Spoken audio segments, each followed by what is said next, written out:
Alrighty, everybody. Minister Brother Derek here. I just want to do this real quick. It's 4:39. So let's go ahead and get it. Let's just go ahead and get this. I'm going to drop it for you.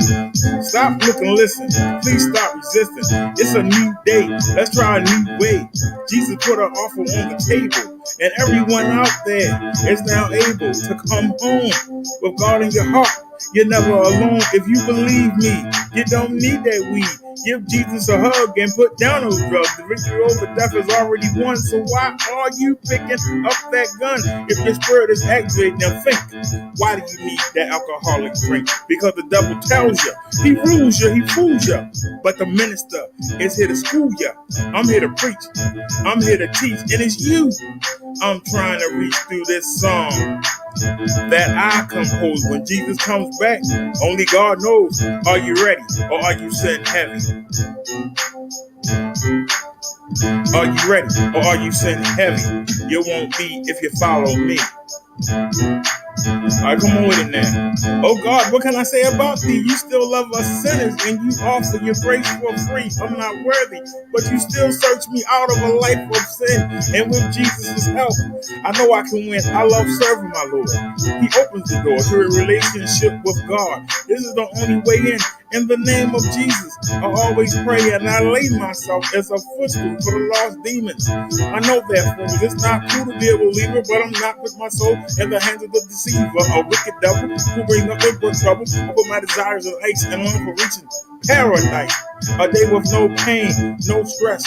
You gave me the way, and now I'm blessed. You can test me, let the devil stress me. But baby, hell is one place I don't want to see. So stop, look, and listen. Please stop resisting. It's a new day. Let's try a new way. Are you ready or are you set heavy?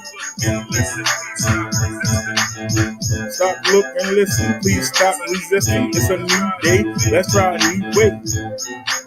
Are you ready? Minister, Brother Derek. I hope y'all enjoyed that. Peace, everyone. Hey, Bobcat. I'm coming at y'all real. And that's what I do.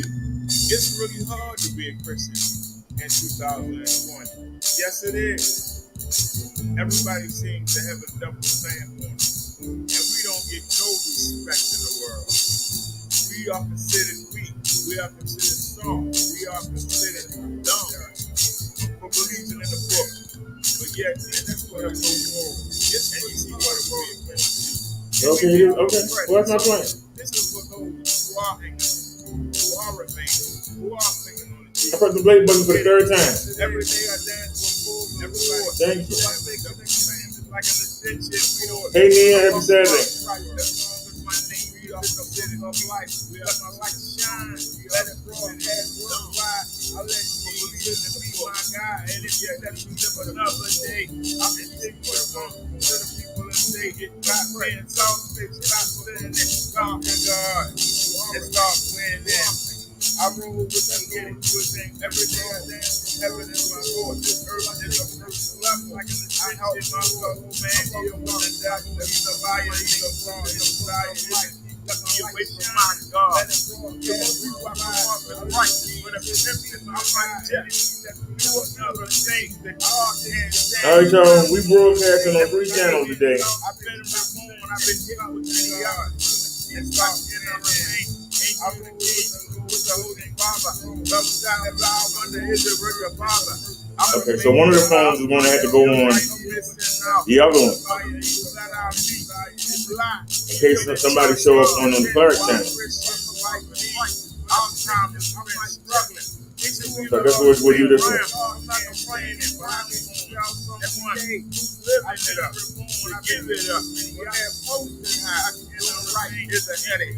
David, why are you sneaking over here?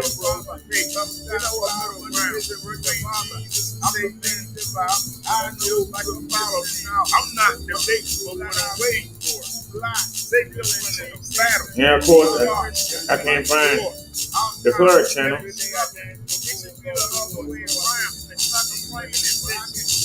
I welcome all the living it up. They give it up. But like, oh, like shine right. That is got wide. Better let me you know what? Be my God. And It's my channel. When it's not popping up, I don't do this. I'm not the big, but when I'm right, they got I had to take that hit. battle. Come to God and start winning. I wrote every day is in control. In the heaven is my soul. This earth is the first level. I help my soul man deal with the devil. He's a liar, he's a fraud. His desire is to keep it away from my God. I'm in a struggle every day to stay on course. I'm behind the enemy line, so I use the word of God as my force. My resource. Something ain't right. Sometimes I regret coming outdoors. I feel like I've been better before, but it's okay to double my house. Where am I getting two voices from?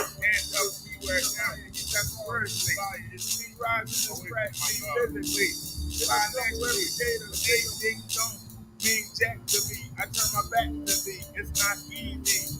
It's in man. Oh, it got words to it. That's what's wrong. Okay. My bad. Hey, don't make me laugh. If we were doing business, what's the difference? It's all show. Because both of these men will take me where I got to go. But if I cheat or steal, then I lose God's protection. For a house, for election, to be under the direction of a sick demon. Who is the own my soul, no Hey, Tony. For the Lord who is in control. Every day I dance before the Lord, so I stay connected with like an extension cord. I welcome all the strife as long as my name is in the book of life. Let my light shine, let it broadcast worldwide. I let Jesus be my God, and if he lets me live enough. Oh, we're on the Reverend channel. Let it clear it down. We're on the Reverend channel. We broadcast on Reverend channel tonight. My bad. Minister Brother Derek. Let's get it. Now, of course, it's time to go to the next Welcome song. to the Minister Brother Derek show. And I am Minister Brother Derek. I just want to say that I love Jesus. And that's the title of this song. I love you, Jesus. Is music on that one too? I just want to say that I love you. We'll follow you wherever you lead us. I love you, Jesus. I love you, Jesus. Why do we have two different songs playing? Let the devil deceive us. I love you, Jesus. Can't get enough. Hey, I love my Jesus. But people say to keep it real. But here's the deal. If you're not saved, you're missing out. If you're not born again, your future is in doubt. Your body wasn't made to last. I When the love time comes, you, it will be reduced to ash. Your flesh will rot, but your light will not. You know your soul will go on forever, so you better realize Yeah, there ain't nobody over there on that that channel. you need God, or you will be surprised by the pain of a flame that never goes out. The pits of hell, where the heat swells up, there's no relief, not for a moment of peace. The agony Oh, that's what Tony is. And someone in the background singing, "Burn, baby, burn. This isn't normal. Burn, baby, burn. I'm a walking inferno." But seriously, though, this will happen if Jesus come back and finds you napping. And then the video not playing. But if you follow the word, it won't matter anyway. Because in heaven, no one will. You know you're wrong for this. Shed a tear. So in this realm, I show no fear. What you gonna do? Kill me? Make me a martyr? Give me a head start? Put me on the fast track? So keep macking, keep stacking, keep on shacking up. But get caught napping and the jig is up. And I just want to say, I love you, Jesus. Follow you wherever you lead us. I love you, Jesus. Don't let that devil deceive us. I love you, Jesus. If you think that witnessing to your neighbors is weird, think of foreign country with statues of idols are revered. Nations of people who don't know God, only mythical characters like a Battle or Czar. Most Americans believe in one God, one superior being. Christians should be storing up souls by the million, but we spend our time fulfilling the desire of our flesh. We won't give Jesus our best effort, but we ask for blessings that we don't I deserve. love you, Jesus. And you wonder why our prayers are not heard. In church, you put down those you really admire. You know you have a desire to make that easy money, drive the fancy car, you feel like a star. If they put more pictures up, deep down, your spirit is I will put them up for his ways. So why should anybody listen to a darn thing you say? I love you, Jesus. Follow you wherever you lead us. I love you, Jesus. Don't let the devil deceive us. I love you, Jesus. I love you, Jesus. Oh, now I can't find one. We'll follow you wherever you lead us. Let the Holy Spirit lead us. Song almost over now. And one more time. I love you, Jesus. All right, y'all, let's get it. Let's get to the Bible study. The minister, Brother Derek Show. Let's get it. We normally don't play. We normally say that for the break. Everyone. This is But I'll let it play Brother for a Derek. minute. Minister, Brother Derek. And, you know, I want to come to you. And I want to tell you things that you can use and things that'll get you to have a connection with Jesus and God. So I wrote this. So I hope y'all enjoy it. So let's get to it. St. John says that Satan accuses us believers before God day and night. The Lord depends on us to do what is right. On the other computer. But our flesh is not tough enough to stand alone. We lean on Jesus so that we're no longer prone. See, if you're slack, you're vulnerable to attack. In many ways, men today are slaves to the greediness of I deleted it. Money, women, and cars, sports, pornography, and bars. But these are the things that God hates. So he separates and chastises us till we change our ways, humble ourselves, and pray. Remember, the house on the hill, you can't take it with you. It's already up. That caddy with the grill, you can't take it with you. Those stocking dollar bills, you can't take it with you. Only your heart and your thoughts and your attitude will prove your place in heaven or the fires of hell. I wish you peace and I wish you well.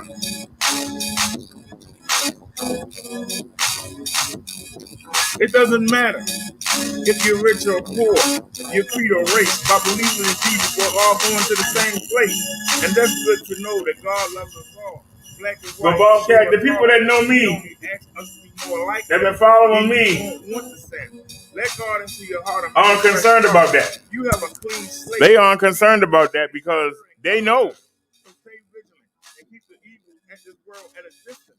Ignore the devil's resistance. The people that follow me know the truth.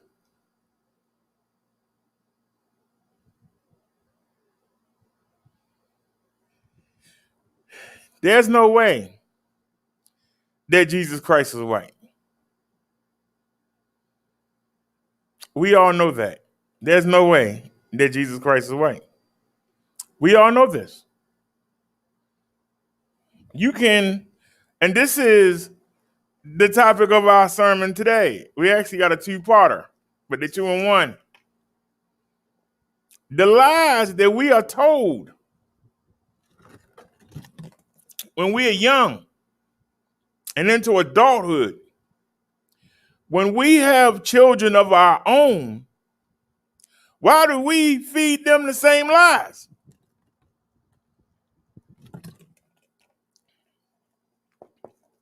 You know how old you was when you found out there was no Santa Claus. How did you feel when you found out there wasn't no Santa Claus? Why do you still tell your children There's a Santa Claus.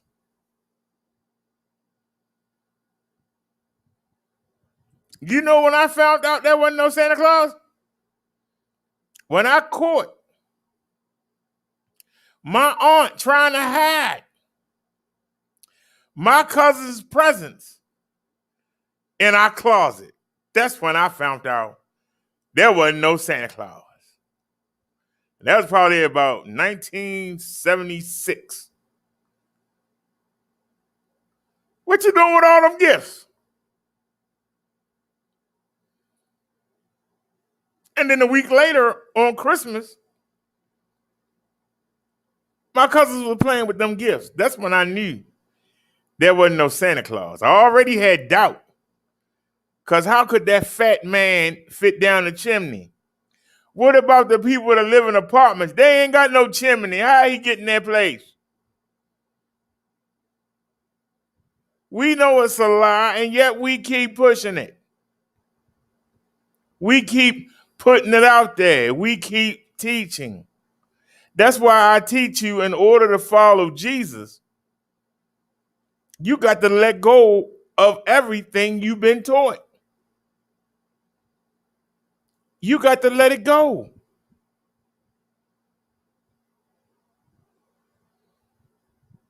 I had somebody tell me last week that John the Baptist taught Jesus.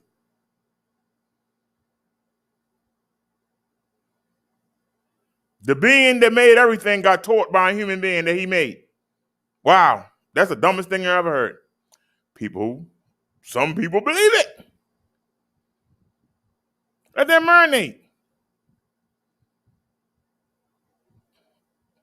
I asked somebody, how did the 12 disciples, why do we call them saints? None of them went to parochial school or Bible college. Why do we call them saint anything? Oh, they were taught by Jesus. Jesus didn't teach them. Jesus said, two of you pair up in twos. Don't carry nothing. Go into the nearby towns. The Holy Spirit will tell you what to say. So if the Holy Spirit is telling them what to say, why they had to be taught? If the Holy Spirit is telling them what to say, why do they need to be taught?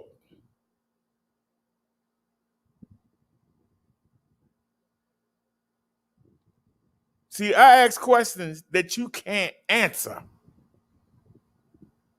Because if you are a real disciple, you don't need to go to somebody to teach you. The Spirit should be telling you what to say. If you spend a whole week drawing up a sermon, I drew my sermon up, but 15, how long we been live? 18 minutes. I got the articles for my sermon 27 minutes ago. I typed in, what does the Bible say about people passing on lies, L-I-E-S, lies, onto their children? That's what I typed in. I picked 3 things at random that I could read and bookmarked them. Found a thumbnail. Looking for the thumbnail gave me another idea to add on to the topic. That's why we got 3 channels going.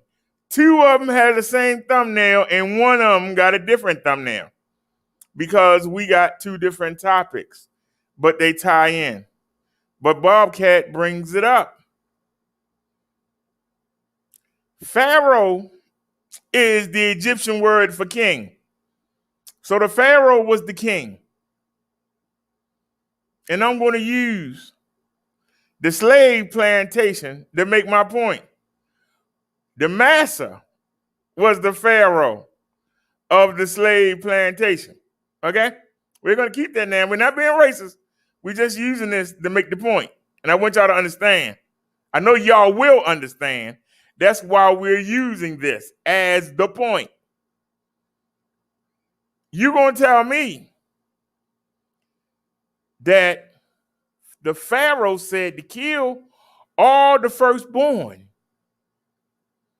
Because, see, the devil got somebody to snitch and let him know that the Redeemer was coming and he was going to be the firstborn child. This ain't the first time, because somebody also let out that Jesus was going to be the firstborn child.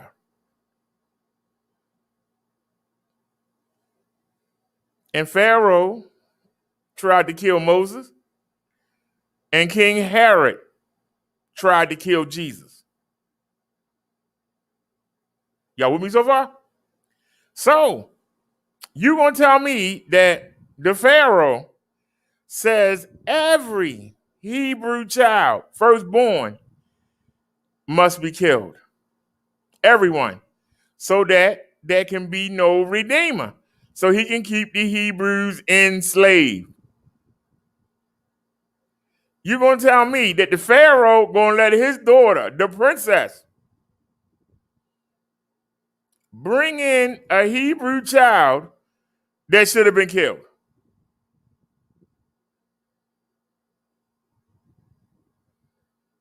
You're going to tell me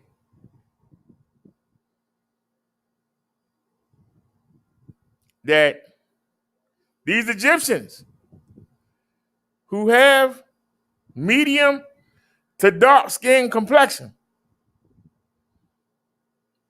because if you watch the 10 Commandments, the guy they got playing, he got blue eyes and fair skin. He got white skin. You gonna tell me she brought that baby into the castle and nobody said nothing? Do y'all realize that Moses was second in line to the throne?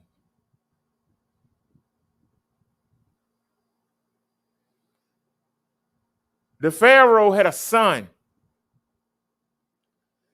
The son and Moses grew up together, competing against each other. If Moses hadn't killed, because see, the spirit came over Moses and he killed an Egyptian overseer that was whipping the Hebrew.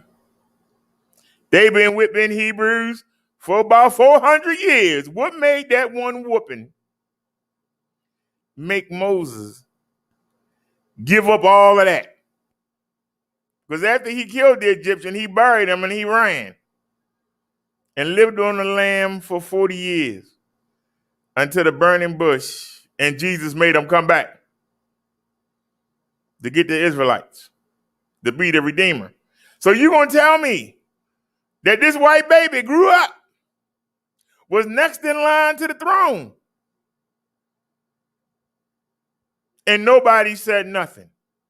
Now, I brought up the plantation master because I'm going to ask you, do you think the plantation daughter could bring some black spook baby in there and say, this is your grandson, and he going to be in line to take over the plantation? Oh, listen. If you believe that, then you one of the people that believe that Moses was white. Okay? If you believe that, then I can believe when you say that Moses is white. I can believe you when you say that Jesus is white. I can believe you.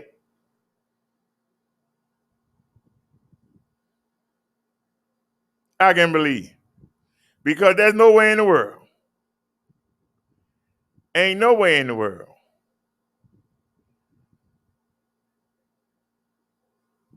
Master might kill his daughter, trying to pass off a slave as his grandson. Make him an embarrassment to the whole community. You know, in the old days, when a teenager got pregnant, she vanished for 9 months, and then she came back with a sibling, came back with a baby brother. That's how embarrassed they was. But they gonna let the daughter bring in an African baby and they not embarrassed? Nah. Bobcat says the second lie of Satan Claus is that he was a good, kind, old, bearded white man. I did a video, Bobcat, I believe back in 2018, if I'm correct, where we came across evidence that Santa Claus, his name was Saint Nick. Saint Nick used to run the orphanage. And he used to molest the boys and girls. And he would leave them a gift under their bed. That's where Santa Claus come from. Isn't it amazing how these pagan holidays come out of sick things? A lot of the festivals, and we've done the shows, the videos are up. A lot of the festivals, you'd be surprised with the sex and the orgies and the crazy things that people do. Little by little, they will weed it out. But you would be surprised. Because, see, the Romans had a huge empire. And back then, there wasn't no social media. Social media was church. And they actually, when I say they messed up Christianity, they did. People can come in here and battle me all that, you're going to lose. You're going to lose that one. Because the more we go look, the more you're going to say, damn, my religion is trash. The Romans used religion as their social media. They made it mandatory for everybody to go to church. Well, if you're a pagan, I don't want to sit around no Christians. If I'm a Christian, I don't want to sit around no pagans. If I'm a Babylonian, I don't want to sit around no pagans and Christians. So they started fusing the holidays together. Then over time, they started pushing the pagan and Babylonian practices out. They made Jesus' birthday December 25th. Ain't no way in the world no woman gonna have no child outside of damn December 25th. I don't care where you are.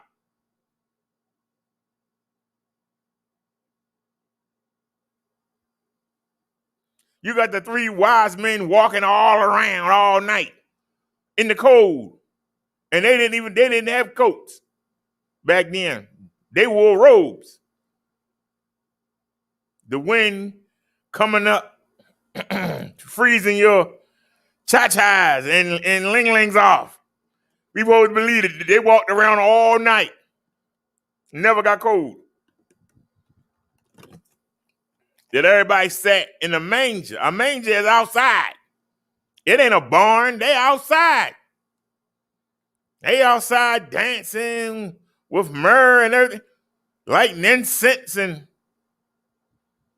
you lighting incense in 10-degree weather. I don't believe that. But the pagans had a sun god.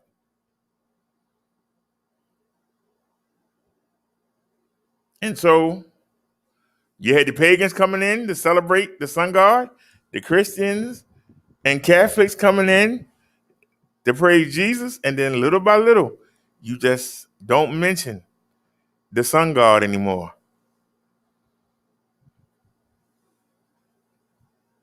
Easter, one of the biggest Christian holidays of the year, it coincides with another female god, the god of fertility. Where you think the Easter bunny come from? Who are the most fertile the fertile animals, the rabbits. All they do is have sex and eat. Where you think the Easter bunny come from?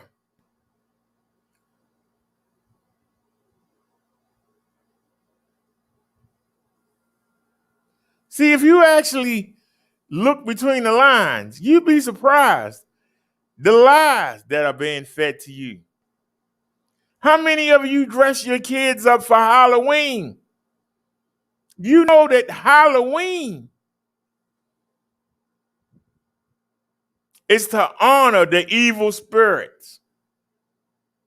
That's the devil's holiday, Halloween. When you celebrate Halloween, you celebrating the devil. Oh no, that's when you're gonna get. Why you think that graveyards and evil spirits and things that go thump in the night?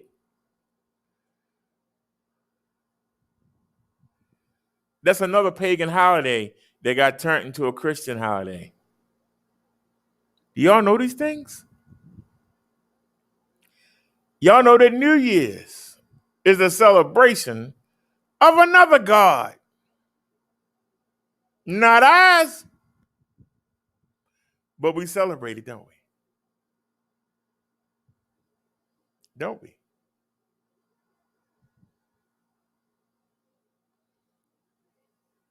We are taught lies growing up, and we continue to push them to our kids.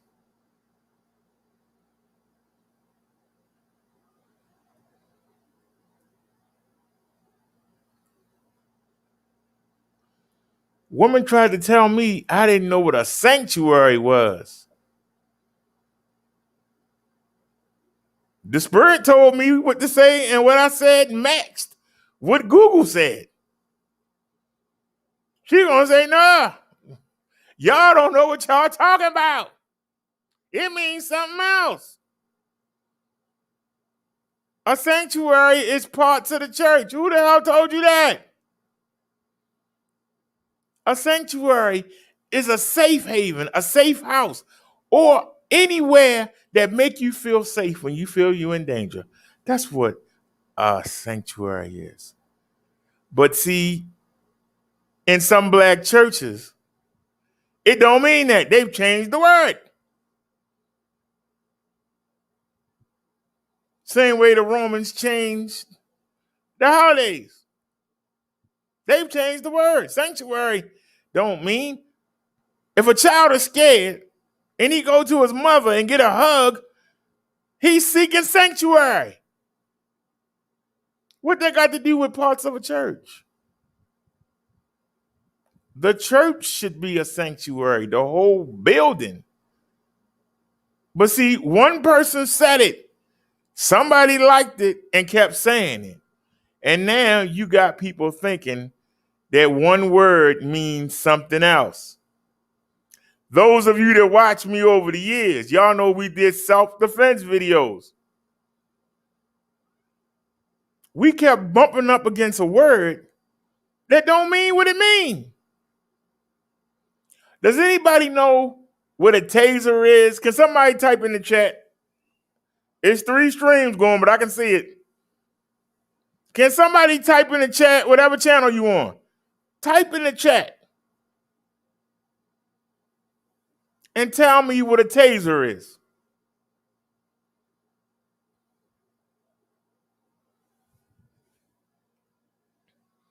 I'm waiting patiently. Somebody type in. Those of you that watch me, you know what I'm talking about. Where you at, Liz? Where you at, Nia? Where you at, Tony? Where you at?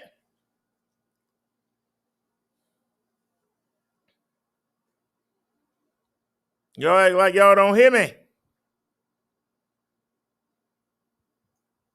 Some of y'all ain't trying to hear me. I'm trying to see if anybody's saying something. I don't see nothing.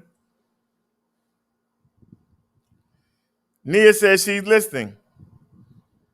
All right, Nia, tell us, what is a taser? As many self-defense shows as we done, I know you know the difference. What is a taser?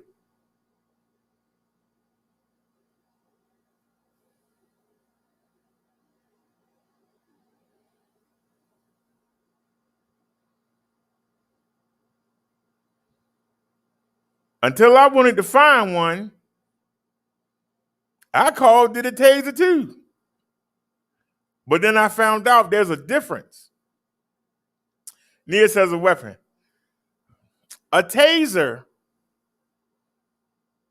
is a brand. It's a brand of stun gun. It is a brand. It's just like saying, give me a Coke or give me a soda pop. Back in the day, we said soda pop.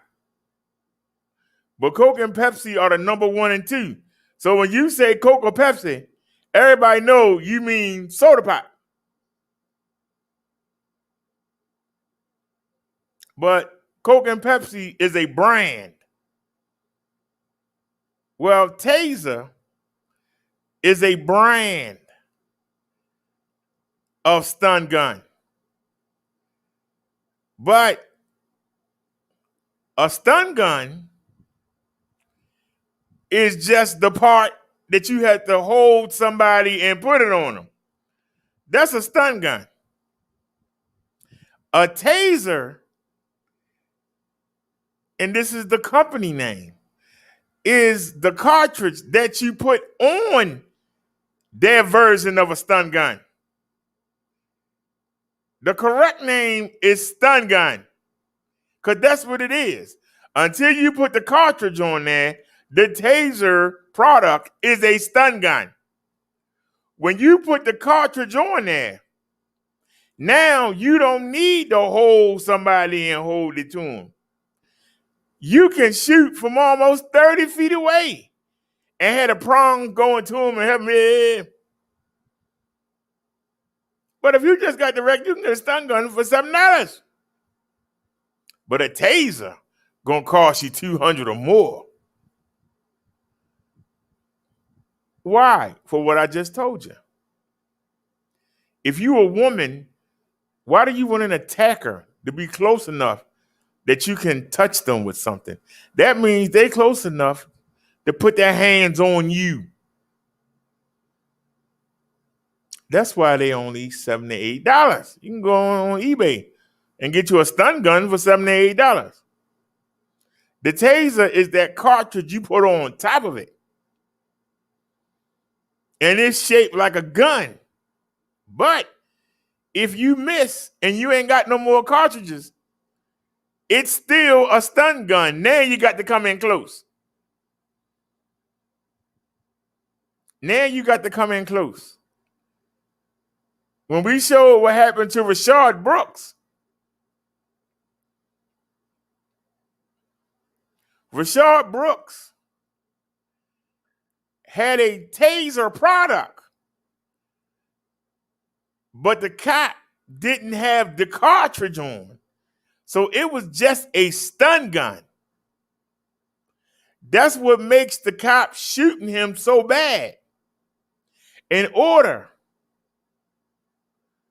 for Rayshard Brooks to hurt the cop, he would have to be standing next to him. He was 15 feet away when he shot him in his back. He turned and fired that thing. That thing couldn't do nothing unless he was next to you to put it on your skin. That's the reason why that cop should be locked up. That was cowardly. You shot a man in the back that was running away from you with a weapon that couldn't touch you. A lot of people got mad. Get mad. I'm telling you the truth. That was cowardly. You can see when they were fighting on the ground, because at first the cop was using it on him. He took it from him and started using it on the cop. A stun gun is pain compliant. That means you keep buzzing them, because the minute you stop buzzing them, the pain stops. So you have to keep buzzing them and break the will. You have to break their will that they don't want to feel that pain no more. But once you take it off, boy, they ready to whoop you. You had to leave it on for a long time to really debilitate somebody. But if you're using a stun gun with a taser cartridge on it, The prongs go into the body, and whereas you trying to mimic it with your hands, it sends that power through the wires, and it gives them enough jolt that it messes their system up, and they can't do nothing. Hey, there's a difference.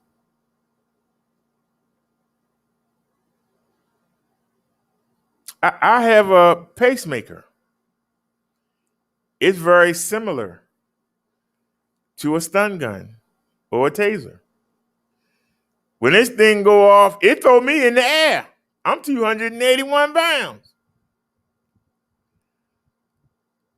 But it don't kill me. But if you kept it, it is not Satan's day. We made it Satan's day. Saturday is the real Sabbath. The Romans changed it to Sunday.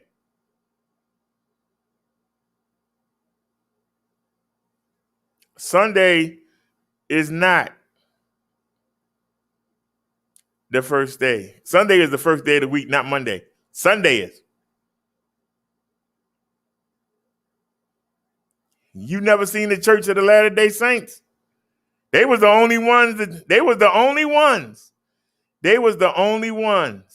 tell the Romans, we ain't changing nothing. And the Jews don't do nothing on Saturday. Why? That's God's day of rest. They don't do nothing but go to church. I've driven them around. You have to open the door for them. They're not allowed to do no business on Saturday. The Romans changed that. See how when you ask me a question, I just answer it. We ain't got to yell. We ain't got to scream. We ain't got to throw a tent. We just answer the question. Now, you got the leisure to go Google it and see for yourself. But I got a video up on it. That's why we changed it to Saturday.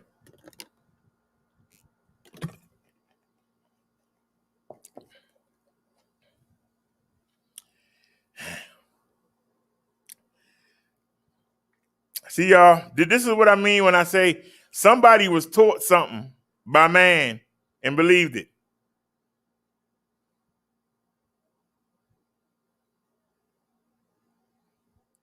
Sunday. Because of a day, that's the reason that Jesus is called the Son of God. No, you won't, because you already lost. The people that watched me talk to that lady the other day already know you don't know what you're talking about. They already know it. What day it is not the reason why Jesus is called the Son of God. But I'll do the same thing that I did to her. And let's see how you respond to it. Maybe you can respond nicely.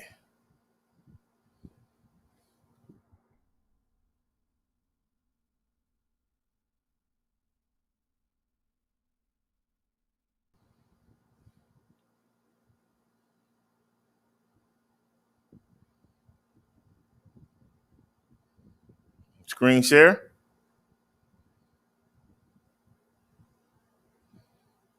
Can you see this on the screen? I'll read it to you real quick. In the beginning was the Word. Now, you said that because of Sunday, that's why Jesus is called the Son of God. That's the dumbest thing I ever heard. No offense to you. But Jesus is known as the Word. Jesus is known as the light. Jesus is known as the Lamb. So let's take it back to the Word. In the beginning was the Word. So in the beginning, there was Jesus. And Jesus was with God, or the Word was with God. We know that the Word is Jesus. And the Word, or Jesus, was God. Jesus, was with God in the beginning. Through him, Jesus, all things were made. Without him, Jesus, nothing was made that has been made. In Jesus was life, and that life was the light, there's the word light, of all mankind. The light shines in the darkness, and the darkness has not overcome it. So, if Jesus was with God in the beginning, and Jesus is God, and Jesus did all the work, then that means that God created Jesus out of himself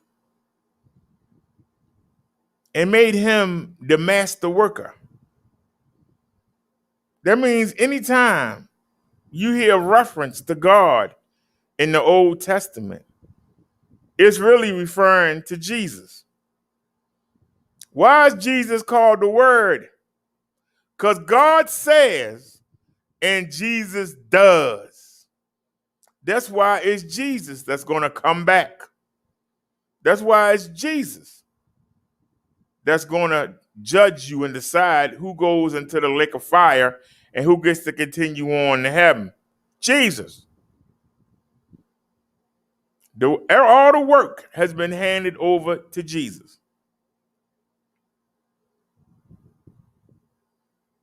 God created us through Jesus, and he wants to love us so much, but he can't because we evil, we nasty, we selfish, we love sin. That's why Jesus does the dirty work. Because if we could get to God without Jesus, why did he die on the cross? If we could get to God without Jesus, why did he die on the cross? He died on the cross because he did something none of us could do. No man on earth could atone for what Adam did. Actually, Adam and Eve, but the woman didn't count for much back then. So the man took the blame. So Adam and Eve were perfect until they bit from that apple. When they did that, they brought sin into the world. God can't stand sin. He won't be around sin. He won't even look at you. That's why we need Jesus. Jesus will do the work. He's called the Son of God because he is a part of God. But God is the Father. God is the numero uno. It's almost like you have a business owner that got a great business, but he start getting old. And he gets his son to run the business. And when that son get old, he get his son to run the business. So Jesus does the work. Jesus deals with us. When Jesus died on the cross, he took Adam's place. There have only been 3 perfect people in the world: Adam, Eve, and Jesus. Jesus took a human form and lived as one of us for 32 years. And he went and he died. He went 32 years without sinning to show us it can be done. And he went and died on the cross. And the blood that he shed covers us if we come to him. Now, before you say what the blood got to do with it, those of y'all that follow me, you already know. They did sacrifices. That was God's escape for man. Because sin leads to death. God ain't going to hear you up there with him if you're sinning. Sin leads to death. When they ate from the apple, they brought sin into the world. When God said, if you eat from this tree, you will die, he meant sin. You're bringing sin into your life. That separates you from me.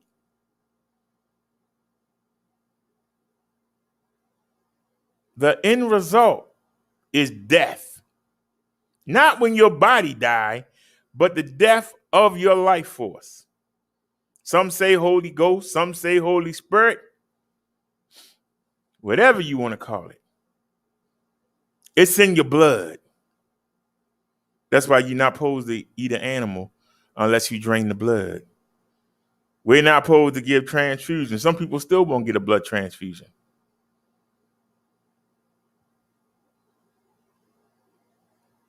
If you get blood and drink it or inject it before the spirit has a chance to leave, you might get some of that spirit in you. You don't have a right to that spirit. But let's continue on. In order for man, because we can't stop sinning, we inherited from Adam and we just can't. That's why it's always commotion, it's always trouble, because we love sin. We selfish and we want what we want, and we willing to make up excuses. It's called rationalizing. All rationalizing means is an excuse for me to do what I know is wrong. That's what rationalize means. An excuse for you to do what you know is wrong. But as long as we do that, we can't say we walking with God, because God can't stand it, and he's not going to be around it.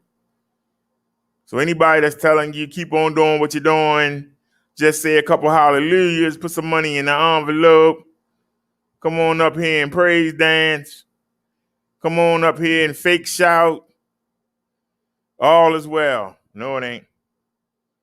That person is going to be sitting in baby hell right with you. Deacon, preacher, reverend, priest, whatever. You're going to see them get thrown into that furnace first, because that's the final death. When God said you will die, that's the death he meant. The devil was so stupid, he didn't know that. He thought they would get killed on the spot. All throughout the New Testament, God kept trying to start over. But it never worked. Even tried at one point to wipe everybody off the planet. Guess what? Soon as Noah died, the great-great-grandchildren went back to doing the same thing he was doing before he threw the flood. Sodom and Gomorrah had so many immoral and homosexuals in them two towns, he thought he burned them up, that'd be it. Nope, you still got them. So you can't make the people. You cannot make the people stop sinning. You can't. Jesus came down in a cloud and was with them. They were still walking. God darn it, why can't we go back to Egypt? We had meat back in Egypt. I'm tired of eating this manna. I'm tired of walking around. Look like we walking in circles. I done seen this same rock 4 times. What the heck who's leading this? What are you doing? Hey, they had Jesus right there with him and was still complaining.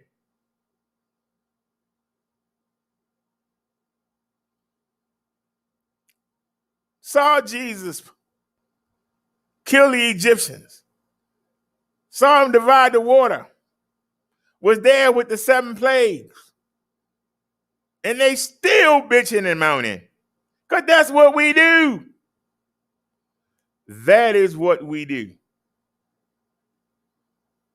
That's what we do. And we still do it today. And every generation gets further and further and further away from God.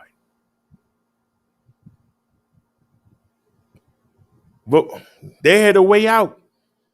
Sacrifice an animal. The animal would die for you. We don't need to do that anymore. Jesus' blood. We don't need the animal's blood on the altar, but Jesus' blood. If you allow him into your heart and allow him to go to work in you, he will wash you clean. So that when you talk to God, when God look down, he see you through Jesus' blood. He don't see the sinner that you are. That's the only way to get to God. Otherwise, what Jesus die for? Let me take a look at the chat real quick. She said, I will destroy you in a debate. Jesus don't exist. Shake my head. Lies. Well, come on. Well, tell us the truth then. That's the topic of this show. Why people keep pushing on things they know is a lie. That's the topic of this show. Why do people keep pushing on things that is a lie?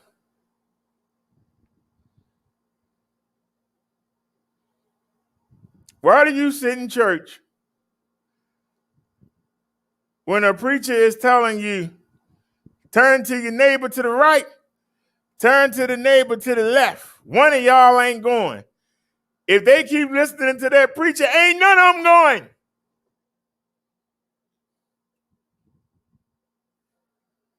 Ain't none of them going, including the preacher.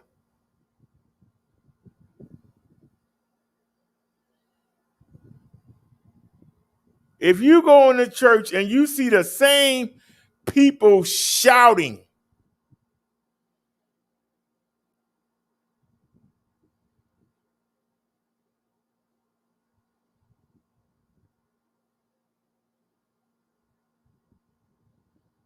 I've only shouted one time in my life. And I didn't do none of the stuff that I see them people doing.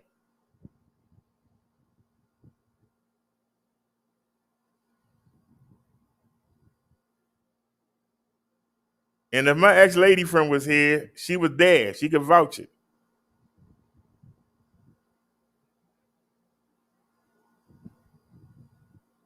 Because we've done shows, videos up, probably around 2018. Some in 2019, where we showed the people how they all got the same dance step. It's always some old woman. We even found a video where a young dude tried to put hip hop moves into the fake shouting.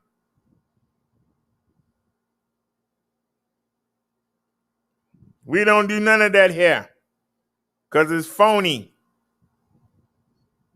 All I teach is to get a relationship with Jesus. There ain't going to be no praise dancers. You supposed to be in church and you got half naked women up there shaking their butt. Only man that's listening to the devil in his head will come up with something sick like that. You supposed to be in church studying the word and you sitting there getting turned on because all these big butts keep dancing in your face. Come on now. Let's keep it real. I keep it real. We don't do none of that fake stuff here. We tell the truth. Truth hurt. Truth don't hurt worse than being down there on the hot coals, being on fire 100% of the day, wishing you would die and you can't.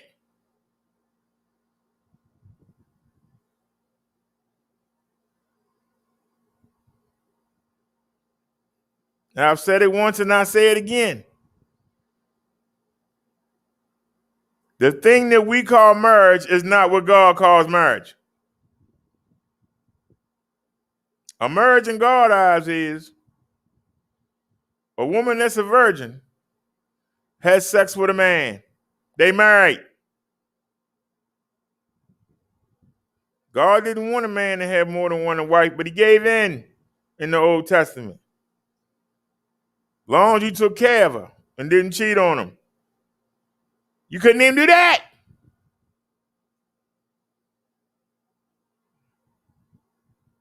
After Jesus, they started saying one. One man, one woman. You can't even do that. If you married to somebody by man law and the woman was not a virgin, the first time you had sex, you're not with your husband or wife. A woman can only have one husband. A man can have as many as he can afford.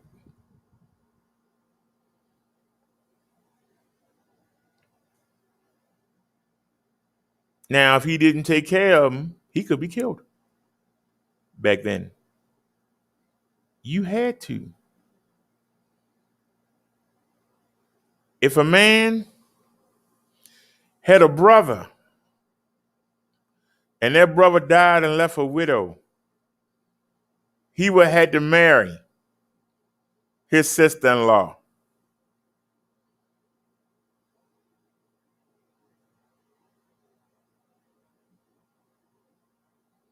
If he didn't, he'd be run out of town.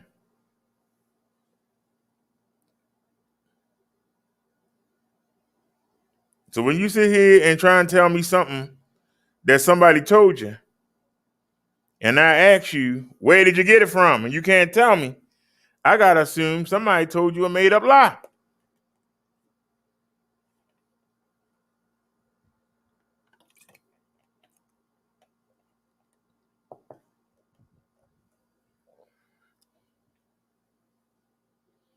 The fact that we had somebody that swore I was the devil and they loved Jesus.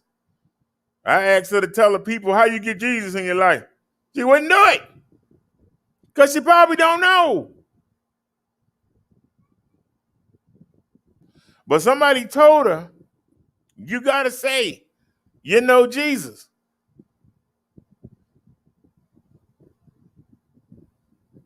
Question is, does Jesus know you?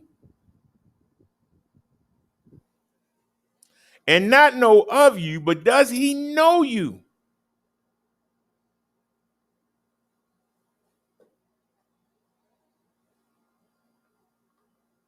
People keep lying, making up stuff.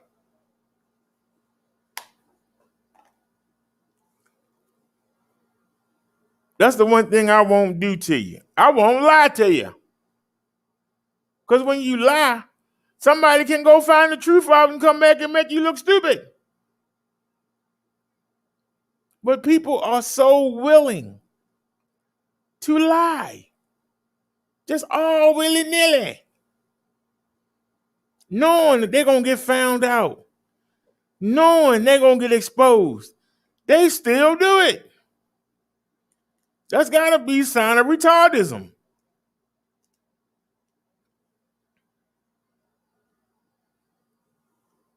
I've asked you not to listen to the voice in your head.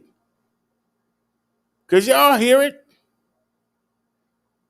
I gave you several examples of it that make sense.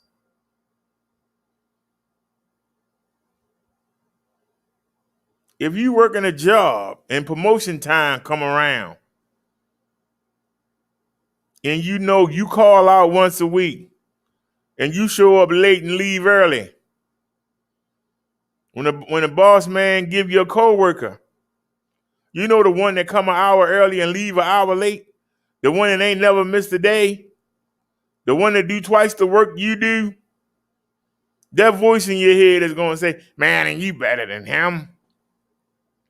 You're going to have to knock him down. You shouldn't be under him. He shouldn't have got the promotion over you. Go do something. Hey, see if he got a criminal record. See if any of his kids ever been in trouble in school. Try to find something. That's that devil in your damn head. And if you listen to him, you ain't gonna do nothing but cause trouble.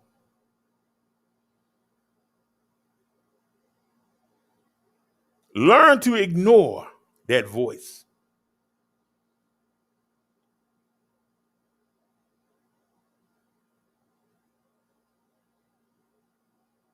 How many of y'all was in school and you were used to getting the A's, and all of a sudden the new kid came in. He started getting the A pluses. You going around telling everybody, he cheated. He cheated.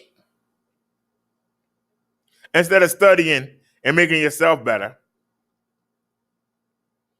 you got to run this new person down because you feel intimidated. Because you're supposed to be the smart one. And instead of going and learning from this person. So both of y'all can get A pluses. Nah, you want to knock them down. You want to discredit them. You find out that he snuck over the border. You want to call the immigration on him. Anything to get him out your face so that you could be the man or woman again. That's not godly. But how many of you done it? How many of you done it? How many times you go out there and hustle and lie, cheat, and steal, sell poison to your people so you can have the nicest car on the block, and everybody come out there, man, that sure is a nice car you got. Boy, can you take me for a ride? Man, I wish I could afford that car. You so lucky. And you love the attention.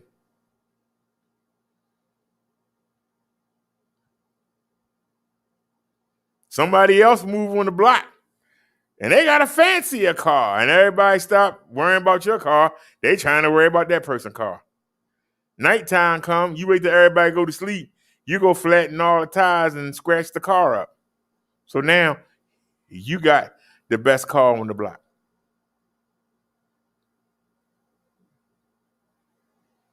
That's the devil.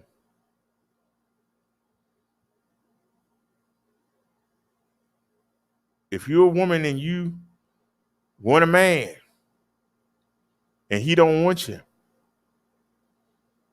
and you try and get him drunk and try to get him to get you pregnant so you can try and hold on to him, and he too smart for you, and he get the woman that he do want, you go beat her up. Make her scared to come around him. You go flatten his tires and bust out the windows so he can't go see her. Who tell you to do that? Who you listening to? Jesus ain't telling you to do it. God ain't telling you to do it. Who telling you to do it? And don't say somebody making you because you wanted to do it. You just needed somebody to tell you. Yeah, she ain't all that. Look at her. Yeah, I'm better looking than her. Ooh, my hips bigger than hers, and I got better thighs, and her feet got corns on them. I don't know why he want them. She got bunions. See, that's that rationalizing. When you rationalize, you're doing the work of the devil.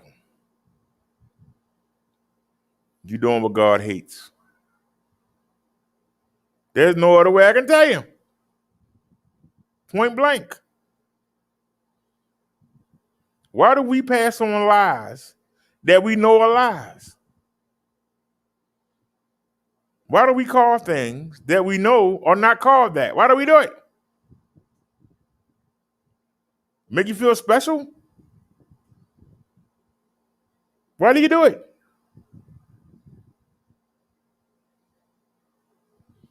You don't even have a checking account.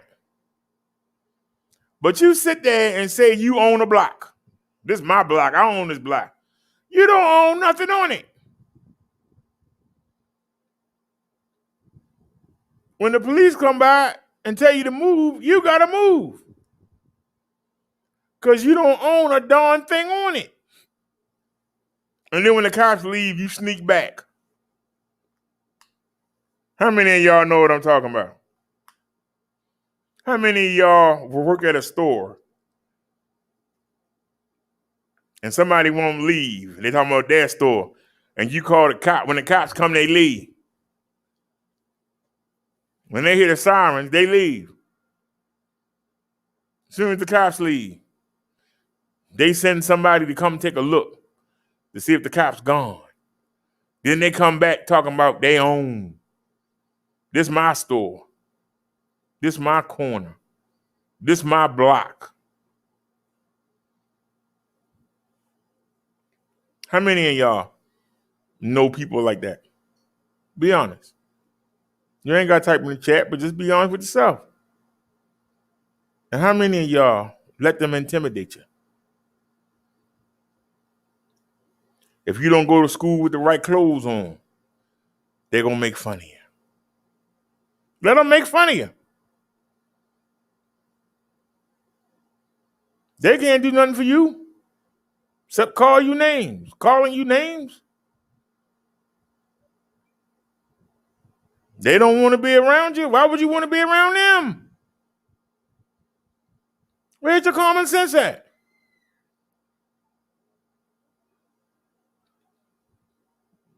Tell me what I say don't make sense.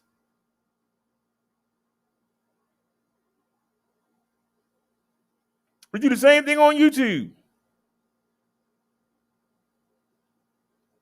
Somebody come in the chat and say the dumbest thing they can say out their mouth, they can think of. And you tell them you keep doing it, we're going to block you. You figure they say, okay, that's not allowed here. Let me go to another chat. No, they get mad. What are you going to block me for? Why I got to stop doing what I'm doing? Because we don't do that. Find a chat that let you do that. Nope. Now you want to destroy the chat.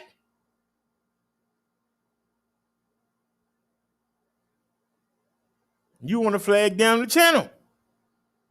You want to discredit everybody in it. Why?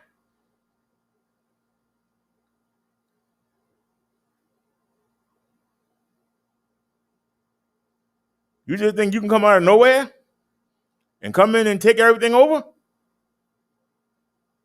Then you're going over to, yeah, I was over there in that chain, and you know, they tight wides over there, and they wouldn't even let me go in there and say what I had to say. And anybody that sit there and listen to you, just as dumb as you is, just as lost.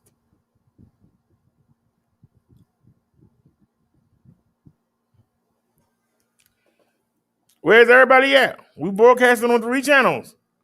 So let me put the link in the chat. Maybe somebody want to come in here and say something.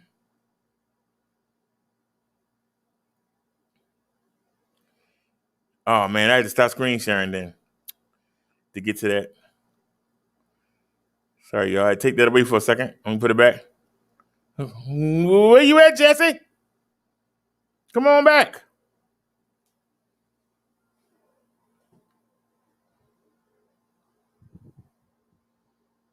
But see, I don't need nobody on my panel.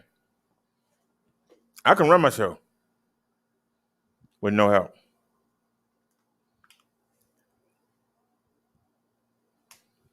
Like I said, our topic today is why do we keep pushing the lies that we were told? Why do we push them on our churns?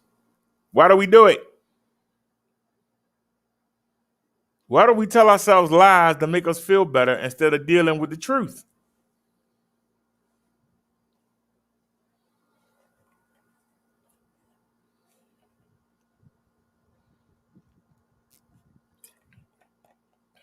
You know, politics is another way of saying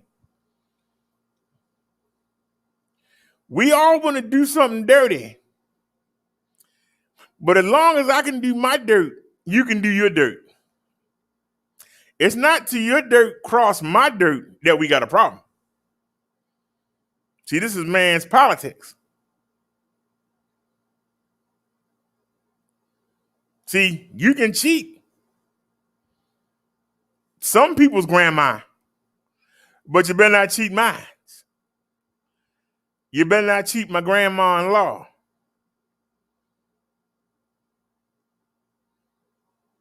But you cheat everybody else. As long as it don't affect me, I ain't got no problem with it. And while you cheating grandmas, I'm going to go mess with the children. As long as I don't mess with none of your children, you shouldn't say nothing. Isn't that politics? It's okay for you to do this as long as you don't mess with what I'm doing. As long as you don't mess with my family, I'm good. You can go out there and tell everybody, I don't know them. Let them gotta do what they gotta do. We don't love each other. And until we start loving each other, nothing will ever change. Long as you got a Chinatown, long as you got, that's where the Jews is. Long as you got the inner city, that's where the black people is. Long as you got, hey, that's where the blue collar white folk is. Over here, that's where the middle class is. Up there, that's where the well-to-do live. We all separate. When the last time y'all been to a party? When you come in, where do you go? You go to people you know. How many times you been at a party and something happened and you go, I don't know who that is. Never seen them before. We all have God's spirit running through our bloodstream. We are all many gods. We should respect and treat each other as many gods. Jesus' greatest commandment was, love him and God with all your heart and might and soul. Then he was asked, what's the second greatest command? Love each other. We don't love each other. Listen to the music. I caught you slipping. I'll bust a cap in you. Look at me wrong, and I'll beat you up. These don't sound like people that love each other. If you don't have love for your fellow man, see, they call that being a sucker. If you actually respect your fellow man, you called a sucker. Let that marinate. If you love your fellow man, you are called a sucker. You're a loser. You're a douche poosh. Let that marinate.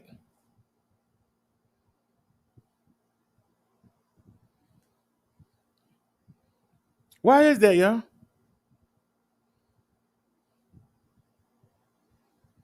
Why is that?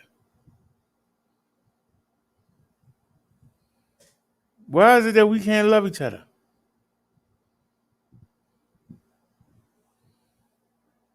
Why is it that we like to hurt each other? When we get to the point where we sing about cheating on somebody, where we sing about putting holes in somebody, where we sing about doing physical damage to somebody, and we do it like it's nothing, like it's an everyday act. Somebody explain. How can you say that you're walking with Jesus and God when you're not doing what they want you to do?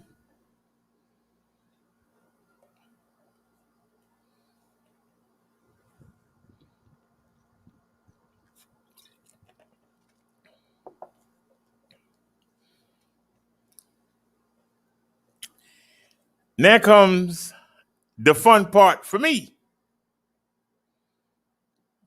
I bookmarked 3 articles at random. Are the articles going to match up with what I've been talking about? Is what the Spirit telling me the truth, or do I get embarrassed? Because we got 2 topics today.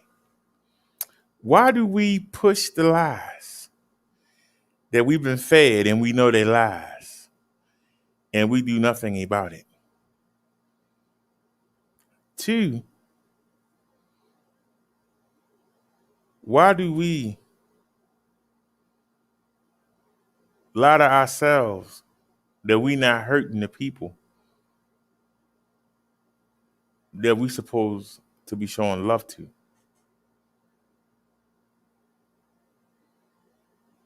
Why do we do it? Let's take a look. Let me share the screen and open up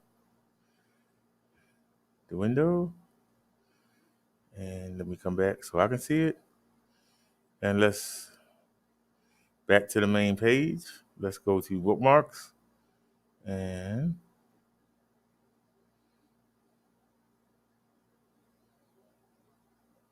remember, these are at random, so I don't know what I'm about to see.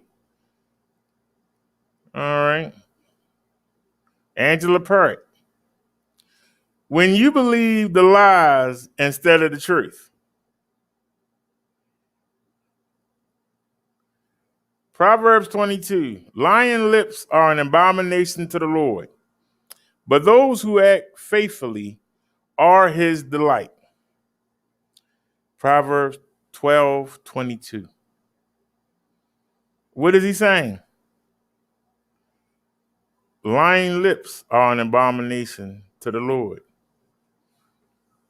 How many times have some of y'all lied today? Have you gone to Jesus and asked forgiveness for the lies you told?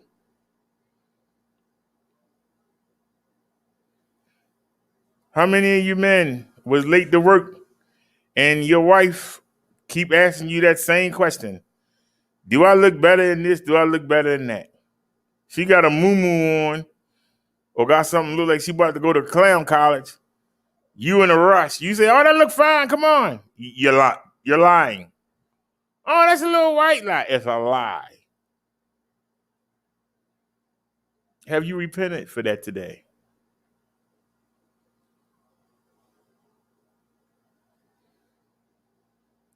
If you didn't know, now that you know, because I just told you, we just read it. Lying lips are an abomination to the Lord. Tomorrow, will you get up a little earlier so you can be truthful and say, you got too much makeup on? Or don't wear that wig. It looks fake. Will you be honest or will you lie just to get along? Because see, that's what has brought man down. We lie to get along. And we've lied so much and been lied to so much that we've lost our position in society. Woman could say one word and have you locked up. Woman could say one word and have a whole gang of men beat you up.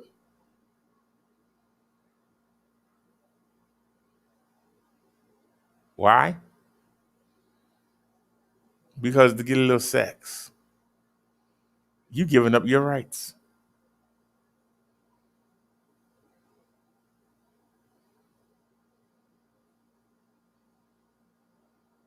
For a little bit of sex, you giving up your rights.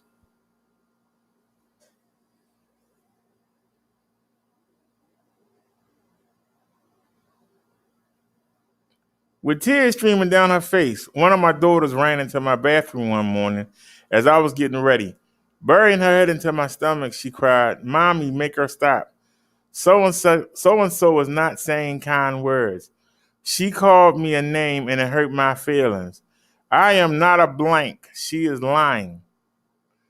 Speaking words of love and kindness is something I intentionally work on with my 3 daughters. And the word that tells women, speak it like it is, to make your voice heard, even if it's screaming and filled with anger and hate.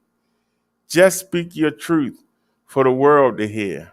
I'm desperately trying to teach my daughters otherwise. For those of y'all that watched me on RE's show the other day, this just clearly, and remember, this is at random. I didn't pick this out. This is clearly what was going on her panel. Let me read this again.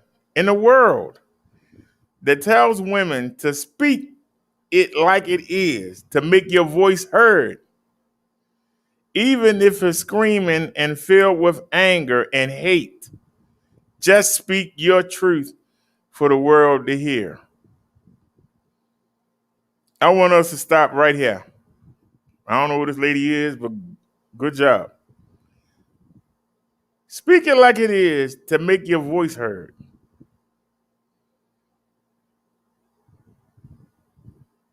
Then go to the next part. Just speak your truth for the world to hear. I want you to speak like it is. See, we don't need to rehearse. We don't need to study. Okay? Speak like it is.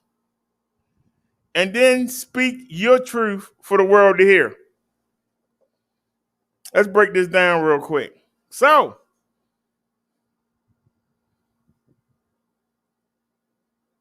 you think that if you yelling the most, you think that if you screaming the most, you think if you yelling the loudest, you think you winning.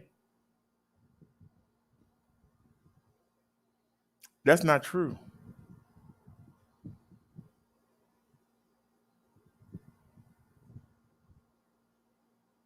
And you're speaking your truth. You're speaking your truth. Can y'all understand? Y'all listening to me? I'll say it again. You're speaking your truth. Your truth. Your truth is not the same as the person next to your truth. If your truth is not Jesus and God's truth, whose truth do you want the world to hear? Whose truth or mistruth are you trying to spew out?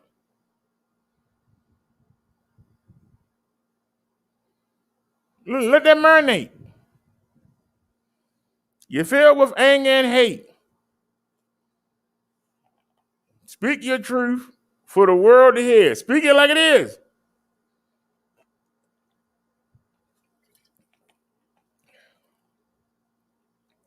Like it is to who?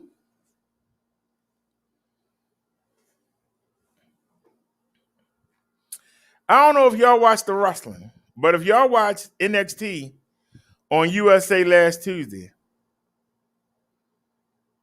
they had this Chinese lady on there, Xia Li, and she went up against this big giant woman, Raquel Gonzalez.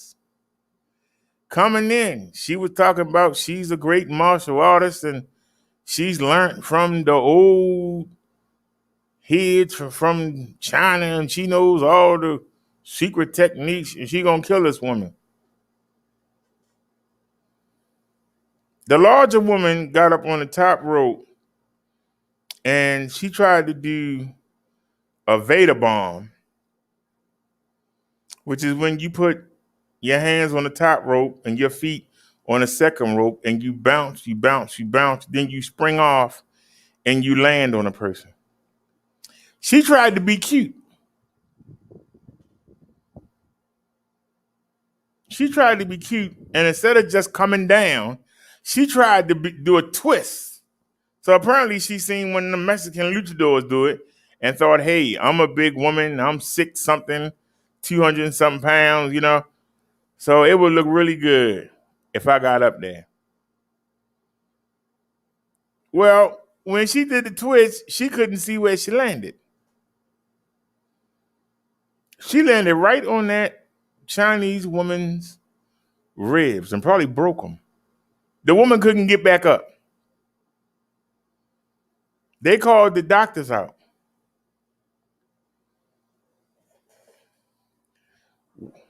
Oh, but this was real, Nia. The woman really couldn't get back up.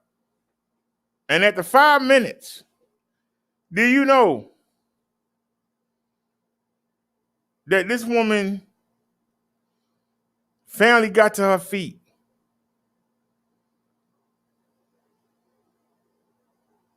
And that big woman gave her a choke slam and then pinned her. They could have stopped the match.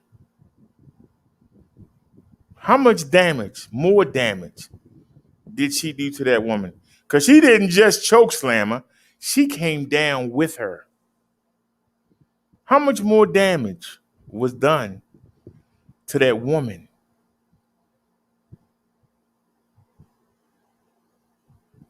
Now, it was an accident.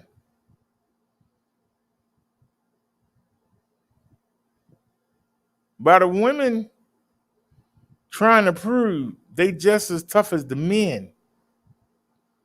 This woman is like 6'3", 200 and something pounds. There's no need for her to go to the rope at all. But she want to be like those little skinny luchadors you see down there in Mexico that don't even weigh 150 pounds. She's trying to do moves like they do when it ain't necessary. Because in her mind, her truth is, I can do what they do. But then, to make that woman get up when she was clearly hurt, I think she was out for a few minutes. She was clearly out of it. This wasn't no fakey fake. This was a botch. That's what they call it, a botch. That's a nice word for saying you effed up and you really hurt somebody. Why give her that ferocious move afterwards? Why not just end it? It wouldn't have been no shame in ending it. But see, as somebody with common sense, you would say, there's no need to continue on. You can't even get up. But somebody else's truth is, hey, we got to finish here. We need an ending. And that woman took another brutal move. And they had to carry her out of there. She's probably going to be injured for the next 6 or 7 months. That's the truth.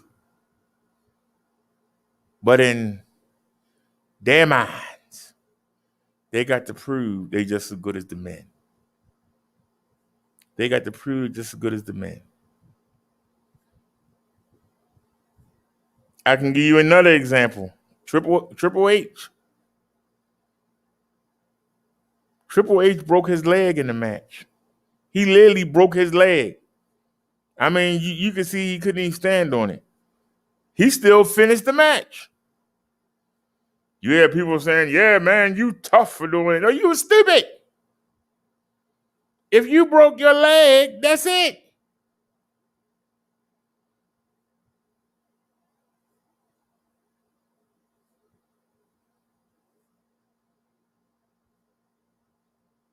Stone Cold Steve Austin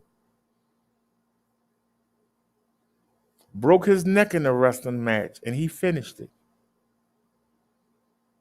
One of the reasons why he had to retire so early.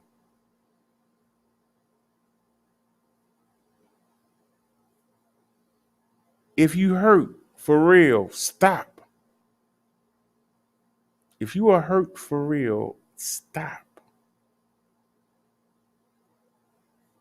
But no, the people want to see the finish, and I don't want to be labeled as a quitter. And no, the truth of the matter is you're hurt. Stop so that you can heal faster. If you keep going, you're going to be out longer. Then that means you can't earn money to feed your family because you're not working. It's a job. It's not even real.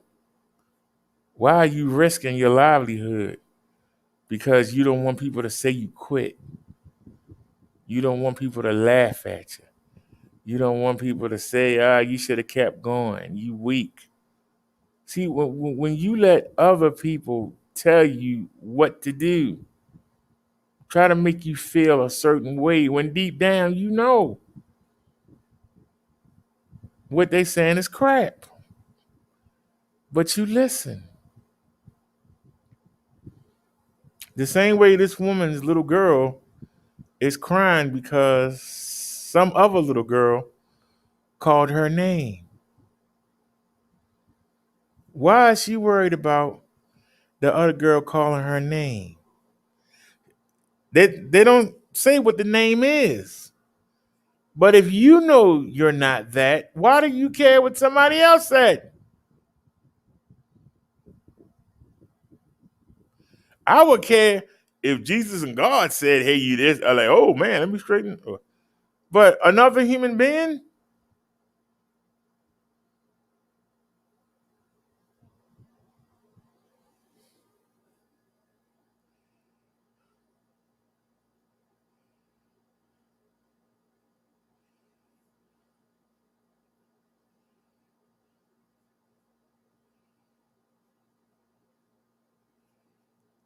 why are you trolling my sermon? I'm just curious. Why are you trolling my sermon?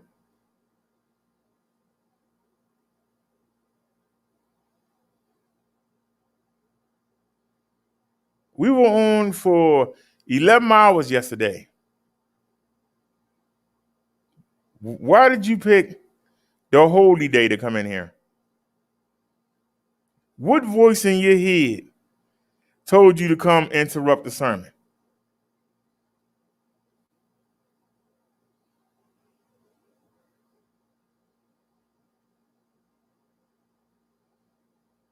I'm asking the question.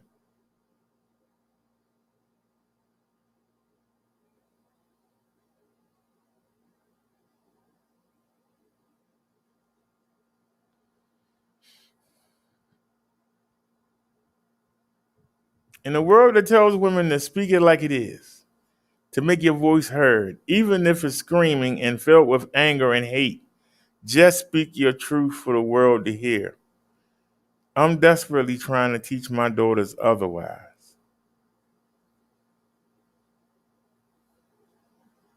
But see, because you're angry,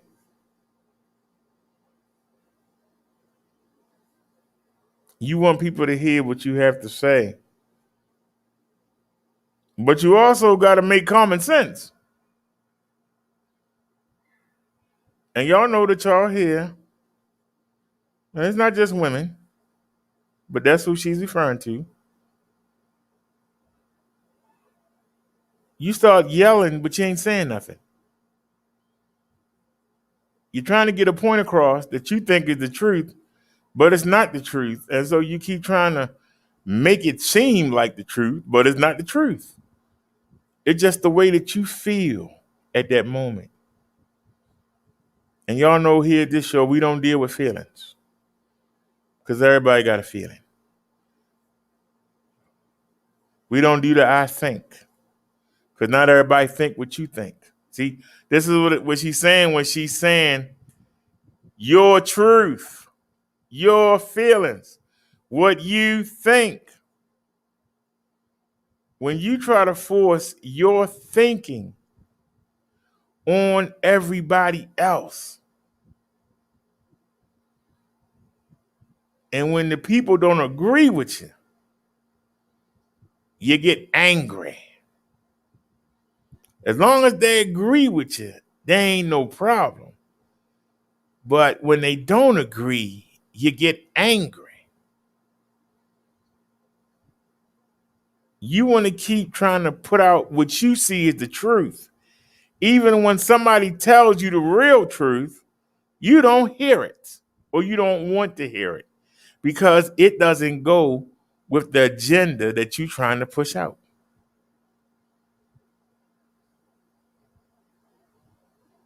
Well, we're learning that God can't stand that. So I ask the question, why do we continue to do it? Why do we keep doing it? Let's continue on. This lady says, yes, God has blessed each of us with a voice. And it is important we feel the freedom to share what God has laid on our hearts. But as Christian women, we also have a responsibility in how we use our voice and our freedom. We need to do so in a God-honoring way. Daily, I remind my girls we all have a choice. We can either build others up or tear them down based on the words we choose. I want my girls to learn the power of their words and how they can use them to either bring life by encouraging others and speaking love into their lives, or they can bring death by their criticism and judgment. I want my girls to learn the importance of building others up through their words. I also, Nia says she'll be right back. Nia says a kid wouldn't understand insults the same as adults would.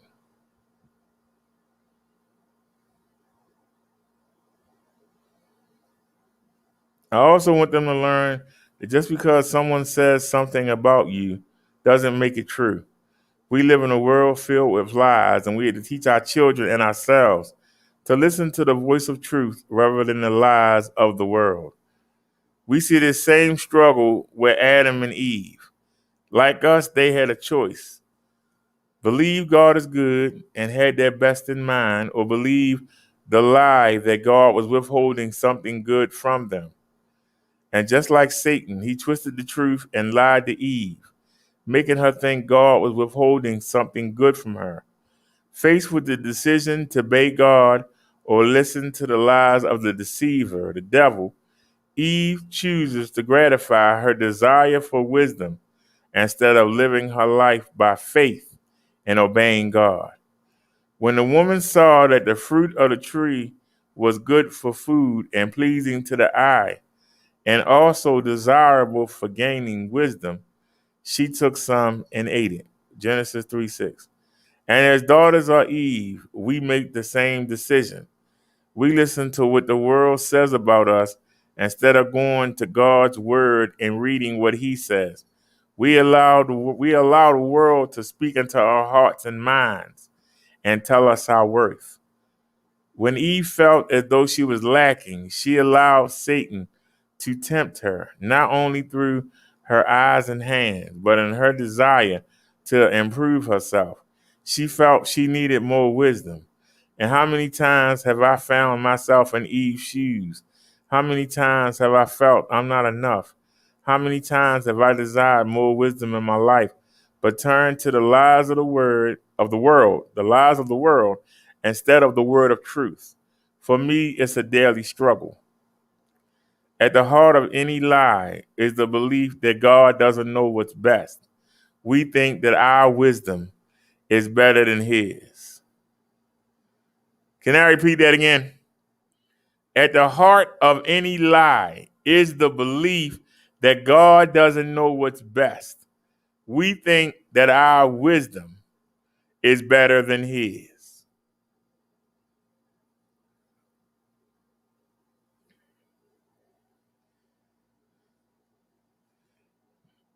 I don't know what channel this is, but there's a troll.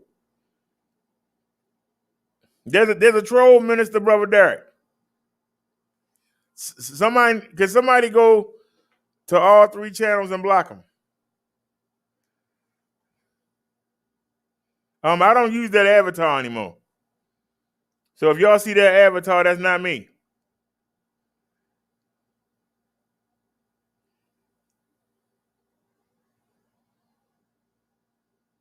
So let me go ahead and wait a minute.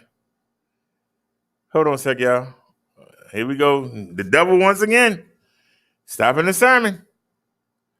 The devil doing it again. All right. Which account are they on? We'll find out real quick. Let's go to Brother Derek E-Bike Life. Oh, good. Both of them sitting right here. Let's see where they at. Real quick. And hit the mute button. Nah. They're not here. All right. Let's go here. There we go. Let's see here. Let's go ahead and get them out of here. Okay. Now, let's go to the other channel. So what channel is this? This is, okay.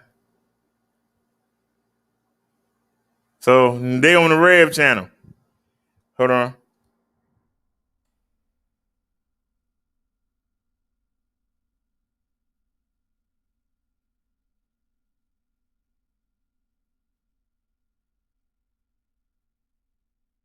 This is the first time that we use this channel. All right. So let's block.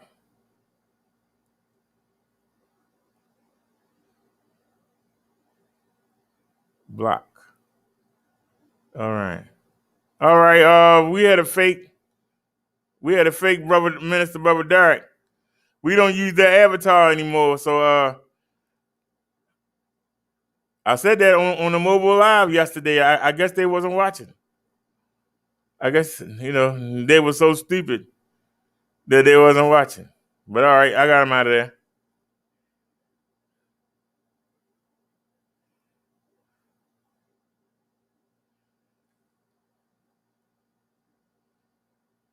And see, this is what we talking about.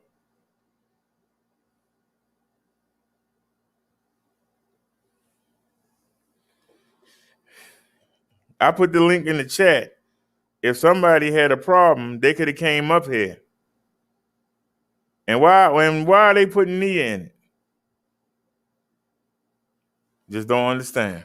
Let's get back. At the heart of any lie is the belief that God doesn't know what's best. We think that our wisdom is better than his. That's that rationalizing I was talking about. We rationalize. Well, yeah, God created everything, but I'm smarter than he is. I'm better than he is. You think it with the people you see every day, and you won't admit it. But you think you're smarter than the people that created you. You think you're smarter.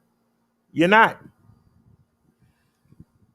You will surely not die, the serpent said to the woman, for God knows that when you eat of it, your eyes will be open and you will be like God, knowing good and evil. Now, what do I teach y'all? What happened when Adam and Eve ate from the apple?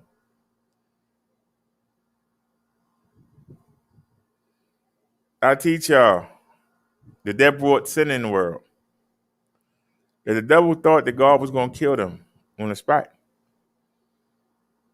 But God didn't mean that. Sin leads to death. That's the punishment. Death. And it's not the death on earth. It's the death. Your spiritual death. Your life force. Because when your body dies, your life force just leaves it.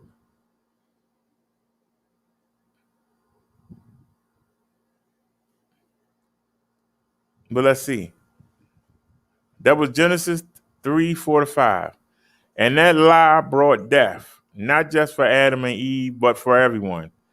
But because of God's great love for us, he came and rescued us from all the lies we have believed and all the lies we have spoken to ourselves and to others.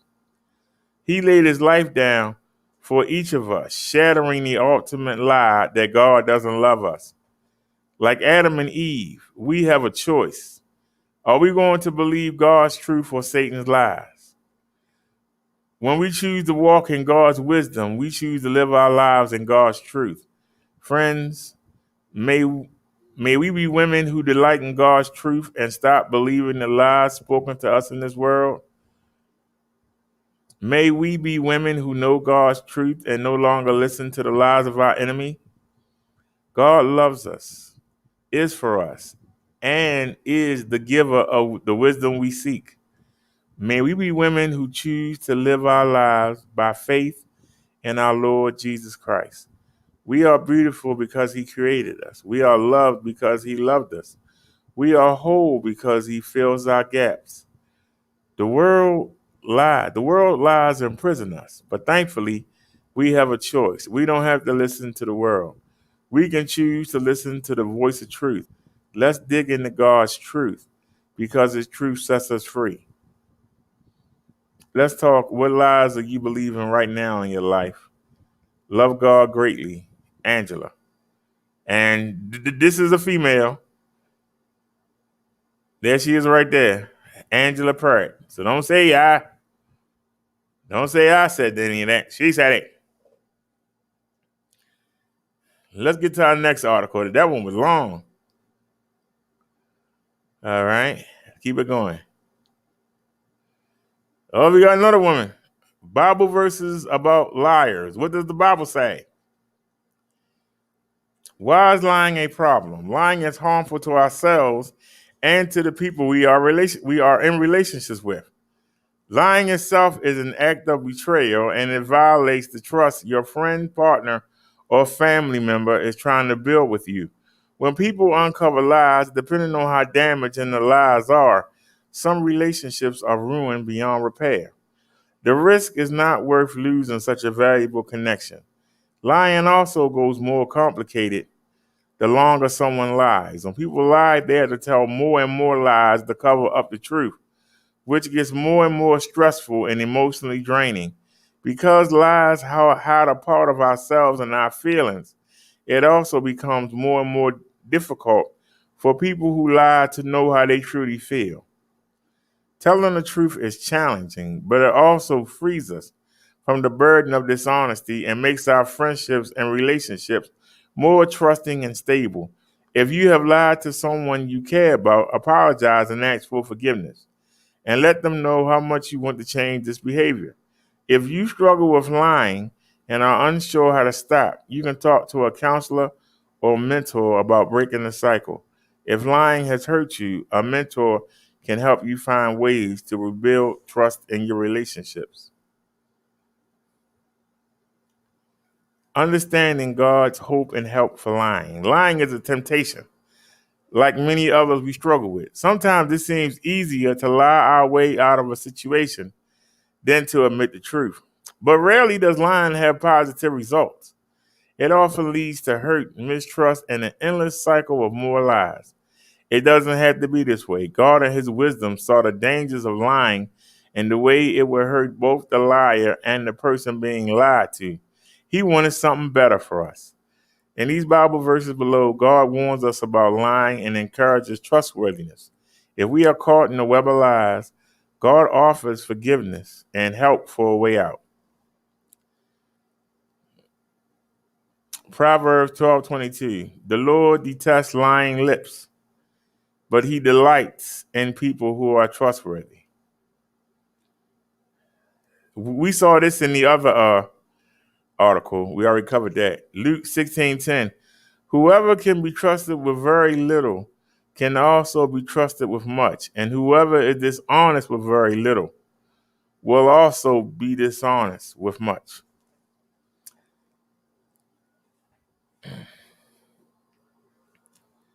That is excellent.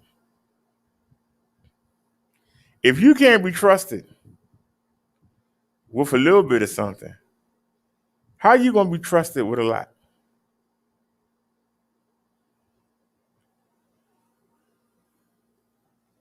You know, somebody is on the Reverend channel, and I got an idea who it is because we haven't used that channel since it's been flagged. This is the first time we've used that channel. I don't expect nobody to even be over there. But I came across another version of StreamYards. Ronda, something like that. But it's from Streamlabs. Now, the video I saw was kind of old, but it was free. And it allowed you to stream at 1920 by 1080 instead of 1280. by 720. So instead of standard HD, it was full HD. You have to pay $40 on StreamYard to stream at full HD. The video said they did it for nothing. So I went and signed up. And as soon as I got the accounts on there and got signed up, then the pricing came up. I'm like, what? I thought this was free. So the free version only allowed you to stream on one channel, and it didn't allow you to do 1920 by 1080 full HD. And it actually had, that's why we're not doing it. I did a stream earlier. I think on the e-bike channel, just to test it. I don't know if any of y'all saw it. It wasn't long. It was just a test. But I tried it out, and I wanted to see if it did better. But we live streaming on 2 channels. We on 3 today. So and it's the same money as StreamYards, but you can only stream for 4 hours, paying the same money as StreamYards. So it started out being free, but then they added stuff on there. And to do 1080, you got to pay $40, just like you got to pay $40 here. So, like, I might as well just stay where I'm at. You know? I might as well stay where I'm at. Shane says, hey, brother, I found a good channel from you coming up to the grocery store. Which one? The one on 33rd or the one on 41st Street? The bike rack is broke at 33rd. And I'm not leaving my e-bike on that broke rack. That's why we go to 41st. Now,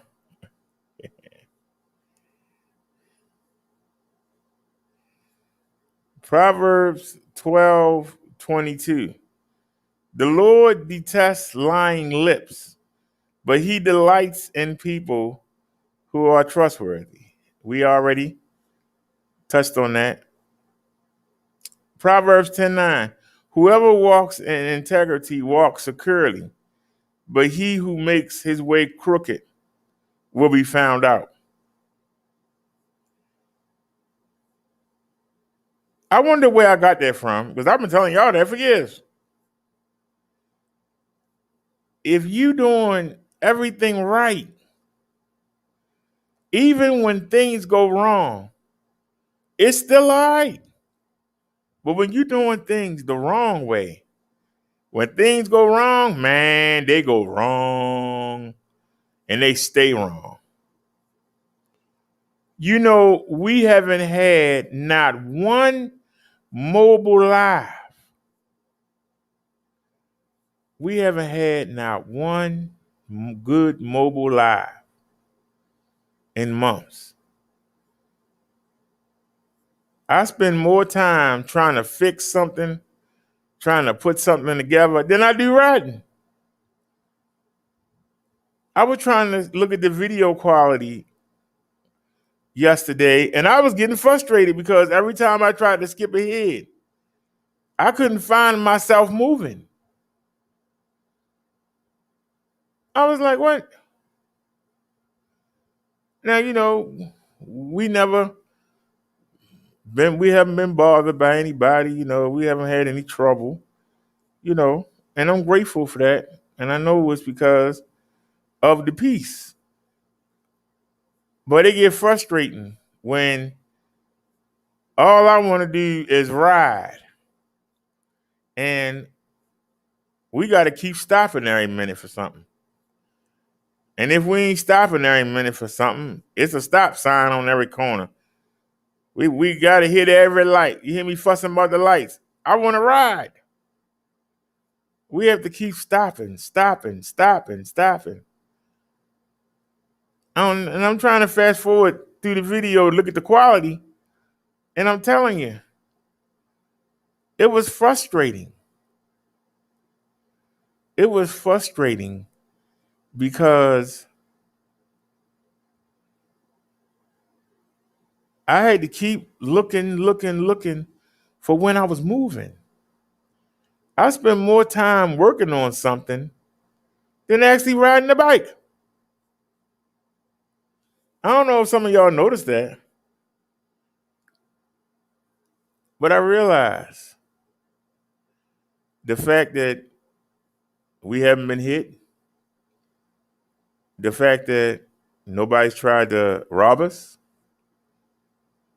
the fact that we've been in places that I shouldn't be, and y'all know what I'm talking about, and ain't nobody bothered us. I took y'all some places y'all know good well. You don't see nobody that look like me out there. Tell the truth. Y'all know it. I took y'all to some beautiful places. I go in there, I stand out like a sore thumb.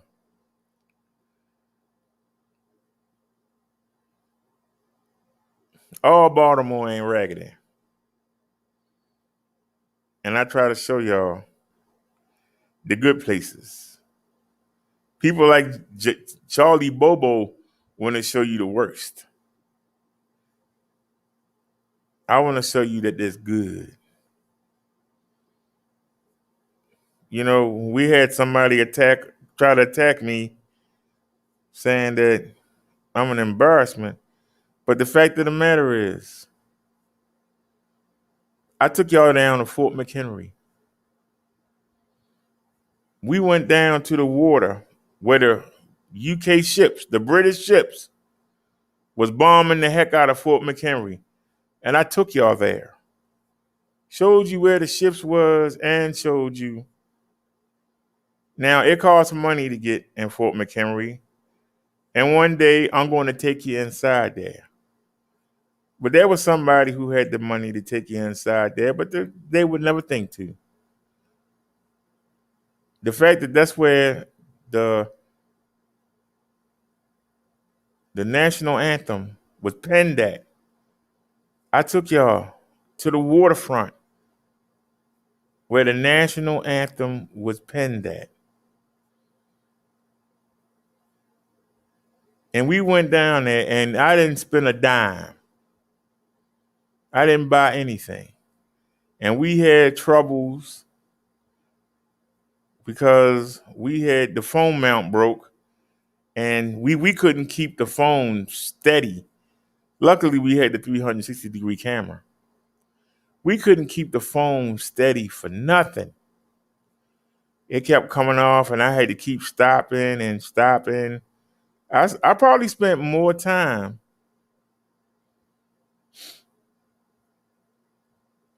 I've taken y'all down to the jail, showed you the booking. We didn't go inside. I have no reason to want to go inside. I don't even want to be on that cameras. I showed you where the families go to visit the prisoners. I showed you where they check in. I showed you where the prisoners that's about to be released that got more freedom. I showed you that building. I showed you the Supermax, where they only allowed to come out for 1 hour a day. I took you there. It didn't cost nothing to take you there.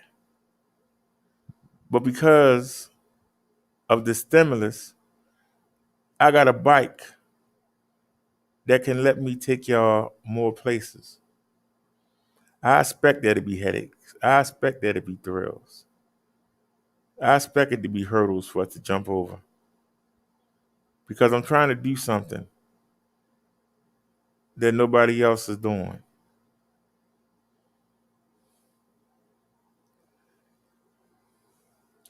Nia says, go on the trail. I don't know.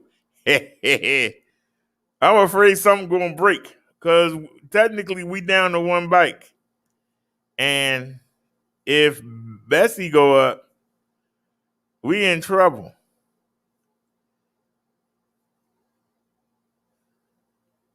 Now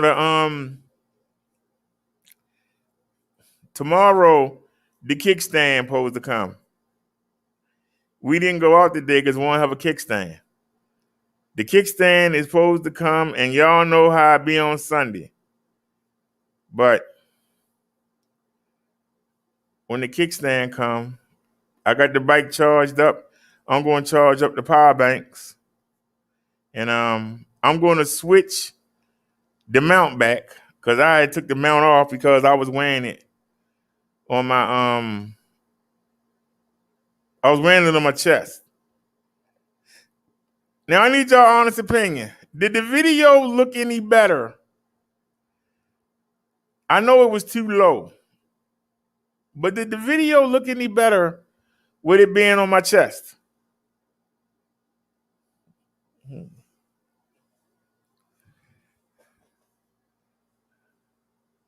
Well, I asked y'all a question. Let's go answer it. Did the video look any better? It don't matter which channel pop up. All right, there's the e-bike channel.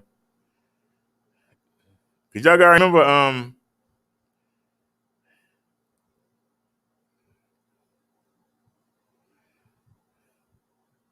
here it is. And that. Cause remember, we started in the house.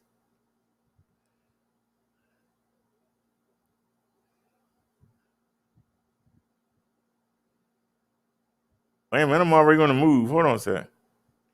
See what I mean when I say it's hard to find me on the move? All right, we on the move. Right now. Is this the right video? Yeah. Hold on. That's what I'm trying to do away with. We getting a better camera. No, I'm in the house. We get the phone with a better camera and also to help with these jokes. Because at night it's really bad. Excuse me, y'all. I gotta say, where's the lawn? Okay, right now. Hold on, I'm still in the house. It was a fast ride. It was a fast ride down there. So have we fill the car? No. Right there. Yeah, I'm already. Can I have a seat for a second? I'm tired. Hold on a second. Right there. The blinded stable, I'm finding you have medical bureau. Oh, wait a minute, I'm already inside. That's scared, that's it. All right, here we go. That's some bull crap. We ain't gonna cry about it though. Let's just get back to business. They just lay it over top. Now we know the phone ain't no good, and StreamYards is not optimized for quality. But is it on? Yeah. All right, we gotta turn around and get out of here.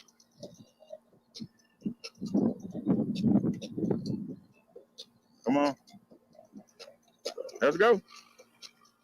All right, y'all, that's what it was. It was the alarm. Yeah, I did come back for it. So was it? I did come back for it. I mean, we got two of them. I could have just paid this one. I had the same problem the Bobcat had. I would have had to figure out how to pay the other one. So, two back-to-back mobile lives. We lost one of the alarms. Now we had broke. So y'all gonna try and tell me that we ain't cursed?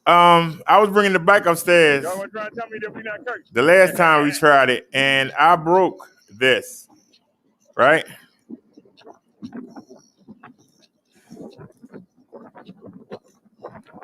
But in the basket of the scooter, guess what, ladies and gentlemen? Guess what I found, ladies and gentlemen? I found another one. Ain't nothing wrong with being cursed. I found another one. So this is the strap. Look at that long line of cars that go on the backpack. So maybe the chest mount was too low. So maybe if I put it on the shoulder of the backpack. God darn. maybe we can get a better view. Well, what do y'all think?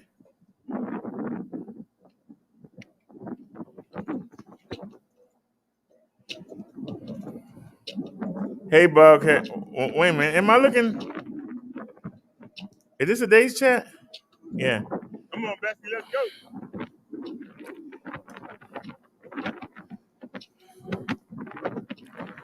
The one I got sent is there's something wrong with it. I thought I had it fixed the other day.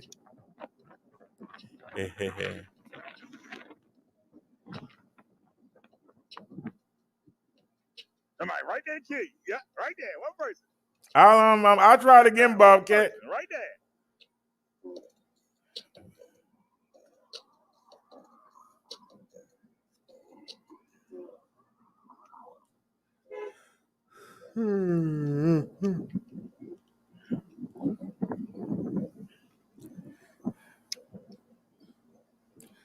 Bumps. All right, come on. That's how Bessie get up to here. Come on, Bessie, man. Let's scale this here. Now, see, because the bike is moving, it's kind of making you think that it's jumping, but don't look at the phone and got a speed bump. They got two of them. Look at the other things. Are the other things bouncing? Speed bumps for the chumps. That's the question. That's why I said it's not a good representation because it's too low. Hello, how y'all doing today?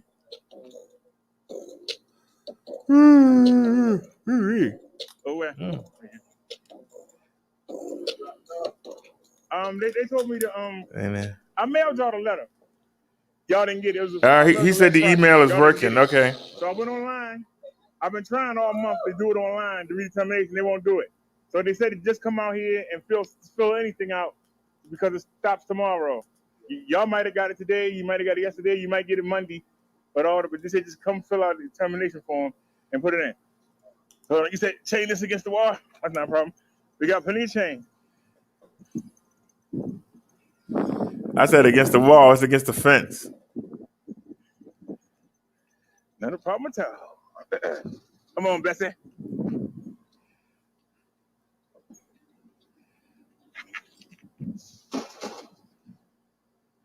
This is a tollway zone. I ain't gonna get told, am I?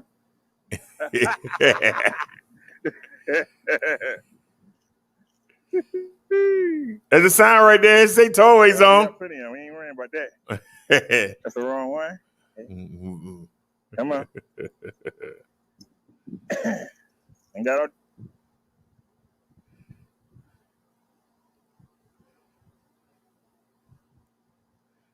Alrighty. For those of y'all, wait a minute. Let me look. Let me look at the e-bike channel. Did they got any e-bikes in yet? Nope. So I ain't no need even fooling with that. But our sermon got interrupted. Did everybody see the phone that we got? It hasn't shipped yet, so I can still cancel it.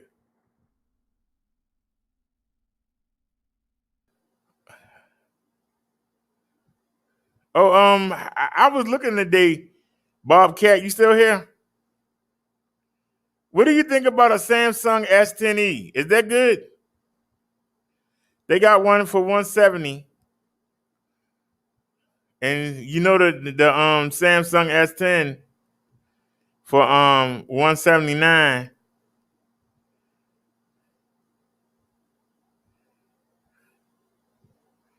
Well, let's go to orders.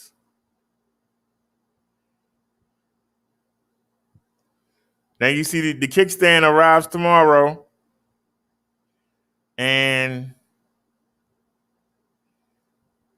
the phone that I picked, it hasn't shipped yet. It hasn't shipped yet. I wonder if it's too late to cancel. Let me see. Request cancellation. They ain't gonna cancel it.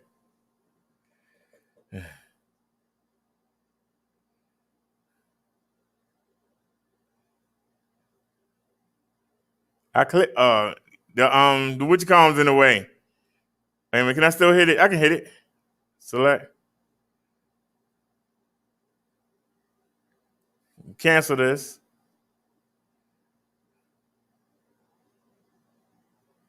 Boy, by mistake.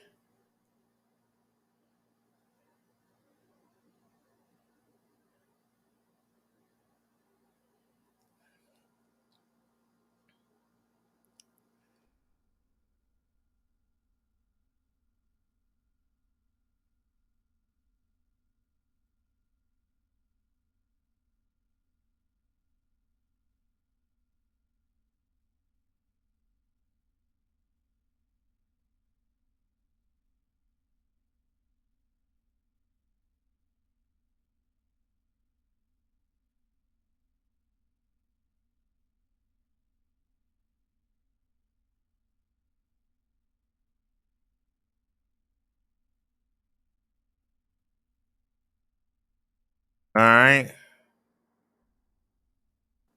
So I'm going to stop sharing.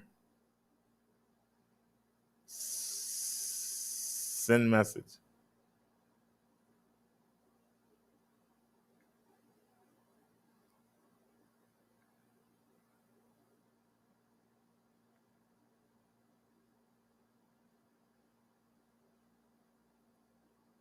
So I had to request a cancellation. But they haven't shipped it yet. Why I had to request one?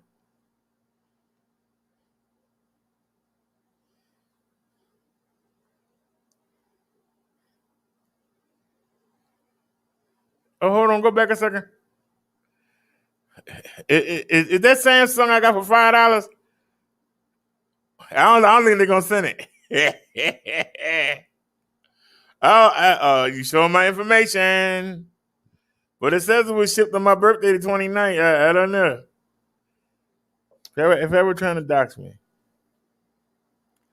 What phone did I order? I just went on and got the 2XL. The Google Pixel 2XL. I said, the heck with it. I saw something today that just totally took all the air, all the wind out my sails, Bob. It took all the wind out my sails. It was called the, hold on.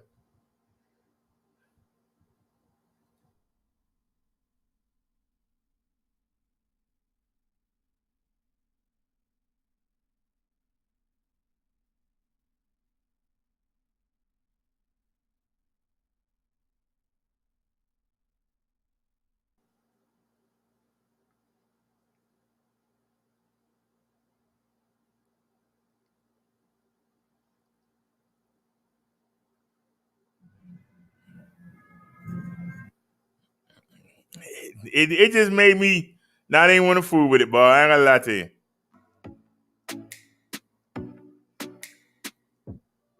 This is a DJ Osmo.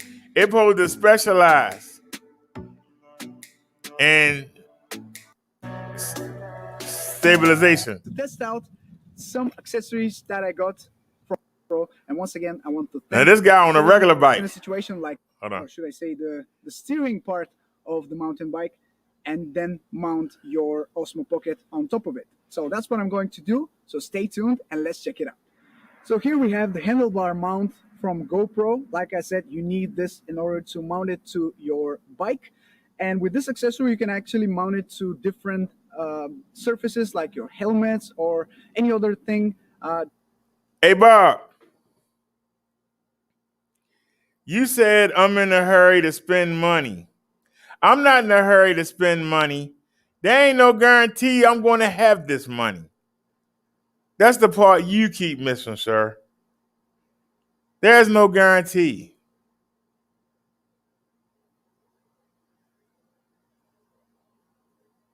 Anything could come up. And I might have to spend the money on that. So when you got it, you go ahead and get. Because if you don't get what you need, somebody else is going to take your money. Whether it be a bill, whether it be a unseen medicine, anything could take your money. So if you need something and you got the money, get it. Because tomorrow ain't guaranteed. So it's not a matter of sitting on it. I'd rather go ahead and get what I need so I know I got it in case something happens. Because anything could happen. That could be useful for a situation. On the furthest, just seconds, and adjust your Osmo Pocket the way you want it to be. So, all right, come on, sir. Let's get riding. Come on, you take longer than me. You're a young man. I will try all of the 3 gimbal modes. Come on. So that's what we're planning to do. I'm recording in 4K, 30 frames per second. There are no microphones attached. I'm just using the audio. So if you're recording in 2K, why are we watching the 720? That being said, let's go. Can we watch it in 1080, please? All right, y'all. This is Specialized. I want y'all to watch this. This is Specialized for stabilization. These are made for stabilization. Don't this look familiar?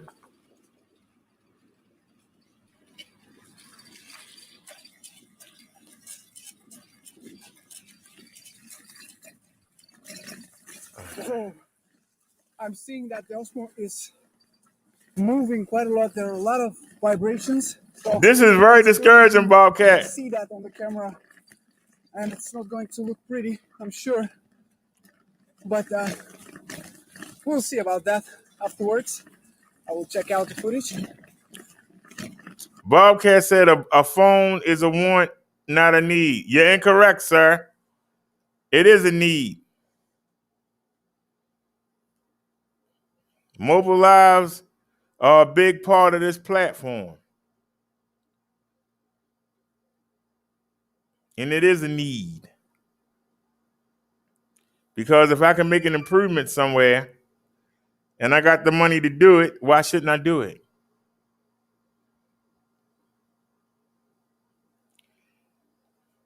Because let's be truthful, you know.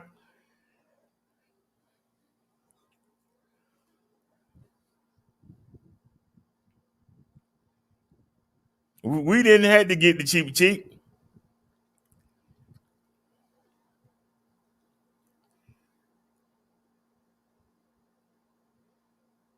After seeing this video, it was like, why risk going into debt to get something when it still might not do the job? This is a DJ Osmo Pocket. It's supposed to smooth out all the bumps. Are you watching this video? Look at it. There might not be nothing that'll do it. Look at this. Yeah, it's quite bumpy here. It's beautiful. Not sure about the footage though. From what I can see, the Osmo Pocket is moving like crazy.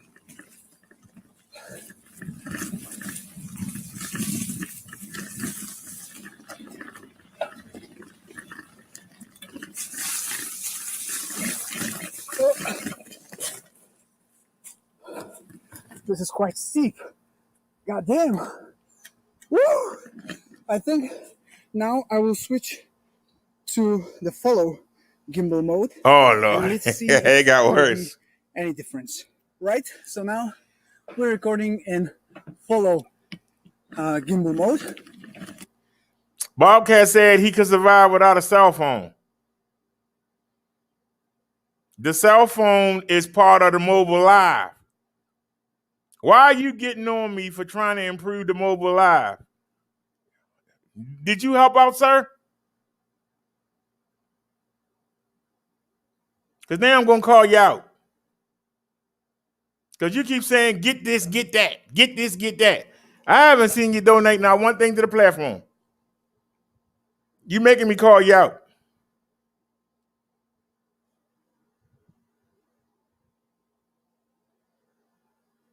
You the one talking about getting the daggone Samsung S10, knowing their arm and a leg. Well, I found one for $180. And I had $150 to put it there. You said to get it. Why you didn't put the other 30 there?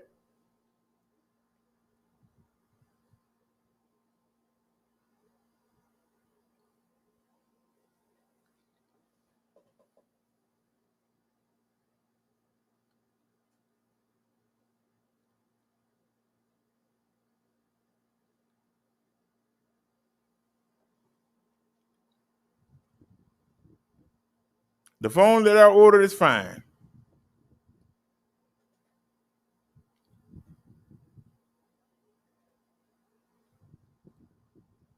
It's better than what we had.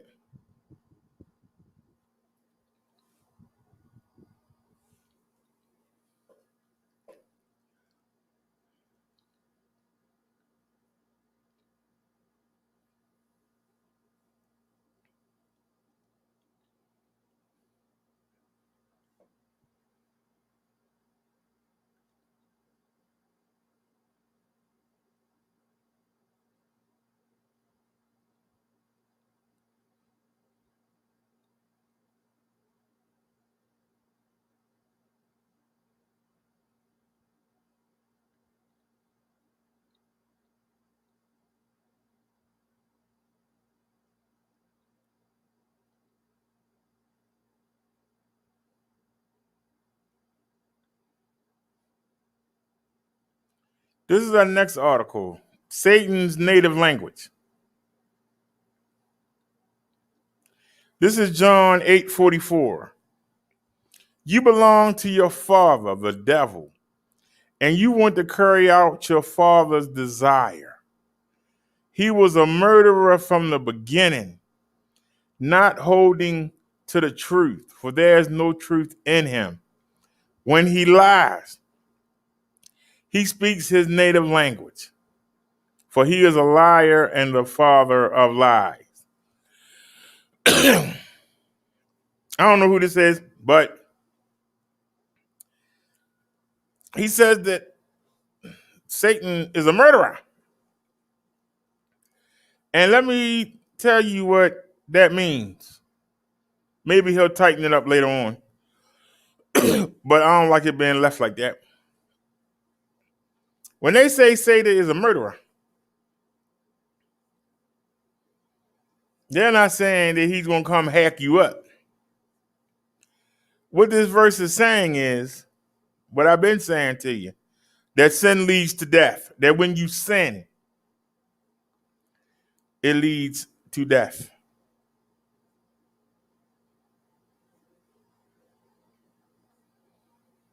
Not when you die naturally or when you die on earth, but it leads to your life force. When you follow Satan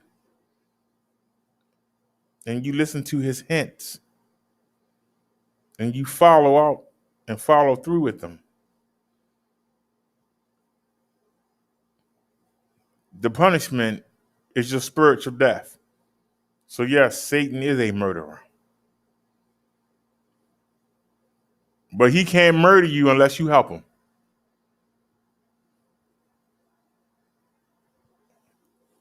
You have to help him.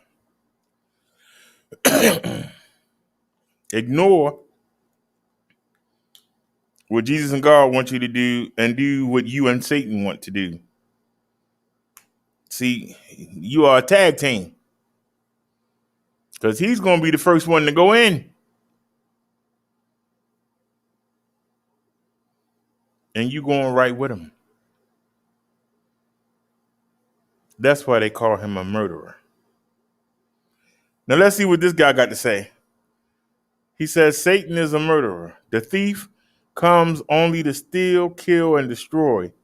I have come that they may have life and have it to the full.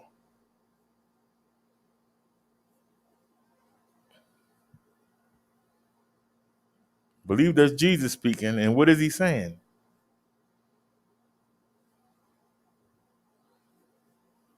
I have come so that they may have life. By me dying on the cross, you have a chance to save your life and continue on to heaven. But if you follow Satan, the devil, Lucifer, you're going to die spiritually. You're going to be gone. You're going to spend all the time suffering in baby hell, and then your reward is to get thrown in the furnace. And you're going to have to watch the people that you love get thrown in. You're going to have to watch your politicians get thrown in. Have to watch your preachers and deacons and the people you sat next to in the churches. You're going to watch them get thrown in. And then you don't get thrown in. That's your punishment. But let's keep going. What this guy got to say? John 10:10. It seems odd that murder is inserted into a passage that deals extensively with the devil as a liar. Satan's ultimate goal for every lie he tells you is your death, your destruction. Be self-controlled and alert. Your enemy, the devil, prowls around like a roaring lion looking for someone to devour. 1 Peter 5:8. Your total, complete destruction is the devil's primary goal. His main weapon is to get us to believe his lies, many of which we'll examine. There is no truth in Satan. You may have heard this. You may have heard of the little boy who had trouble telling the truth. His mother was exasperated with him and often made him stand in a corner. One day she asked him, "Son, what is a lie?"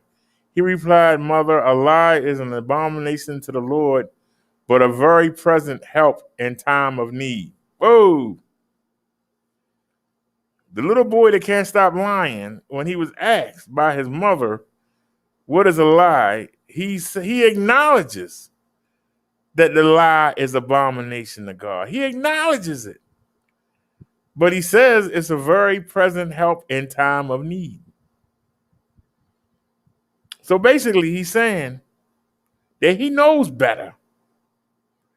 He knows better. But for his own selfish reasons. Forget what Jesus and God say. I'm going to do what I want to do. And rather than facing the consequences of what I've done, I'd rather just lie about it. And I deal with the consequences later. And I just told you what those consequences are.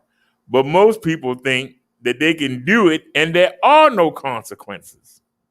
Because that's what they're being taught. They're being taught there are no consequences for their actions. Let's continue. Mark Twain said the difference between a person who tells the truth and one who tells a lie is that the liar has to have a better memory.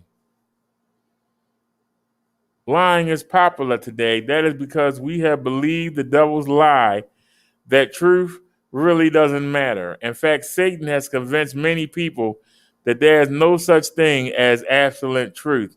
So there can be no absolute lie either. Satan's dedication to lying is complete. His dedication to untruth is a lethal weapon he wants to use on us. The devil is incapable of telling the truth unless he can tell a partial truth to corrupt the whole truth or twist the truth to his nefarious purposes. He twisted the truth when talking to Eve. As Genesis 3:1-5 clearly shows, Satan said in essence, if you know good and evil, you'll be equal to God. That's like saying if you drink gasoline, you'll be a car. Satan twisted the truth and so enslaved humanity from that day to this. The devil is the father of lies. In other words, Satan is the chief liar, worse than everyone else. He is the true source of all, lying. His lies have the power to corrupt and ruin lives. Let's go back to Genesis 3:1-5. Satan said in essence to Eve, if you know good and evil, you'll be equal to God. So even Eve in her perfect form couldn't be content to be under God. Couldn't be content to be subject to her husband Adam. She really believed that by eating, even though everything that she's known has been provided for her and she has done nothing, she really believed if she ate that apple, she would be equal to God.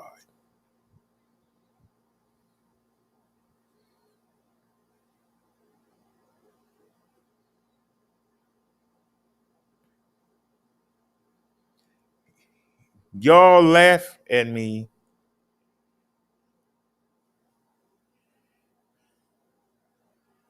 Y'all laugh at me or make fun of me or get mad when I say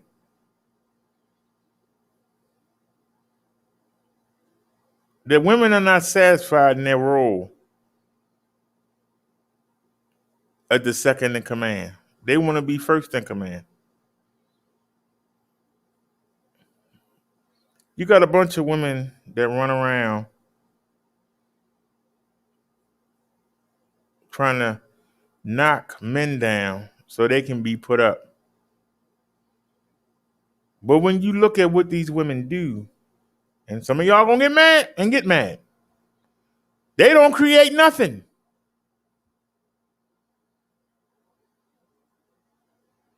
They knock stuff down, but they don't build nothing. The devil's the same way. He convinces people to knock stuff down, but he don't create nothing. All he can do is take stuff, get somebody to take something from one person and sell it or give it to another. That's all he can do. Convince you to do something stupid. And he don't suffer for it. He don't pay the cost for it. You do. Whether you get killed, shot, jailed,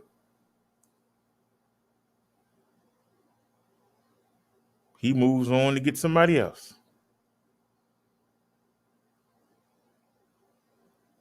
When we stop and realize that God has a plan for us,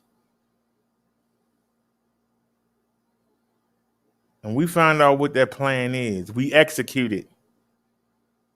But see, we don't want to do, because all you have to do is let Jesus in your heart. He'll tell you what he wants you to do. You won't do it because you want to do what you want to do. You think you know everything. Yeah, I'm smart. I know everything. How many times, and tell the truth, those of y'all that's old enough before we had navigation, tell the truth, those of y'all that's old enough to remember, before we had navigation, how many times did our parents get lost?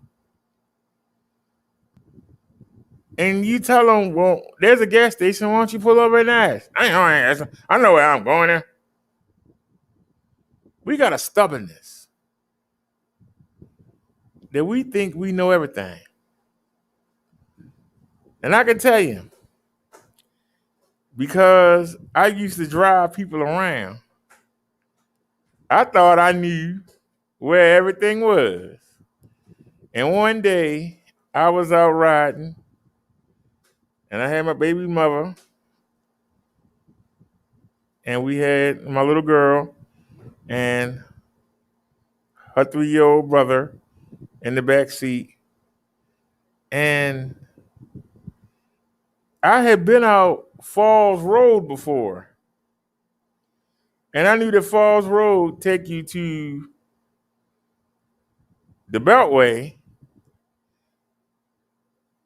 And if you go the other direction on Falls Road, you go to some nice houses. Well, we got on Falls Road and we should have went left and we went right. We wound up in Pennsylvania. We was out there with the Quakers. And I finally said, you know what? Let me just ask. See, I had to drive and burn all that gas up, put all that stress on the car. Got children in the back seat. we were all we out Pennsylvania. And there was a Pennsylvania cop. And I walked over and I pulled up and I asked him, I said, sir, we was on Falls Road trying to go to Baltimore, but I don't see Baltimore. He looked at me, he said, you in Pennsylvania, boy. I said, what?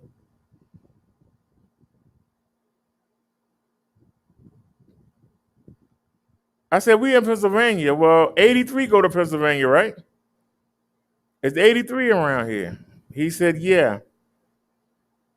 Take that road 2 miles and make a right or something.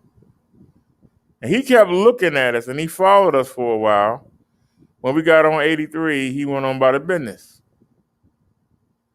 But he wanted to make sure us black folk got the heck out of there. Even though we had 2 young kids in the back of the car, this man still followed us and made sure that we got the heck out of his little town.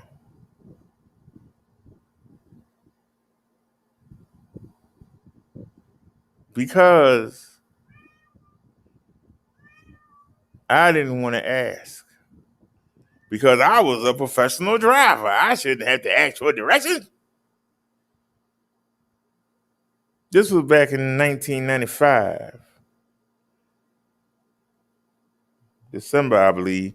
So, navigation wasn't the thing back then. But I'm not comparing women to Satan. This is not my article, Nia.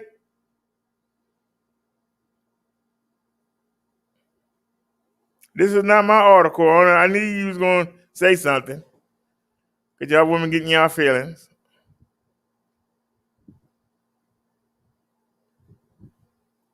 But Adam ain't no smarter than Eve. Because he should have knocked her to the ground and said, hey, why the hell are you trying to offer me this when the man said no? Why are you trying to offer me this for? You undrug yourself down. Why you want to drag me down? That's what he should have said. The chump. See, I tell the truth. I don't sugarcoat it. I'm not comparing women to Satan. We're talking about lying.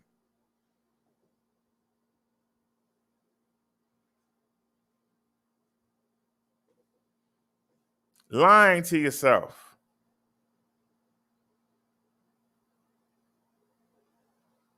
But since Nia went there,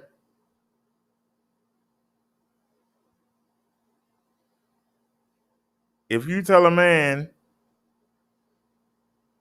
and this is a true story, I'm not making nothing up, because my lady friend used to live in a place, it's called Lake something, but it's an apartment complex, and it's on a lake. It's a swamp. I call it a swamp. It was a swamp, but it was an apartment complex built around a swamp.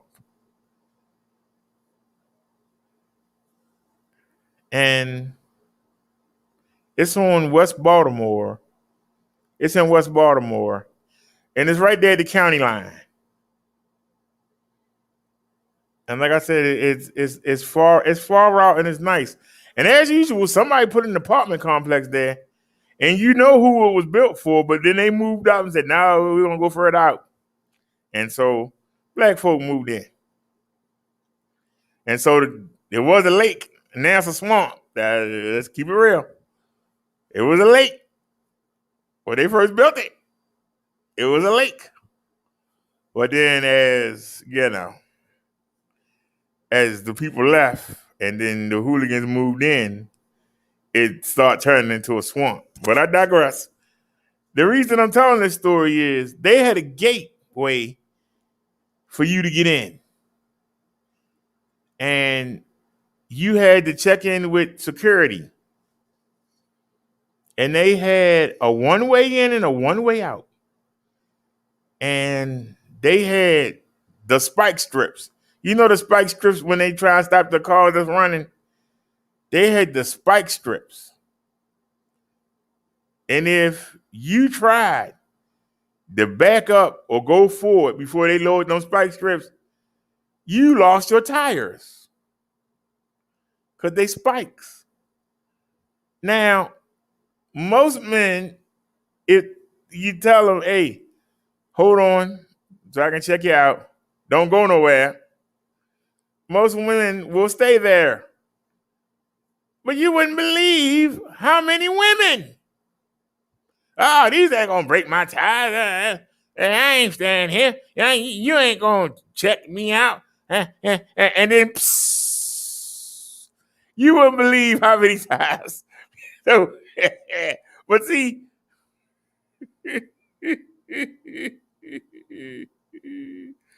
these are truths. I'm not making this up. So what I'm saying, I'm making it up. I'm not. Well, lady was saying she could verify it. They were trying. Now, there was some men that were stupid too, but it just, at least every time I went to go visit, there was always some woman sitting there with flat tires, fussing, just. You shouldn't have me. Who gonna pay for this? And it's just saying. They tell you, don't drive while the spikes is up. Wait till you get cleared. And they didn't want to do it. So you can tell somebody something, but they not going to listen. They going to take what you said, it's going to go in their brain and go in the ear, and by the time it come out the other side or their mouth, it's something totally different.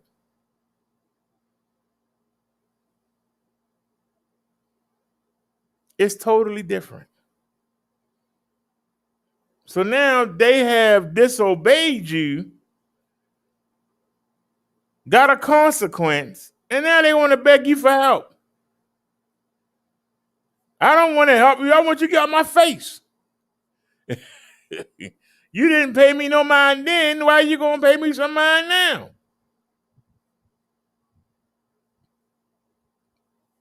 Then I get an amen.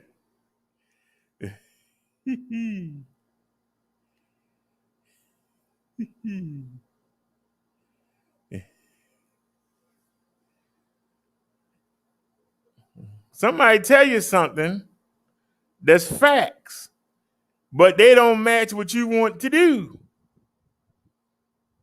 So they're not facts anymore. Because you feel that you shouldn't have to be checked out. You feel that you shouldn't have to wait.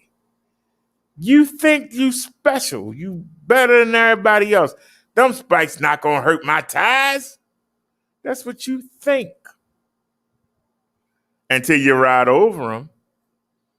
Then the reality hit. Wait a minute. I can't go nowhere now.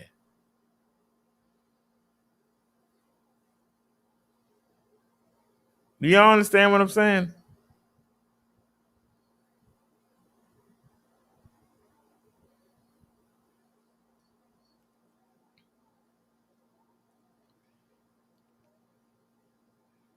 You know, John the Baptist got his head cut off by one of the King Herods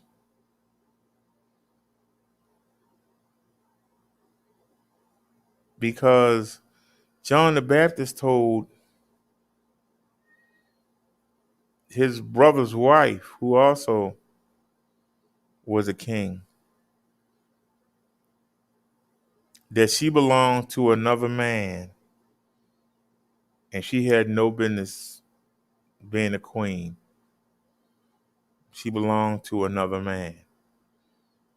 And he told her, God knows what you're doing. And the only time a birthday is mentioned in the Bible was that king's. Not her husband, who was a king, but the brother. That woman had a little girl who was a pretty good dancer. And when all the bigwigs would get together and get drunk, they'd like for her to come dance. And normally, the king would tell her, you could have anything you want after she finished dancing. The mother, his sister-in-law, told her to ask for John the Baptist's head on a platter.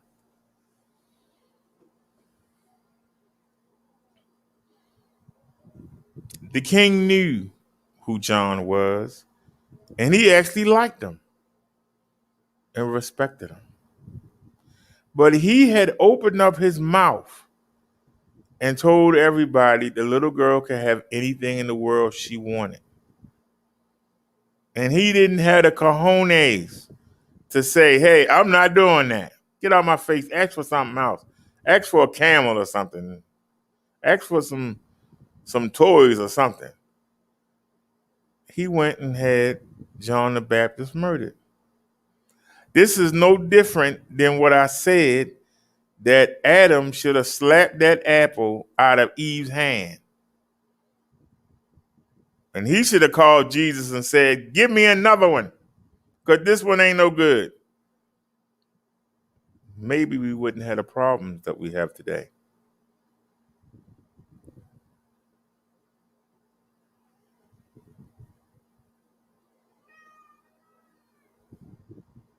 So Nia says that I'm picking on the women. No, it's the men too, because they are spineless. 50 years ago, a woman worked because she didn't have nobody to provide for. And they were lowly jobs, like sewing or something like that. Nowadays, bosses are scared of the women that work for them. All they got to do is say one thing and their business is in trouble.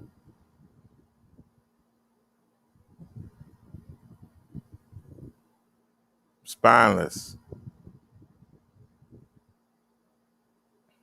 Somebody can get mad at me. I challenge you to go look for yourselves. 99%. I said 99% of the female sports that's in the high schools and the college, 99% of them are supported by the male sports. I said 99% of them. The money is in the male sports.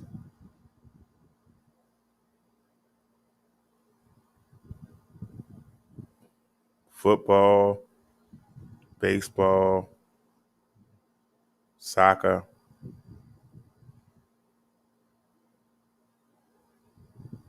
The NCAA has the Women's Sweet 16. Very few people watch it.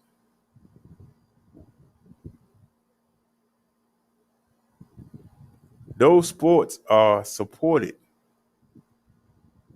by the men's sports.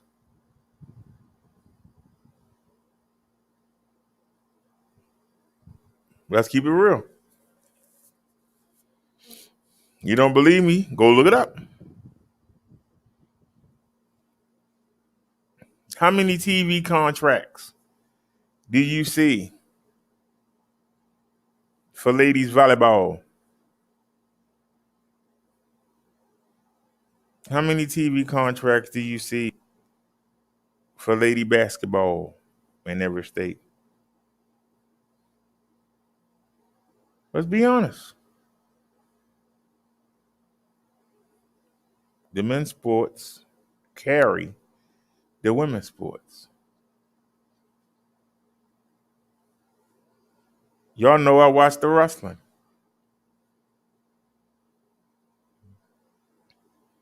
They keep talking about doing an all ladies pay-per-view. except for some perverts and maybe some ladies, some liberal ladies, pro ladies will watch it. Who else will watch it?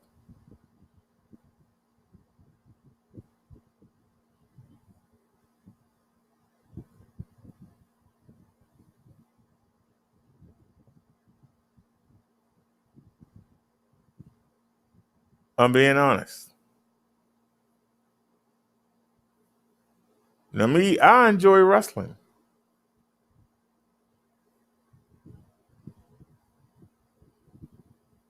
I'm noticing recently that they putting more on the WWE. They pushing the women more, thinking that that's going to bring more women back. The women watch because of the muscle-built men. They didn't watch for the women. Back in the 60s, 70s, and 80s, you can go down south and watch them wrestling and see how close the fans was to the ring and how many riots broke out. If you did something to Jerry Lawler, them women try and do something to the Fantastics, the Rock and Roll Express, them women to try to kill you.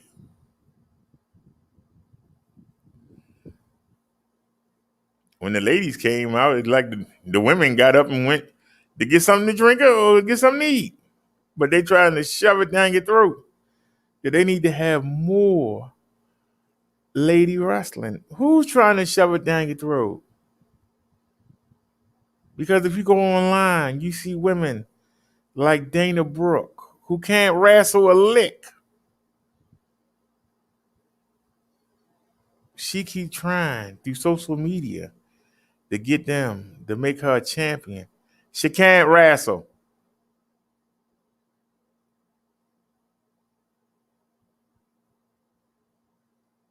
They have to keep putting the same women up. I'm so sick of Charlotte Flair. But it's like Charlotte Flair, Sasha Banks, Bayley. They reluctantly push Asuka, the Japanese woman, because she good. She better than all of them. But they don't want to push the Japanese lady like that. But they got all these other women on there. And the women don't do nothing. They don't even really have a division. But they want a whole pay-per-view.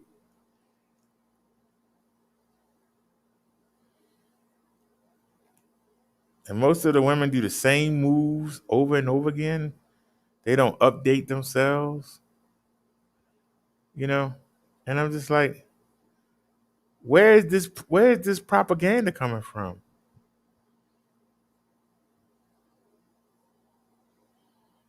Because there are some ladies that can draw. Dr. Britt Baker. She was green as I don't know what, but she worked hard.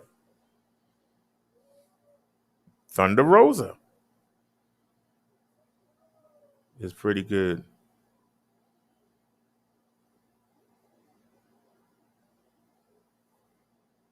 But other than that,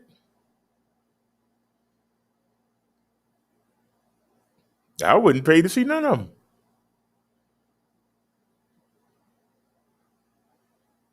Except for the women I named, I wouldn't pay to see any of them.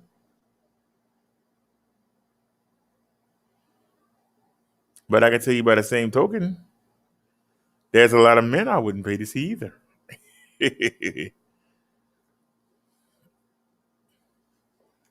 But they trying to act like they the stars.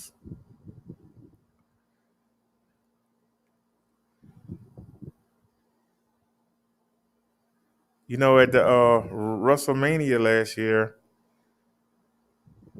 they actually had two black women fight over the SmackDown, the Friday Night Wrestling, which I ain't watched yet from last night, the Friday Night Wrestling. They had two black women fight. Should have been a big thing.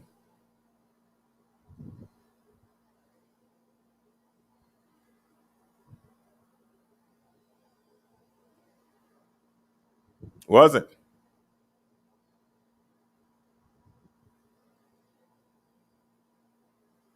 Because the people were there to see Daniel Bryan.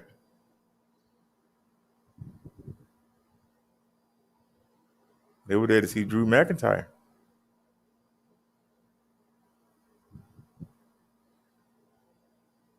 They had that I don't know if he's Mexican or Puerto Rican, or I think he's Puerto Rican. What's that rapper name? Bugs Bunny. People came to see him wrestle, and I give it to him. He did good in this match. He did good in this match.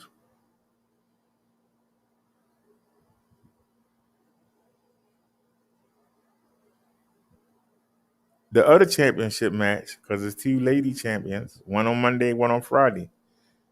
That match was in the pre-show.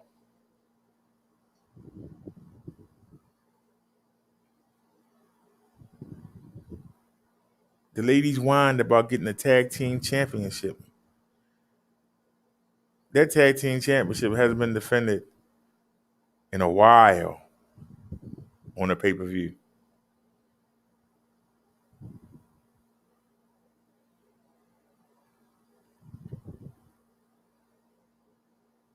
But it's being shoved down everybody's throat.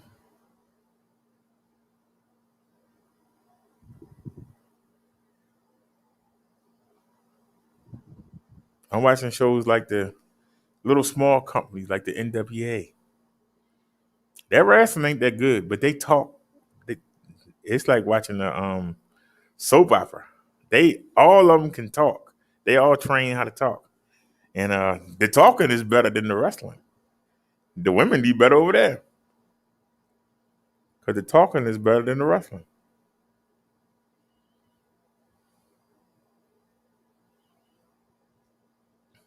The new company AEW supposed to be they came out 2 years ago. They had the sorriest women's division for the longest time. It's still sorry. They have to bring in Japanese girls.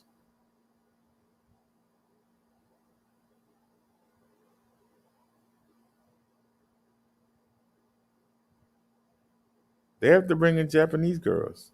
Their first champion was a Japanese girl that weighed 98 pounds. Their second champion was a 260-pound transsexual. Let that marinate.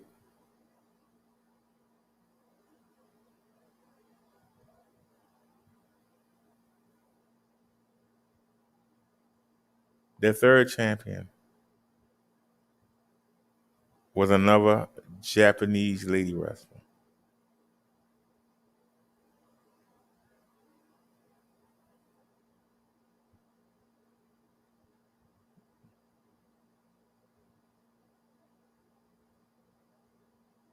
But they need their own pay-per-view. They need their own card. Just women.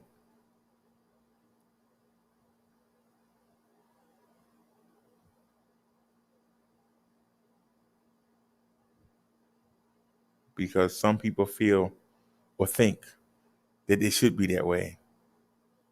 But they haven't earned it yet. And that's something that we tend to do. We don't want to put no effort out, but we want to get everything we can in. And lie, cheat, steal, whatever you got to do to get what you want, even if it hurts other people, that don't matter. Long as you get what you want.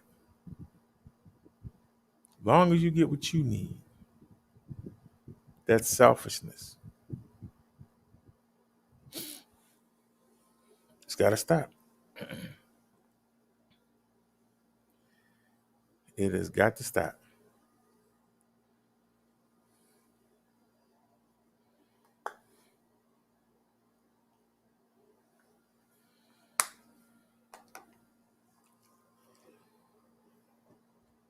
The devil is the father of lies. In other words, Satan is the chief liar. Worse than everyone else, he is the true source of all lying. His lies have the power to corrupt and ruin lives. Only when we recognize Satan's lies and counteract them with God's truth can we succeed in overcoming the awful effect of demonic truth.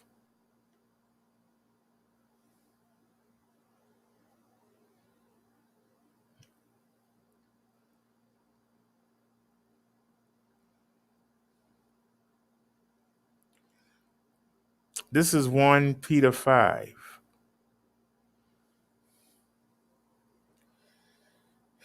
We want to focus on 8 and 9, but I'll read you the whole thing.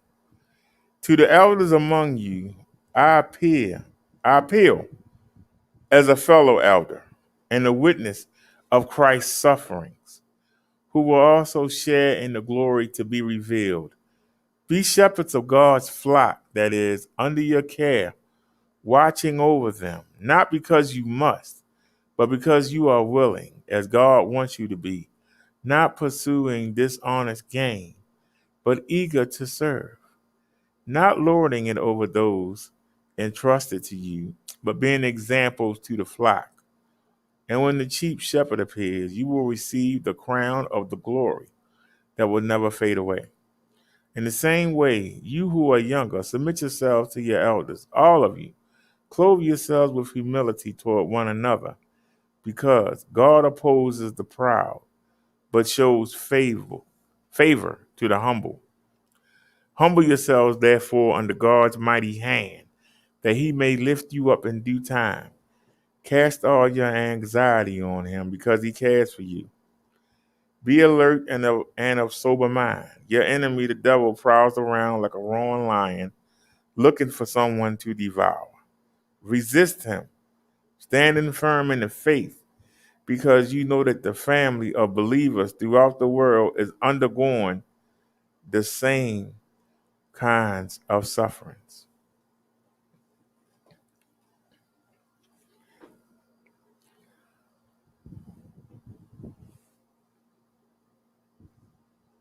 Be of alert and sober mind.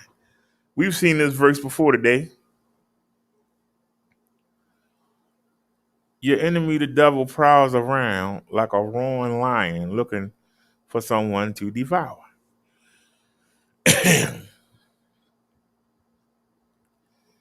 Be alert and of sober mind.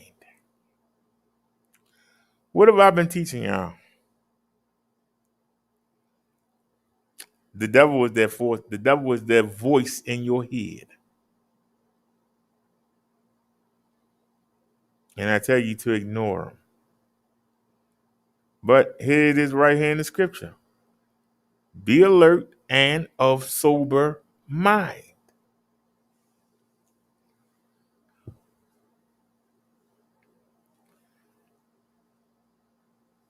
He gets to you through your mind.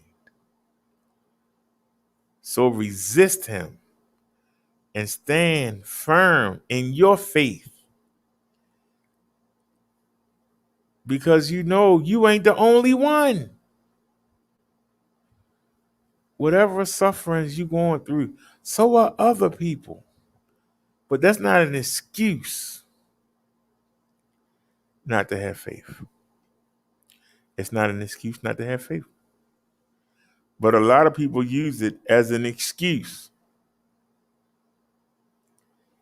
People use it as an excuse.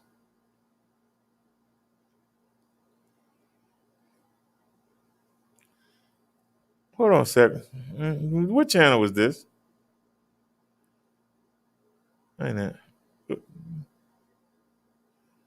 See, I only got 2 phones, but we on 3 channels. This might not have been the best idea. Hold on a second. Ooh. So what channel? The Reverend channel. I went in there and I blocked that person. Why are they still there?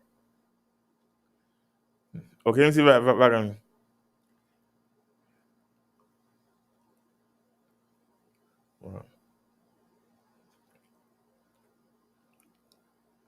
Oh, I blocked myself. Wait a minute. Wait a minute. I blocked myself. Hold on a sec. Wait a minute. That's not me.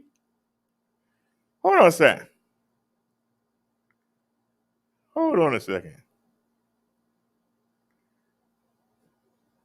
Yeah, it's supposed to be blocked. Okay.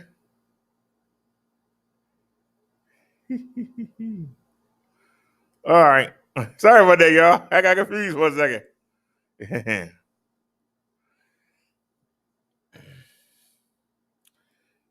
It's showing up over here. Wait a minute.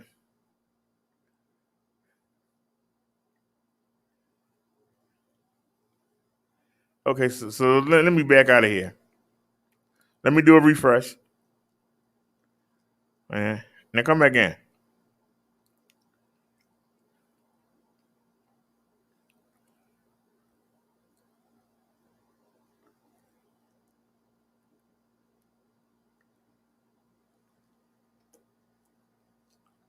Hold on a sec. We need to come back to the original.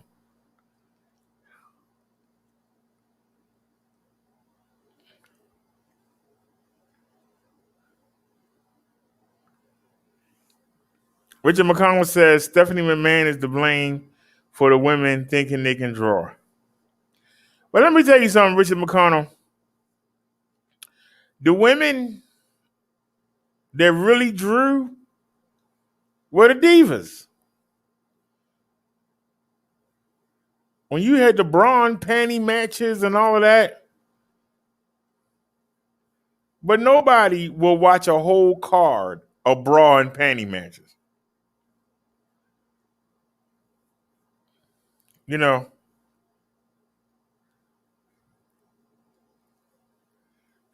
now don't get me wrong, but what I said can be, y'all can look it up. It ain't like I made it up. You can look it up. The majority of the female sports are supported by the male sports, whether it be at high school, whether it be college. The majority of the sports are supported by the male sports. Even the WNBA. The NBA lost a lot of money with the WNBA, but they absorb it. Why? They keep the women from complaining. They absorb it.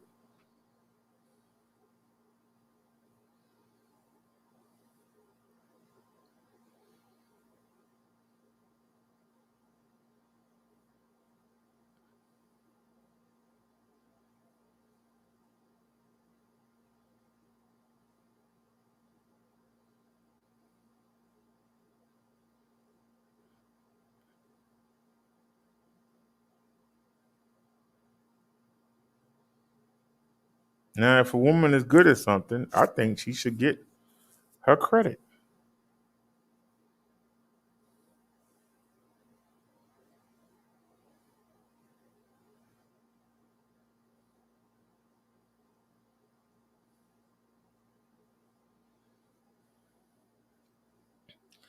It's 10:30 already? Man, I don't feel like cooking. I think I want to order something. Is it too late?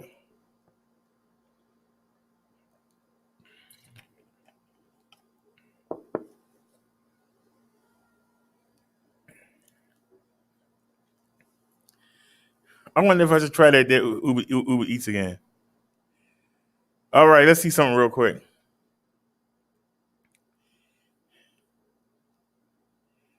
Hold on, y'all. We need to see. I requested a cancellation.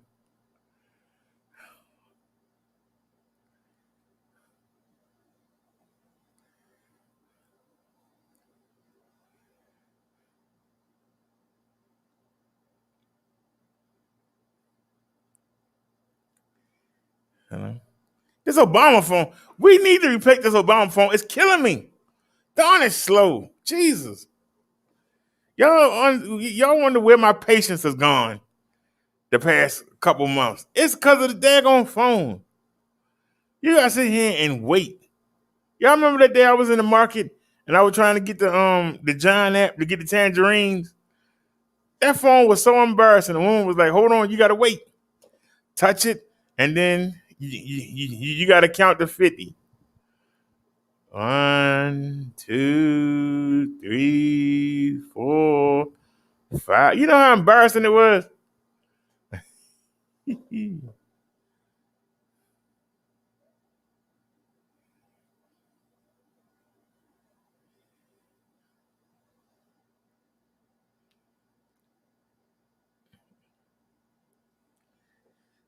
All right. So the people now, if they had actually shipped it, it'd have been too late. But they played around so much all weekend when they could have been shipped it.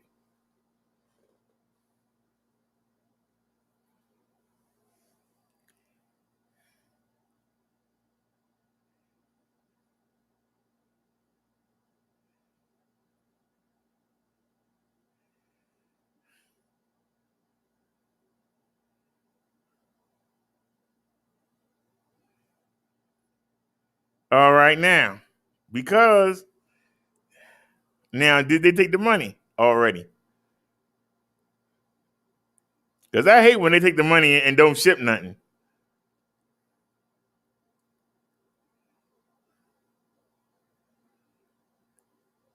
Because we ordered on Friday night, Saturday morning, right? Wasn't it? When did we order it?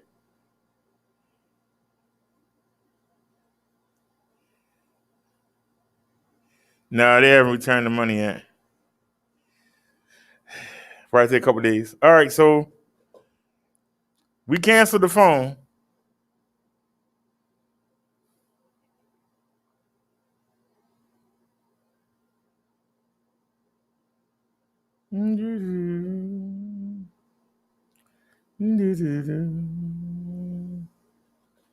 Richard said,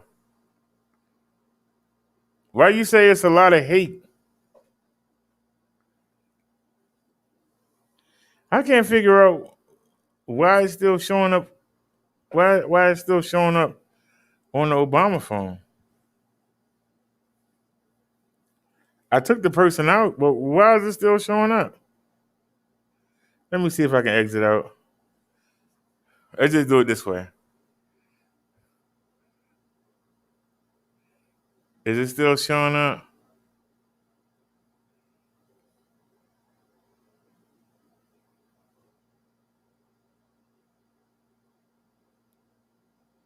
All right, so we got rid of that person.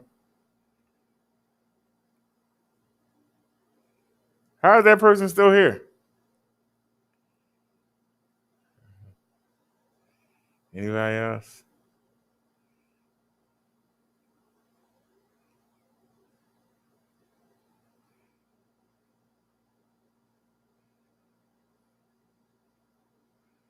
All right, I think we got everybody out of there.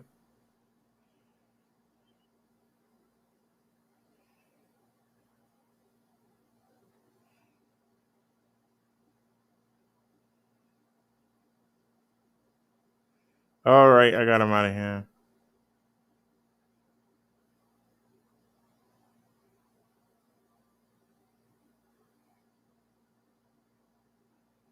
All right.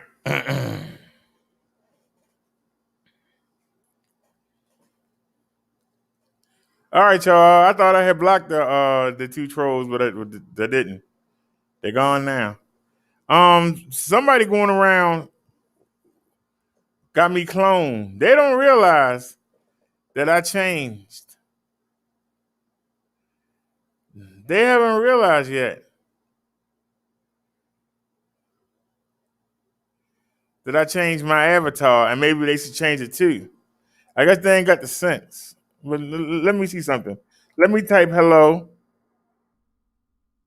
As you can see, the avatar for Minister Brother Derek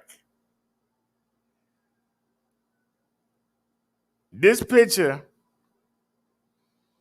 is four different pictures, and then it's two sets of what you call 'em. So when you clone this, it's not gonna look right. You can try it. When you clone it, it's not gonna look right. Now somebody took my avatar and cloned it. Somebody took the avatar and cloned it.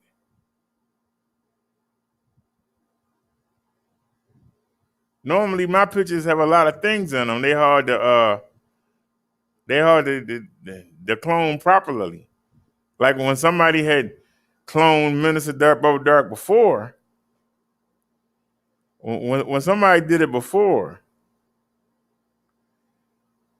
they had something running through the mouth because the words wasn't showing up clearly. And I could tell that was a fake account.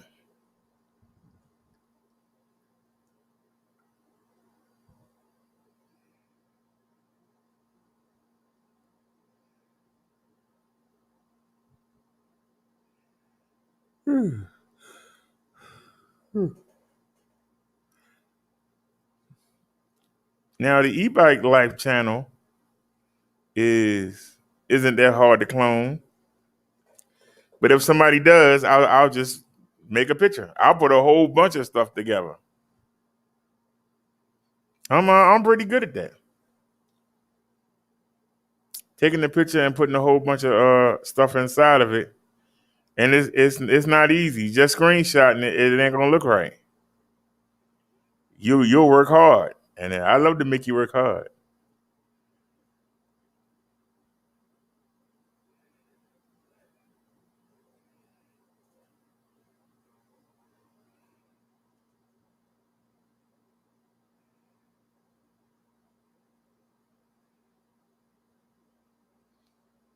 This is an example of what I'm talking about. Hold on, I'll show y'all what I'm talking about.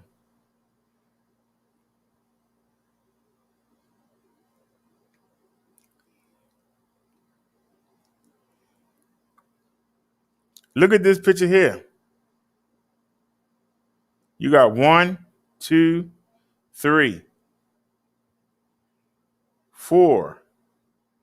You got the background. That's 5. And then you got the words.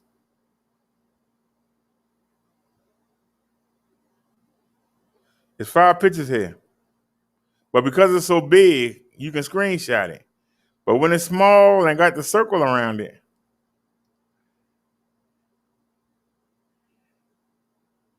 you lose detail. And I'll be able to look and say, hey, somebody tried to screenshot that. That's what I'm talking about. It's not that easy to clone. Once you put it in that circle. Because when you try to do it again, it's not going to be the same because it's going to crop again and it's not going to look right.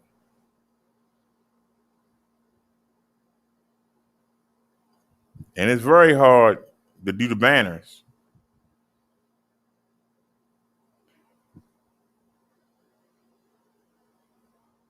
Because I'll have several of them up there.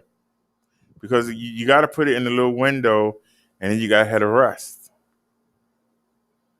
And so that's why I say, it's somebody that got a lot of time on their hands. And if you got time to worry about doing that, thank you. You telling me I'm somebody.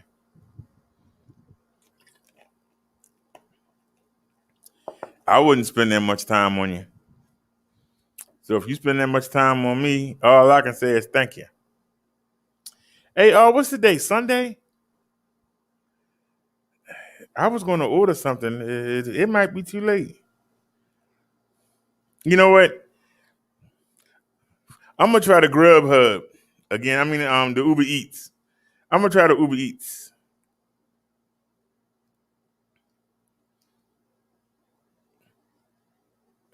Now, I bought 2 packs of chicken, and I forgot to take them out the freezer. Yes. I forgot to take it out the freezer.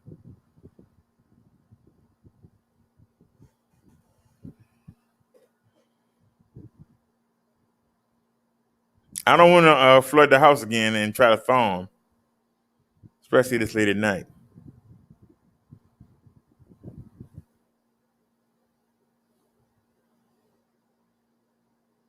We didn't go for a ride today because, I'm being honest, we didn't go for a ride today because we ain't got no kickstand. And it's not the kickstand, it's the bar that holds it. It bent. The kickstand is fine. The bar that holds it bent. So what they got is they got a piece of metal.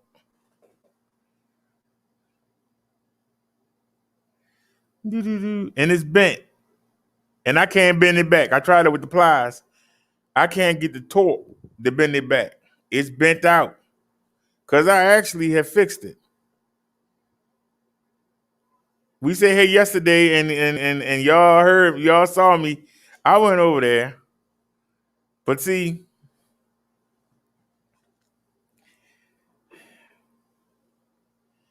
and it's on, and you should see it. It's sticking straight out.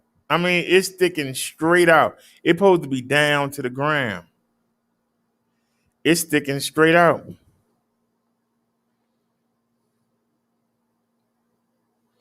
So what I'm gonna do is, the new kickstand comes tomorrow, and I'm gonna put it on. And if it works, we good to go. If not, I'm gonna order another one. I really don't want to have it up by the wheel. I like having a kickstand because I'm gonna tell you something. I've never liked the kickstand for my bike.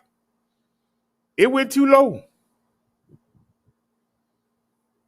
You know, the kickstand for the PX1, I like that one. I like the kickstand for the girls. You know, the G babies. That kickstand it holds the bike up. The kickstand we had, I don't know, it probably was bent.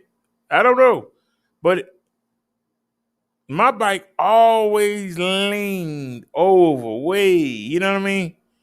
And y'all have seen me out there with the bike. Y'all seen the bike. It was always leaned over. So, and the stuff that I had on the rack was not heavy. I think that it just went up. It started leaning. But I'm gonna put the new kickstand on there. It only costs $15. So you put that with the $45 that I spent on the brakes. So that's $60. Some of y'all got cars. Y'all spend more on y'all cars. And we about to go into the fourth week, middle of April. So you got May, June, July. So 3.5 months. I spent $60 on my bike. But like I said, for the brakes, even though I didn't get new brake pads, I ain't happy about that. But I watched the video and they told me wrong in the video, so I can't complain. That's my fault. As far as the kickstand, I should have been replaced that. I told you I never liked it. But it was there. I should have been replaced that. That's my fault. I like the bike to stand up.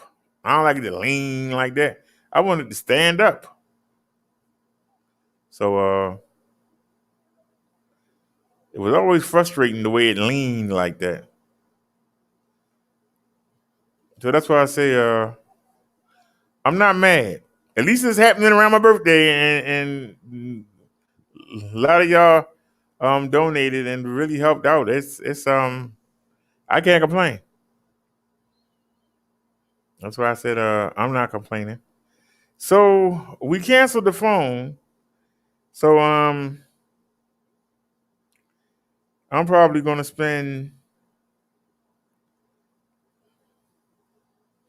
Yeah, I owe some of my girl her. So I'm probably gonna spend the night shopping. Nia said they are not concerned with the looks. The looks of what? You said they're not concerned with the looks. The looks of what, Nia?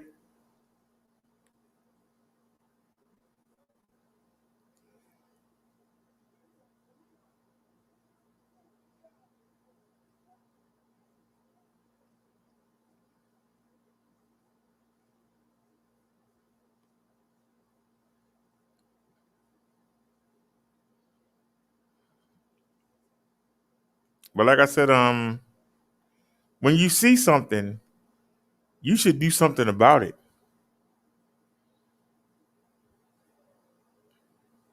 And when I was putting the stuff on it, putting the locks on and putting everything on there, I saw the bike lean a little bit, but I didn't think much of it.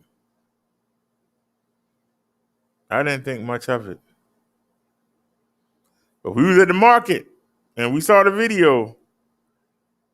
It was starting to lean and I hadn't even put anything on there. Nia said they are not concerned with the looks. You mean the looks of the video? No, you just got people that run their mouth. They would tell you to get something, and then you say, "Help me get it," and then they go, "Oh yeah, you know how that is." They tell you to get something. Yeah, you need to get this. You need to get that. I'm on disability. I ain't got no money like that. That's why when you do get it, you got to get what you need. You know how you be longing for something? When you get the opportunity, you got to get it. Anything can happen tomorrow. Anything can happen next week. We don't know.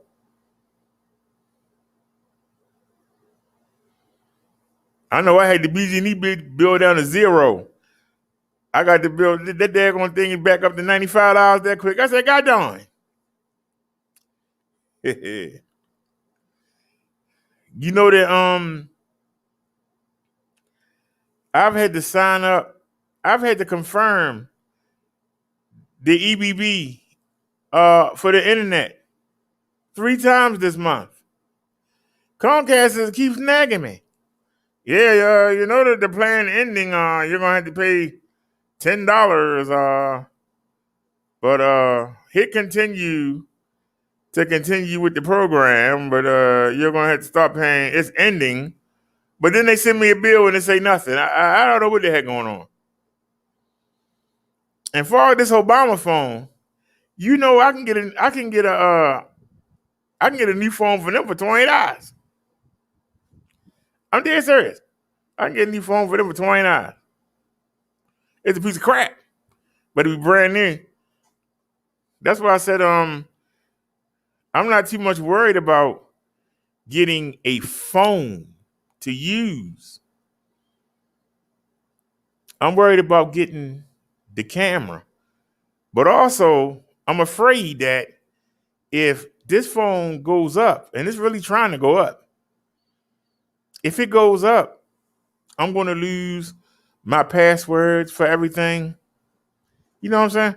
Because this is, like when I get offline right now, I'm going to go in the bedroom, turn the TV on, watch the wrestling, and I'm going to put the headphones on, and I'm going to have this phone sitting on the bed.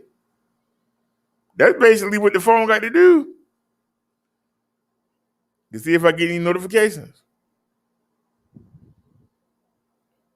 When we go out and do the mobile lives, we just have it on the handlebars so I can see the chat and I can show you all the speedometer at. So we don't need nothing fancy, but we need a good camera. And those Google Pixels have darn good cameras. Now there are phones that have better everything else, but the hardware was good. And like I said, it would do what I needed to do.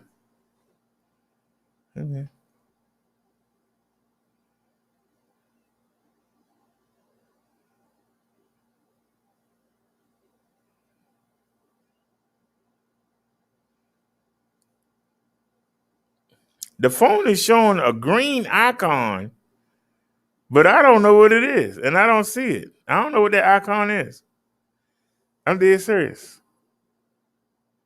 So I'm gonna go ahead and I don't know what happened to Tony. Tony said that he wanted me to break down a passage from Scripture and Revelation, and he never came back. So I don't know if that's the real Tony or not. But he was on the Reverend channel. Don't forget, we on 3 different channels right now. So if y'all want to, y'all can go give me a view and a like on the other channels and come back. You know, we just trying to, you know, I paid the $25 for this thing. I found out today that you can do 3. Now, if you upgrade, I think you can do 8 or 9. But I don't have the viewership to get I ain't even got the viewership that had 3. But I appreciate it. Considering how long we was on, I thought we would have had more views. But we did pretty good. Considering everybody was on the e-bike channel, we still got 50-something views on the Minister channel.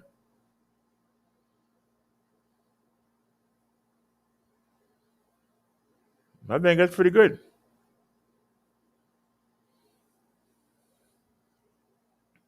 Somebody has said, don't nobody watch the e-bike channel, but the e-bike channel is doing pretty good. We up to 129 subscribers.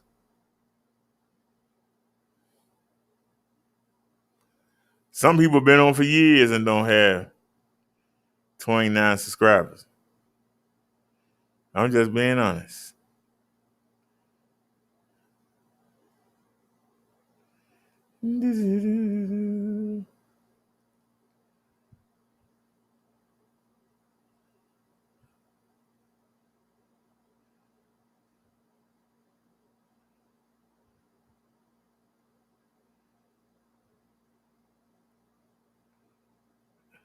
Uh-oh.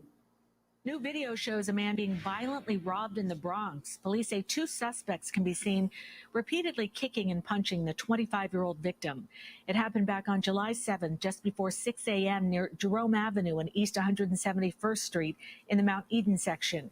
Investigators say the suspects took off with the man's wallet and cell phone. He suffered minor injuries. This morning... There on Shan.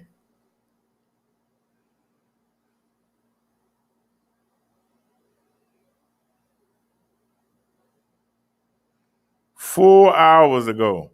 My name's Kyle Stumpenhorse, and I'm the owner of... Oh, man, get my face. Investigation into the shooting of a New York City police officer. CBS 2's Karen Dillon is live in Foxhurst in the Bronx with new information about the suspect. Karen. Dana, that suspect has been identified as 26-year-old Jerome Roman. Police say he is well known to them, is from right here in the Bronx, and has gang affiliations. Now, I want to give you a look at some compelling body cam footage of the incident police have just released. Officials say last night around midnight, 3 officers and 1 lieutenant were patrolling in the area of East 169th Street and Lyman Place when they noticed a man they thought had a weapon. When they tried to apprehend him, a struggle ensued that resulted in the suspect firing his gun. Here's more on what happened from Police Commissioner Dermot Shea. Clearly armed with a firearm, repeatedly telling him to let go of the firearm. During this struggle, we believe the individual fires 1 round, which strikes our lieutenant 1 time in the ankle. It is a through-and-through wound, which then strikes a nearby parked car. The firearm was eventually recovered. This struggle took approximately 5 to 8 minutes. The individual was safely taken into custody with no injuries. I have to commend the 4 officers for the incredible restraint shown on video. The NYPD has released a photo of the gun, which was recovered at the scene. Meanwhile, we also know more details about the suspect in question. Again, 26-year-old Jerome Roman has 25 prior arrests, which includes Damn. possession of a firearm. Roman is now 25. facing several charges, including attempted murder and assault. Now, when it comes to the officers involved, the lieutenant was taken to the hospital and treated. He is expected to be okay. The other 3 officers were also not seriously injured. We're live tonight in the Boxer section of the Bronx. Kieran Dillon, CBS 2 News. Kieran, thank you. That daggone Shane. What was he thinking of?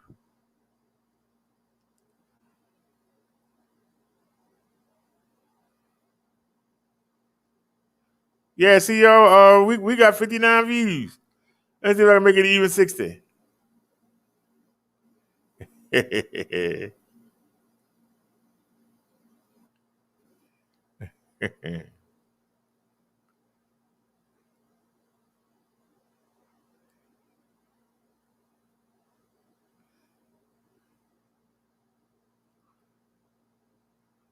I don't know if we've seen this already or not. Surveillance video shows a man firing multiple shots in Brooklyn around 8:55 Monday morning. This is near the intersection of Wyckoff and Hoyt Streets in Boerum Hill.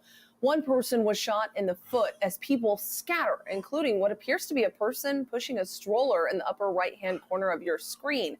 Now, if you recognize the shooter or have any information, call NYPD's Crime Stoppers hotline. The phone number is 1-800-577-TIPS. Katie Johnston for CBSN, New York. Hurry back, Nia.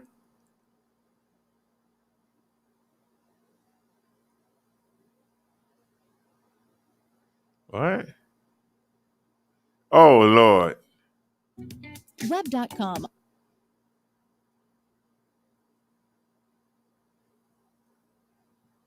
For a suspect who robbed and threatened an 11-year-old girl in Queens. CBS 2's Natalie Dedridge is live in Jackson Heights with more. Natalie? Well, hi there, Cindy. Yes, police tell us this happened on Sunday morning just before 9 a.m. They say that young girl was just walking towards a local store not far from her home when suddenly, out of nowhere, she was randomly assaulted. Surveillance video shows a man wearing all black running down the street. Investigators believe he grabbed an 11-year-old girl, pulled her into an alley near 86th Street and Northern Boulevard, and held her down on the ground and took off her mask. Then officers say he pushed a sharp object against her throat and threatened to sexually assault her and asked her her age. To go after an 11-year-old child, that is, it's unthinkable. It's still scary, like walking outside. I'm always like on guard, kind of, just in case anything happens. My husband doesn't let me walk out alone anymore because it's kind of deserted now or whatever. And so I think parents should, even she's 11, go with her. Authorities say the man stole the girl's house keys and $20, then took off along 86th Street. The girl was treated at a local hospital for cuts to her neck, but will be okay. And investigators say surveillance video shows at one point that suspect took off his shoes and was running around in his socks. And they're asking anyone who might remember seeing that or who recognizes him to give police a call. We are live in Jackson Heights, Queens. Natalie Dedridge, CBS 2 News. Natalie, thank you. Why would he take the keys unless he planned on going back? Why would he take the keys unless he planned on going back to the girl's house? Surveillance video shows a man. Uh-oh. New tonight, police arrest a man wanted for 3 anti-Muslim attacks in Queens. The latest incident happening Sunday on Sutphin Boulevard in Jamaica. Police say 30-year-old Navid Durney threatened a woman with a knife and made anti-Muslim statements. He is also accused in 2 incidents last month. Durney facing multiple hate crime charges.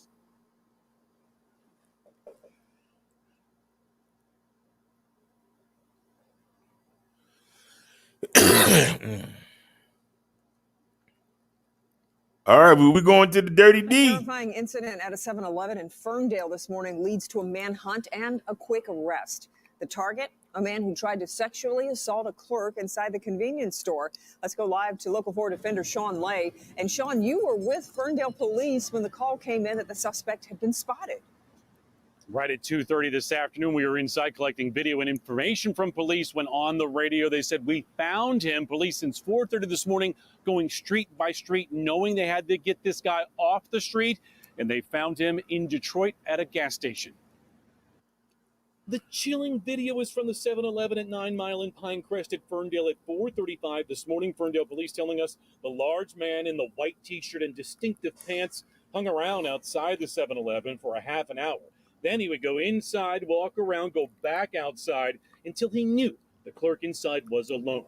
He walks in, and police tell us he took that clerk to the ground, held her down, and tried to sexually assault her. Police tell us that clerk fought for her life and fought hard, getting him off of her. He leaves. You can see that his pants are down. Ferndale police knew that they had to get this man off the streets before he tries to attack another person. Police have been out since the incident searching for him. At 2:30 today, police were in the area of Livernois and McNichols in Detroit. They spotted him and took him down at this gas station. It was very important for us to quickly act on this to get this person off the street. We hope it brings peace of mind for our residents and for the victim itself, that knowing that he's in custody. Why ain't they showing his face? Let's talk about that clerk just doing her job, tough job, overnight at a 7-Eleven. We're told she fought him off, is doing okay, but of course, understandably, completely shaken up by this. That suspect being held here in the Ferndale lockup could be charged as early as tomorrow. We're live in Ferndale tonight. Sean Lane, Local 4, back to you. Yeah. Okay, Sean, thanks. You got some real sickos out there. You got some real sickos out there.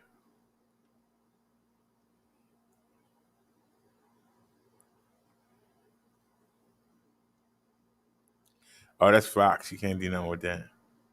New tonight. I just back out. Let me do a refresh. Maybe something else will pop up.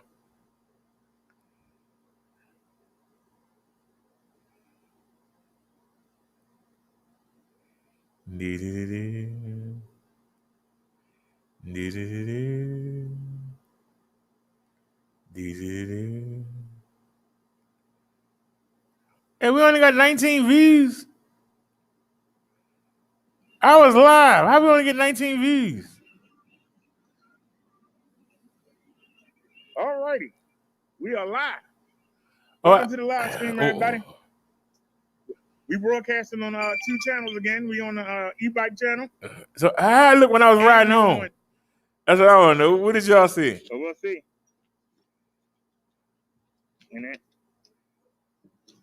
Because I didn't have a mount.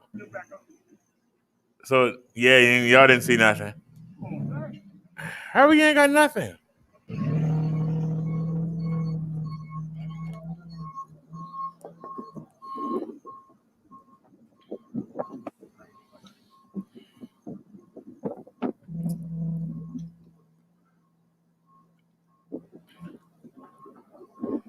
The phone was on a selfie stick, and it was in the back. The phone was on the selfie stick, Turn the back on. and it was in the back. All right. It was in the backpack. Come on, Bethany. I don't understand how it's so low. I don't feel like carrying you upstairs. I don't understand how it's so low. I just don't understand that. I don't understand why it's so low. Yeah. Well, that's why we only got 19 views. That's why we only got 19 views.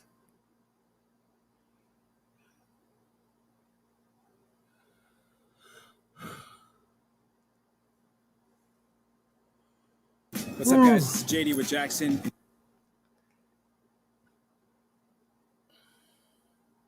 Exclusive, an explosion from underground engulfs the New York City sidewalk and the man walking on it. Now, we asked the question, how could this happen? And we begin tonight with that jaw-dropping video. I'm Adam Cooperstein in for David Ushery. I'm Natalie Pasquarello. You can see it was the wrong place at the wrong time for that man who was standing on the grate when the flames shot several feet into the air. News 4's Chris Glorioso went straight to Con Ed to find out what might have sparked the blast that could have killed that man.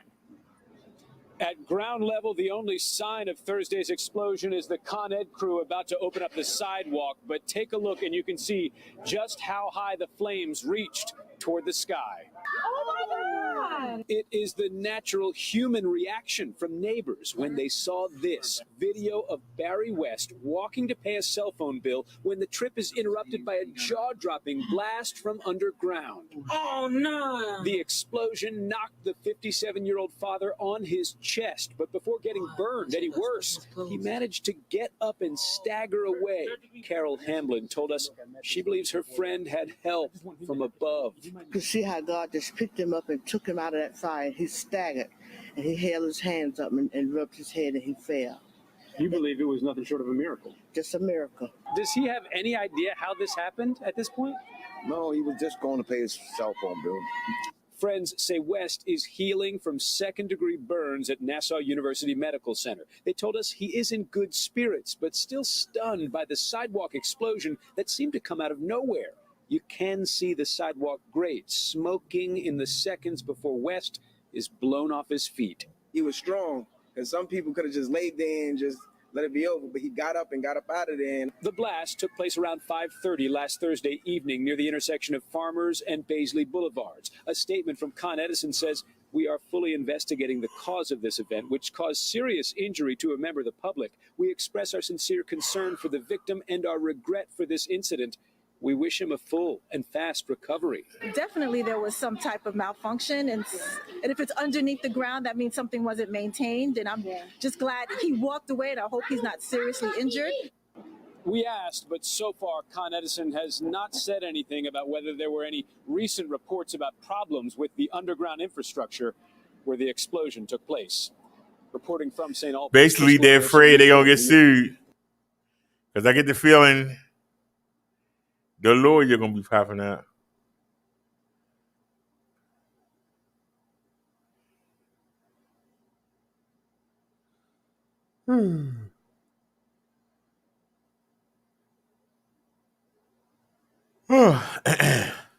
What?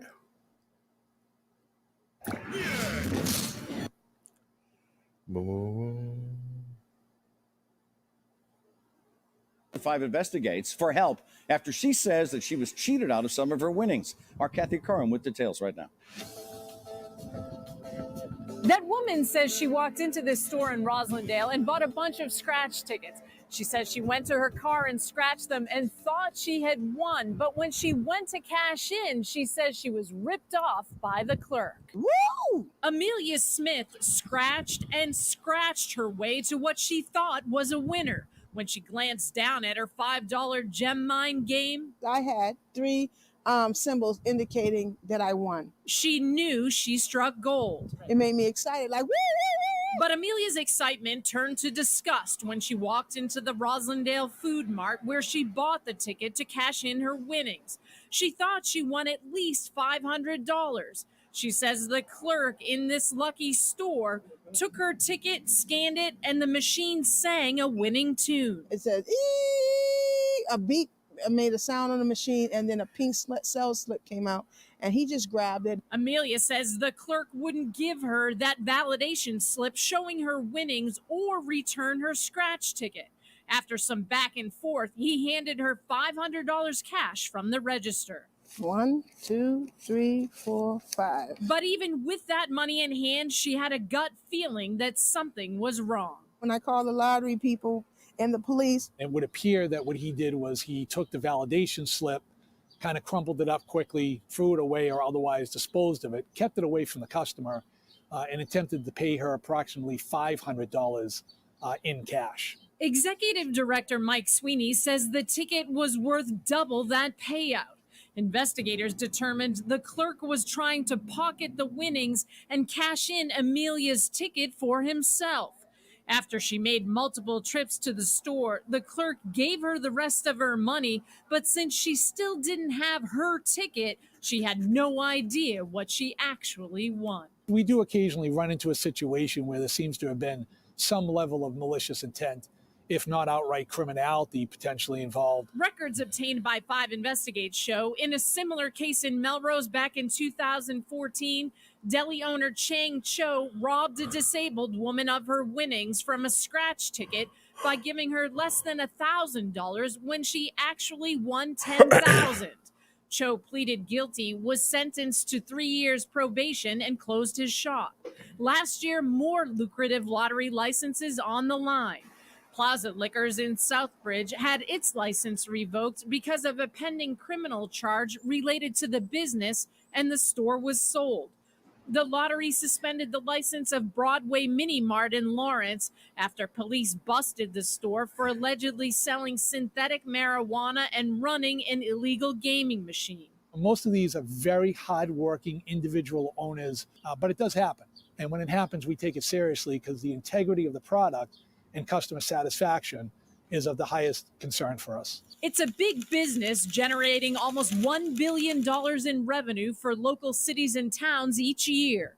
A recent state audit found the lottery failed to do timely criminal background checks, which are required every 4 years on more than 3,100 or 32% of its sales agents. Some hadn't been checked for decades. The lottery says it's worked vigorously to fix the problem. Back in Roslindale, Kathy Curran from 5 Investigates. The store owner had no comment, but we've learned the clerk who tried to steal the winnings lost his job.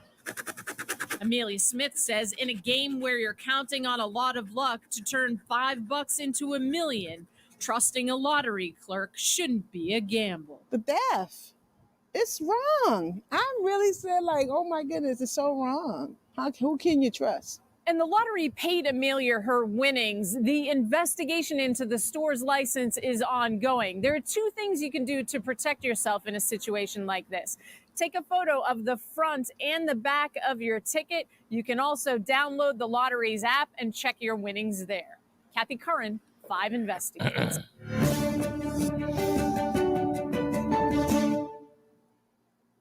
Want to enjoy presentations? Did you?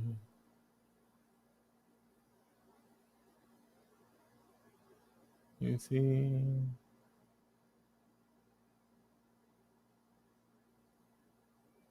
That's facts.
I'm Richard Branson, and I have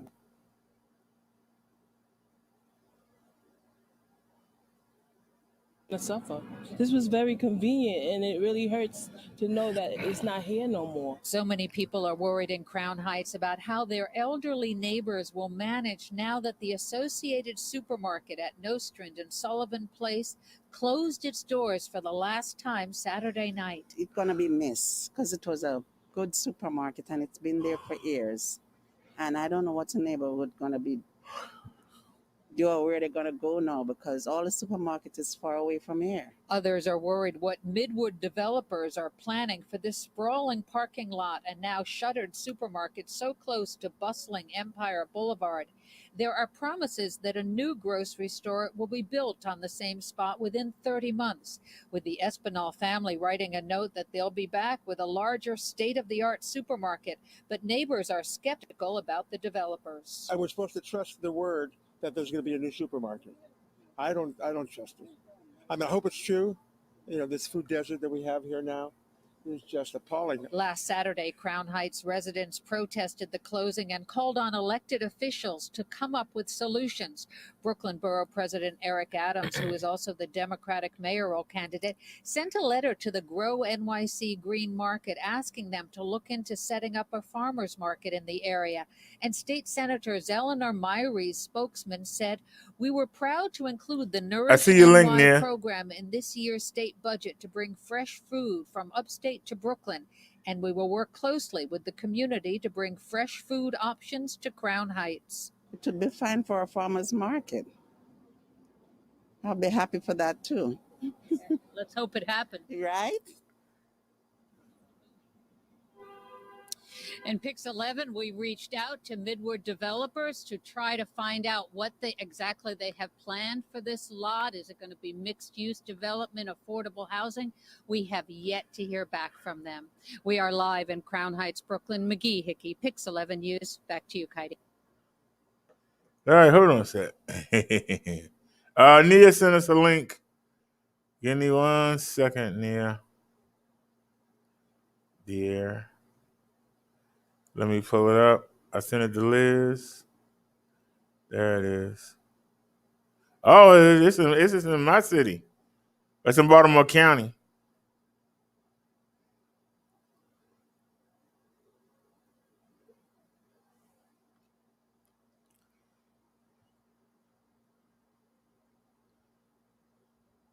News at 5:30 begins with a disturbing discovery during a traffic stop in Baltimore County. Police found the bodies of 2 children inside of a car's trunk. Their aunt has been charged in this case, and get this, according to court documents, one of the children may have died more than a year ago. Avajoy Burnett has more.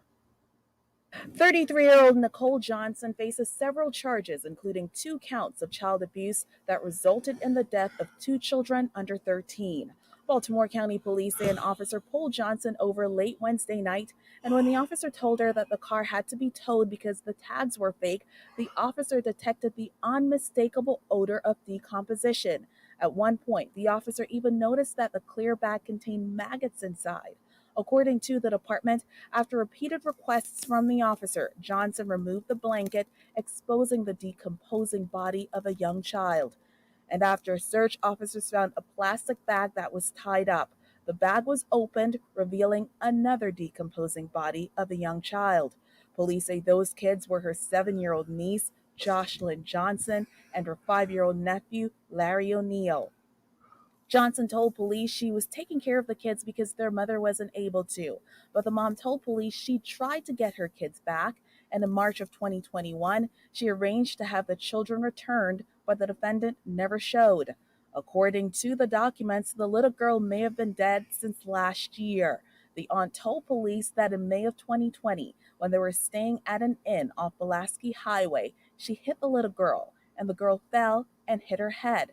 Johnson described placing her niece inside a suitcase and carrying her around in a car for many months. And according to the documents, Johnson also told police that the little boy had an injury about 2 months ago, and he never woke up. Then she placed his deceased body in the plastic tote and kept him in the trunk with a sister. Johnson remains in jail with no bond. Wow. Baltimore County Police are still trying to piece together the exact timeline of what happened there. They're asking anyone who may have seen or heard anything related to this case over the past year to give them a call. You got some sick people in this world. I mean,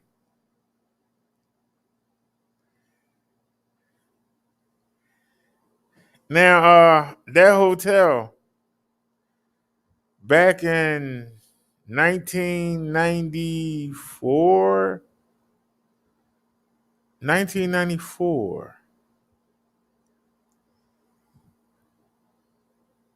I used to live in an apartment building at that next corner from that hotel they showed. That's a damn shame what people do.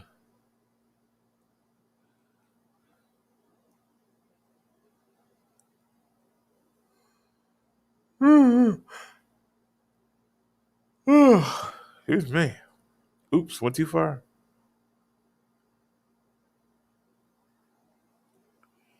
Anything we're looking at here?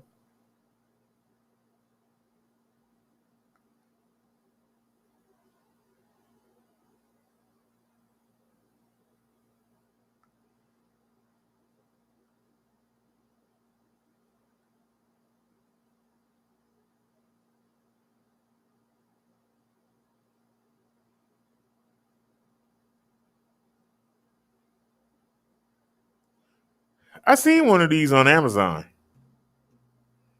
What is up, guys? We're back with another video. Today, I just wanted to talk about the Samsung Galaxy S10e and why I think it's my favorite pick for a value smartphone. As you guys know, I made this video a couple months ago, maybe 6 months ago, and my number one pick was the LG G8. I still think this is still one of the best older flagships that you can get, hands down, for the price right now. It's still $200. This one is also $200 as well. But as we know, with LG leaving the smartphone market, and if you guys want this wallpaper, it's Galaxy S10 wallpapers. That's where I get all the wallpapers for this specific phone. But yeah, so the S10e has been crazy. So the one thing that it's got over the G8 is that, you know, obviously LG is leaving the smartphone market or whatever, but this phone has been consistently getting updates since I got it months and months ago. And I think I had this phone for almost a year. I broke the first one and then I got this one. But if you look at the security patches, that's what I've been paying attention to. Samsung has, because I've never used Samsung devices as my main device. I haven't in a while. But as you can see, the last security patch I got was like May 1st. And it's been consistently getting security patches and updates. May 1st, 2021. I've been extremely impressed with how Samsung is still updating their devices. And I'm not talking about every once in a while. They're frequently updating their devices. It got Android 11 in a pretty timely fashion as well. This phone is running Android 11. And yeah, that was what I was most impressed. All right. Oh, we're going to get flagged for that.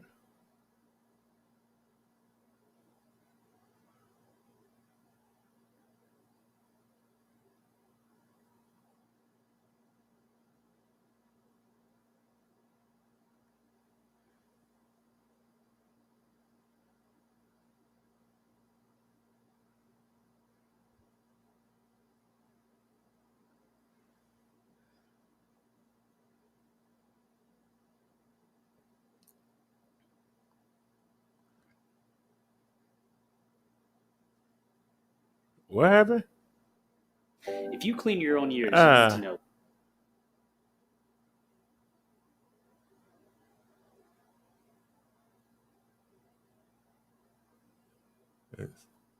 Theft at a San Francisco drugstore caught on video. It comes after the governor and local officials pledged to crack down on crime that has forced so many stores to close down.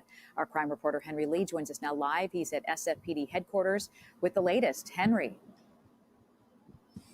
Yeah, it's been happening over and over, Julie. Thieves thinking they can steal things with impunity, thinking they will never get caught. That's an issue that brought a candidate for governor to San Francisco today. It's happened again. 4 women run off after stealing from a CVS pharmacy at Van Ness and Jackson in San Francisco, this time just before 6 Monday night. It's the latest grab-and-go crime in San Francisco that's forced many drugstores in the city to close. The man who took this video tells me he feels sorry for the workers who have lost their jobs or have had their hours reduced because of what he called out-of-control shoplifting. Organized retail theft has become such a hot-button issue that it's now a point of focus in the upcoming gubernatorial recall election. Former San Diego Mayor Kevin Faulconer spoke outside the shuttered Walgreens at Larkin and Bush in San Francisco, blasting the governor. A governor who has supported the lessening of laws when it comes to stealing items under $950, lowering those consequences. At a news conference last week, Newsom said he signed a new law that maintains task forces across the state that crack down on retail theft. San Francisco Police Chief Bill Scott supports the legislation. When they see these things go viral, the perception of lawlessness, the perception that anything goes, really, that has to be overcome too. Now, three of the top cities for organized retail theft in the United States are in California. LA is number 1, San Francisco is number 5, and Sacramento is number 10. Reporting live at SFPD headquarters, Henry Lee, KTVU, Fox 2 News. All right, Henry, thank you. That's just brazen. And see, the thing is that people think that, you know, and I'll be honest with you, you know, remember what I said when you been taught something and you choose to believe it? A lot of people believe that these stores are making so much money that they don't get affected. You know, they have insurance, but what they don't realize is this makes the stores raise their prices. They don't seem to understand that. This makes the stores raise their prices, which puts more of a burden on the elderly and the low income because they have to pay high prices because you shoplifting. That's crazy. But people have been told that the store doesn't lose any money. They have insurance. So no harm is really being done. And this is what they're being led to believe. And that's why they continue to keep doing it. Because they believe that nobody's getting hurt. But as you see, stores have to shut their hours down. They have to have security. And we have video of somebody committing a theft. I don't know if it's on video, but I was walking down the aisle in the Walgreens, and the young man was throwing stuff in his backpack, and I'm walking by, and he goes, "Yeah, you gotta get what you can get." And he's steady loading that backpack up, and he walked right out the door. You know? So, like I told you, you know, they don't have any respect, they don't have any honor, and they don't care. You know, and like I said, you know, there was an armed security guard. Y'all see when I go to the Walgreens, I still lock the bike up. Somebody's stealing my bike. Suppose the security guard say, "Oh well, then I ain't got no bike." So, you know what I'm saying? It's all right, y'all. It's 11:30. Let me get out of here. I hope y'all enjoyed the sermon, and I hope to see y'all tomorrow. We gotta wait for the kickstand. Yeah, I know. Waiting on something on a Sunday, but we need to definitely. I could go ride up to the 7-Eleven, or I'm just gonna call Uber Eats and let somebody else go. I'm just gonna go I'm gonna order a couple hoagies from the Royal Farm because it's too late. Wait a minute, is this Sunday night? Wait a minute, is it too late? Hold on a second. It might not be too late to order something. Hold on. I thought it was Sunday. It's Saturday. Ain't it? Let me see. I'm gonna have to run in the bedroom.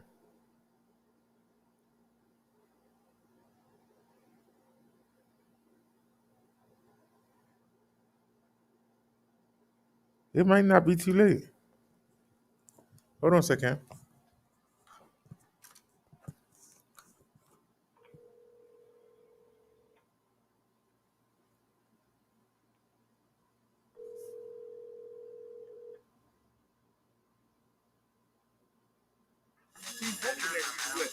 Hello. Away at your Yes, faith. can I get delivery, please? God's grace. Believe that Jesus will mediate on your behalf. The devil has many demons on his staff, scouting, shouting things in your ear, chipping away at your self-esteem while you daydream. So be alert. Get close to the Father and tell Satan and his armies, man, don't even bother. But I say this, that house on the hill, you can't take it with you. That caddy with the grill, you can't take it with you. Those stocking dollar bills, you can't take it with you. Only your heart, your thoughts, and your attitude will prove your place in heaven or the fires of hell. I wish you peace. I wish you well. It doesn't matter if you're rich or poor. Your credo race by believing in Jesus. We're all going to the same place. People are talking about struggling, saying life is hard, rough, you got to be tough. But there is nothing harder than standing up to God. Evil is rampant. Even in our nation today, morality is gone. That's why our society says no right or wrong. Fulfill your wants, go along with the crowd, or feel the wrath of that tongue. This country's going to hell in a basket, no a casket. And if you speak, you're labeled a fanatic, a Bible quoting, scripture quoting do-gooder who's living in a fantasy world, waiting for a heaven that never comes. But God's will be done. You can't stop it. You're on the wrong side. Swallow your pride and humble yourself. Ignore the traps of this world. Study the word and let the knowledge unfurl. Because I'm telling you, that house on the hill, you can't take it with you. That caddy with the grill, you can't take it with you. Those stocking dollar bills, you can't take it with you. Only your hearts and your thoughts and your attitude will prove your place in heaven or the fires of hell. I wish you peace and I wish you well. This is Minister Bubba Derek, and this is the new theme song for our Sunday sermon in the Bible study. Peace, everybody. Much love to you.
All right, y'all, hold on, I'm coming. I know the music can stop. We got dead air. But, see that? I thought it was too late. And it's not. Wait a minute. I'm trying to put these dead on.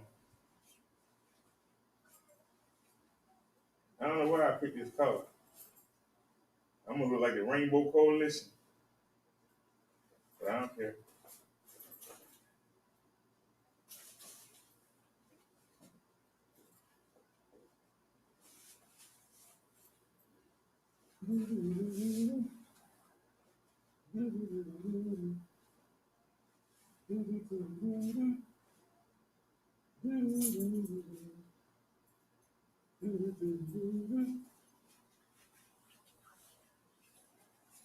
There we go. All right, I got my keys. Wait a minute, I'm missing something. Where is it? Oh, there it is. All right. Sorry about that, y'all. Sorry about that. We'll y'all 1 second. Sorry, y'all. I just ordered something. I hurry up and I check the chicken. It's still frozen, so I don't want to kill everybody in the place. I mean, drown anybody. So I would want to order something. I know I shouldn't have.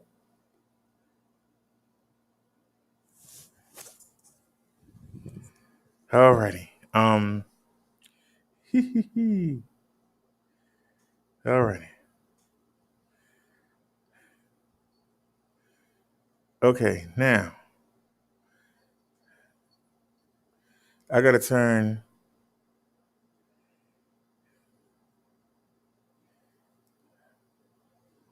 I gotta turn the volume up. Which, oh Lord, y'all give me a hard time, don't you? I gotta turn the volume up so I can hear the phone ring. You know, a lot of times I had the volume off. Let's put it on call logs. Okay. And that way I can see what's going on. I can look and tell. All right. Let's get back to the show. All right, y'all. Well, since we canceled the phone, we need one. Now some people saying that I should wait for what? Some money gonna fall out the sky. Yeah, am I gonna wait for it? But we definitely need a phone. I need to replace this Obama phone before I lose all my information. I ain't gonna be able to get to anything because everything is right there. I can't remember them passcodes. So what was on the wish list?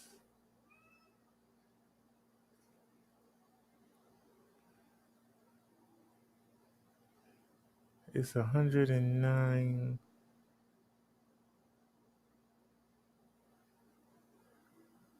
So let's do something else real quick though. Go back. Are we waiting? Let me see.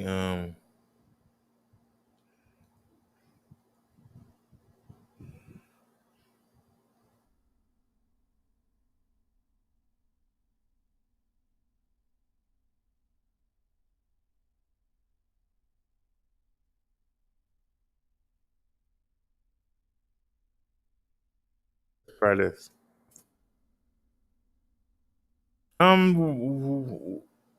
I'm still hitting here. Why you say goodnight?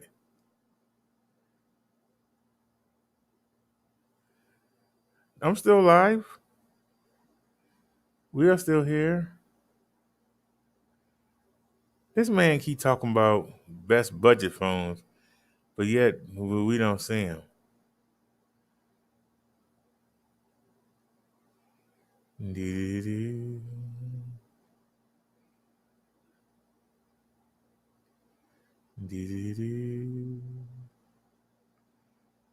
Let's see. Anything I haven't seen?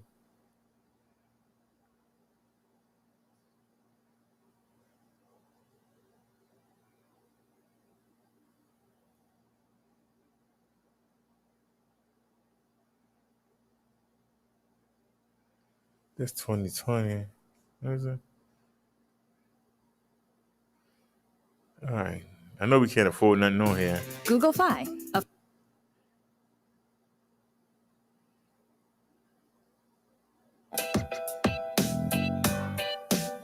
The camera on the smartphone is getting more important than would have imagined a few years back. Gone are the days when we have to spend more money to buy a super costly flagship smartphone to get a good camera experience. The budget and mid-range smartphones have gotten better over the last couple of years and they offer a great camera experience and some of them even feature flagship grade camera sensors. In this video, I'm going to show you top 10 best such budget camera smartphones that you can consider to buy. So do watch the video till the end and do let me know in the comment section which budget camera smartphone do you No, like the Nia. most. Don't forget to hit that like button, to share this video among your friends, and please subscribe my channel. Samsung Galaxy M31s. The successor to the vastly popular Galaxy M31, the Galaxy M31s features a 64MP primary Sony IMX682 sensor of an aperture of f1.8, a 12MP ultra-wide sensor of an aperture f2.2, and a 5MP depth sensor and a 5MP macro sensor. On the front, the phone has a 32MP front selfie camera to take beautiful selfie. The images produce ample amounts of detail from these cameras, and the primary 64MP Sony sensor was able to produce amazing images when the Okay, lighting was that's not what I'm looking for. Hold on. With best camera stabilization. That's what we're looking for.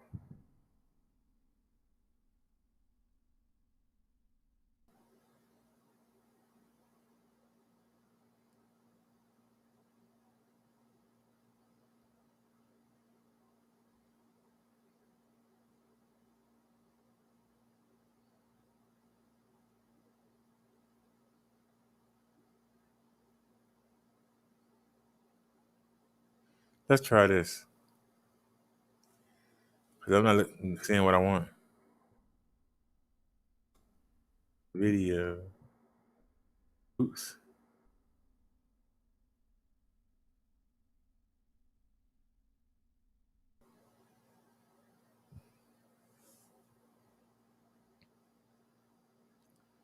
All right.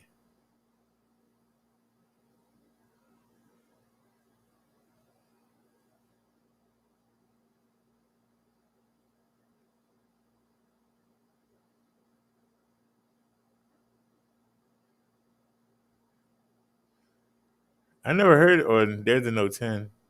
Hey guys, this is Rupesh from bbomb.com, and if you're someone who shoots a lot of videos from your smartphone, you would know that video stability is very important. And well, the good news is today we are doing a video stabilization test. Here are the phones we are doing the tests with. We have the Oppo Reno 2, which has OIS and EIS, the Galaxy Note 10 Plus, which has dual OIS and EIS, the OnePlus 7 Pro, which also has OIS and EIS, and the Redmi K20 Pro, which does not have OIS, there's only EIS. Anyway, so there are 3 tests that we did. We did a walking test, which was fairly easy and straightforward, but gives you a good idea about the stability. We did a running test, which really took a toll on my weight, but hey, I'll gain back in no time. And lastly, we did a vehicle test where we shot a video from the car. So these tests should give us a complete idea of which phone has the best video stability. And make sure to stay tuned till the very end because the results are pretty surprising. Also, we tested things out in both 4K 30 FPS and 1080p 30 FPS. While 4K is pretty straightforward, in 1080p, all of these phones have a stability feature which we turned on. The Oppo Reno 2 has the Ultra Steady mode, the Note 10 Plus has the Super Steady mode, the OnePlus 7 Pro has its new Super Stable feature, and the K20 Pro also has an option to shoot stable videos. Okay, now that's out, let's start with the walking test. So let's check out a 4K 30 FPS video shot from all of these phones while walking. Now, as you can see here, the Galaxy Note 10 Plus and the Oppo Reno 2 are the most stable and they offer good quality and colors. However, if I had to pick one for stability, I think the Reno 2 is just a little more stable. The OnePlus 7 Pro is also pretty good when it comes to stability, but the colors are too oversaturated and the quality is pretty average. The Redmi K20 Pro is also pretty stable, which is a surprise since it does not have OIS. However, there's this EIS shakiness in this video, which kind of ruins it for the K20 Pro. Anyway, let's check out the 1080p video now. In 1080p, all of the phones are pretty stable, but if you look closely, some of them have some issues. The OnePlus 7 Pro's video quality is obviously average, and it has this shakiness in the video, which is just not good. The K20 Pro stability is very good, but the video is a little dark, maybe to amp up the dynamic range. The Galaxy Note 10 Plus and the Oppo Reno 2 are the best here, but again, the Reno 2's video is a little more stable and it has the better video quality. I mean, it's not a huge difference, but yes, the Reno 2 is a little better if you ask me. So it's clear that the Oppo Reno 2 has the upper hand when it comes to the walking test, but it'll be interesting to see how it fares in the running test, which is honestly the true test. This is what we need, Nia. This is what we're looking right here. Here we go. Okay, so the running test. Well, this is where things get pretty interesting. Let's start off with the 4K video. So in this video, I think the Galaxy Note 10 Plus comes out on top. It is the most stable and the video quality is great. The Oppo Reno 2 comes a close second with very good stability. I mean, I slipped while running, it handled that very nicely. it's nice. The OnePlus 7 Pro is third when it comes to stability. I mean, it's fairly stable, but the video quality isn't very good, to be honest. The K20 Pro's video is also fairly stable, but it's the worst out of the lot, especially because it has this zoom in, zoom out effect going on. See that? Now moving on to the 1080p video, and this is where almost all of the phones suffer a bit. But which is the phone that suffers the least? Well, the Oppo Reno 2 is the one with the best stability out of the lot. The Redmi K20 Pro also has decent stability, although its video is a bit dark. The OnePlus 7 Pro and the Galaxy Note 10 Plus have their issues. The OnePlus 7 Pro video has this shakiness and there's focus issues going on. And the Super Steady mode on the Galaxy Note 10 Plus seems to be trying too hard as it just messes up the details and the exposure. Lastly, there's the car test. Yeah, I'm pretty lame, so check out the 4K video from all of these phones. Well, the road was fairly smooth here with only a few bumps, so almost all the phones have captured similarly stable videos, except for the Redmi K20 Pro. The Redmi K20 Pro's video has jitters, focusing issues, exposure problems, and whatnot.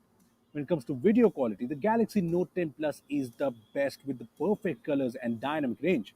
The Oppo Reno 2 is second with a little amped up colors, but overall great quality. The OnePlus 7 Pro's video just has oversaturated colors and lacks any detail at all. Yeah, I don't like it much. On to the 1080p video now. Now, in this comparison, I think the Reno 2 is the best. Yes, all of the phones are fairly stable as you can see, but the Oppo Reno 2 video seems the most smooth, and I like how quick the phone is when adjusting the exposure. The Galaxy Note 10 Plus is also pretty great with good video quality. Redmi K20 Pro comes third for me, and it looks quite cinematic, although it's on the darker side. The OnePlus 7 Pro video has fine stability, but the exposure is going for a toss, and it just stops focusing at times. So those were the three tests we did on the Oppo Reno 2, the Galaxy Note 10 Plus, the Redmi K20 Pro, and the OnePlus 7 Pro. Now, we did the tests on all of these phones because these are flagship phones in India, and they have the super stable, super steady modes. So which phone is the winner? Well, it is clear that the Galaxy Note 10 Plus and the Oppo Reno 2 are the top two phones to shoot stable videos. The Oppo But I think Reno the Oppo 2. Reno 2. Oppo Reno 2. Can we get it at a decent price? Oppo Reno 2.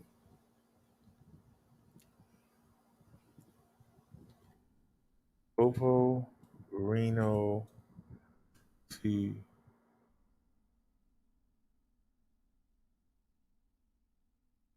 Oh.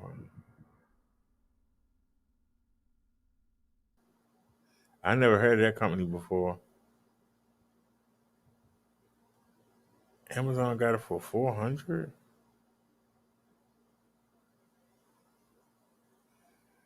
Damn. They got any used ones?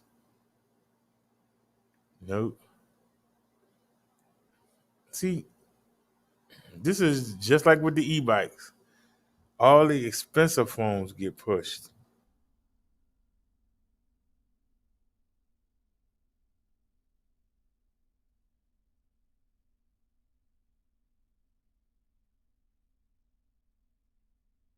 It was called the Oppo Reno 2. 444.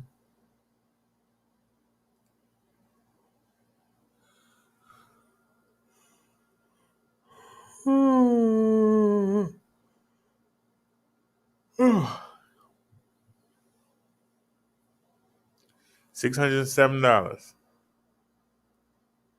God darn.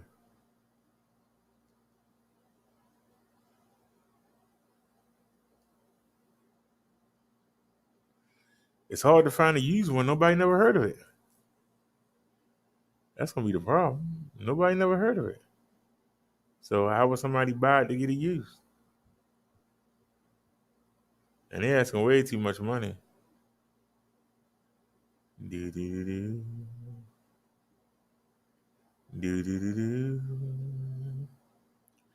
do do do do do do do.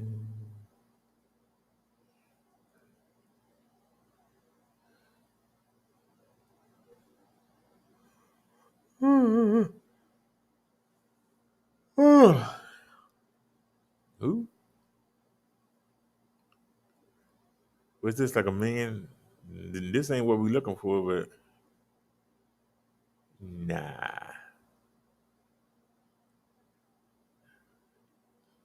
It had 6 gigabyte of RAM and 128 gigabyte storage. I figured I'd check it out.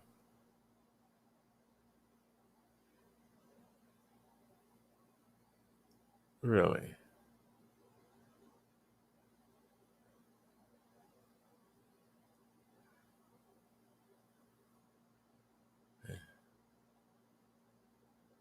These phones are arm and a leg.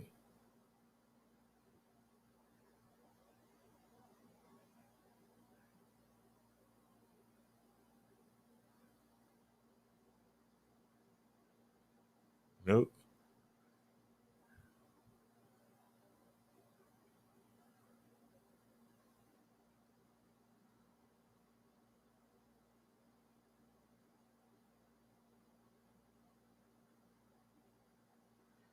You know this thing got 12 gigabyte. You know things are arm and a leg. You know it.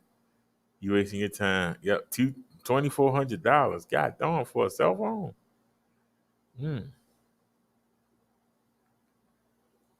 People say $899 for an e-bike. Shoot.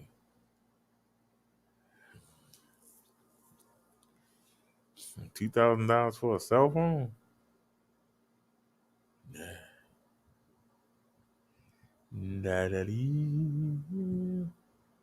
It is what it is.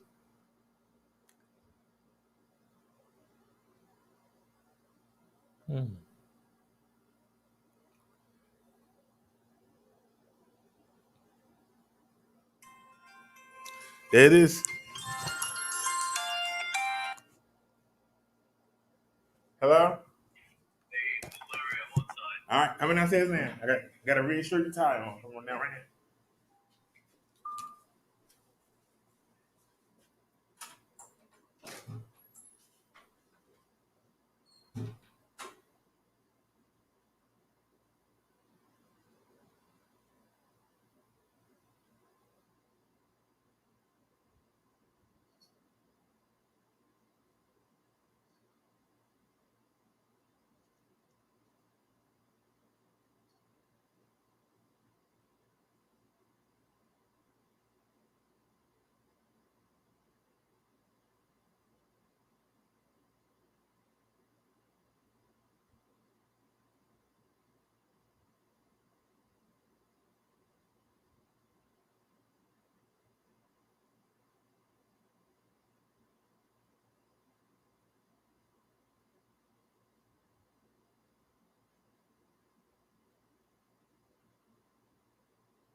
Oh, Nia said, what kind did I cancel?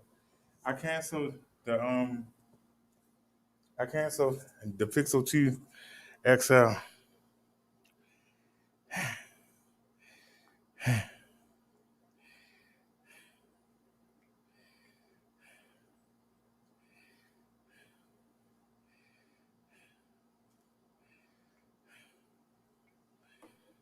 Yeah, I'm starting to feel old.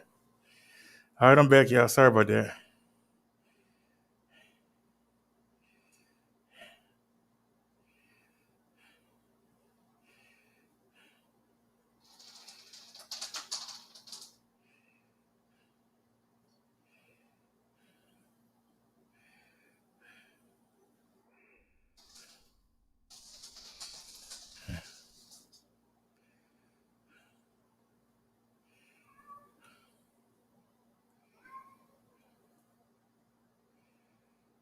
You sure is talking a lot lately.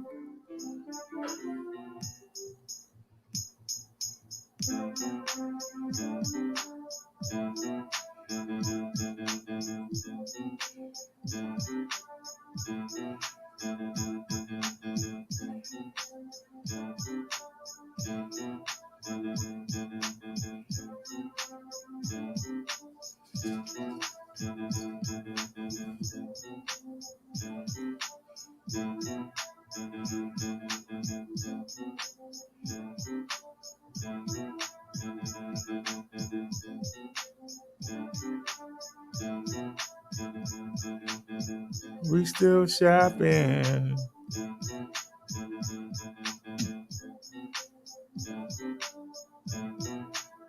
This is the last try.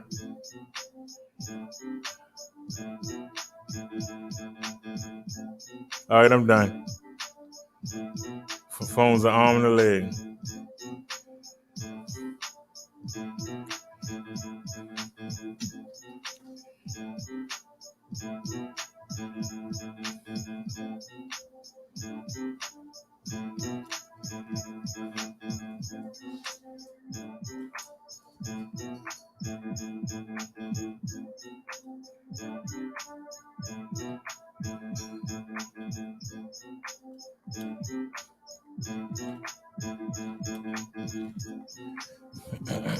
Turn this air up. I'm getting cold.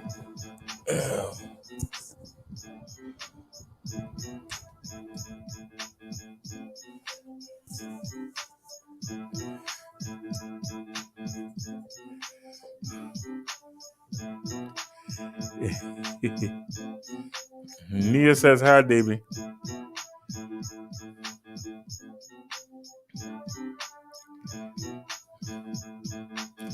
She act like she's so bored. Like, find something to do. $289, $479, $400. I think we got our feelings hurt. $289.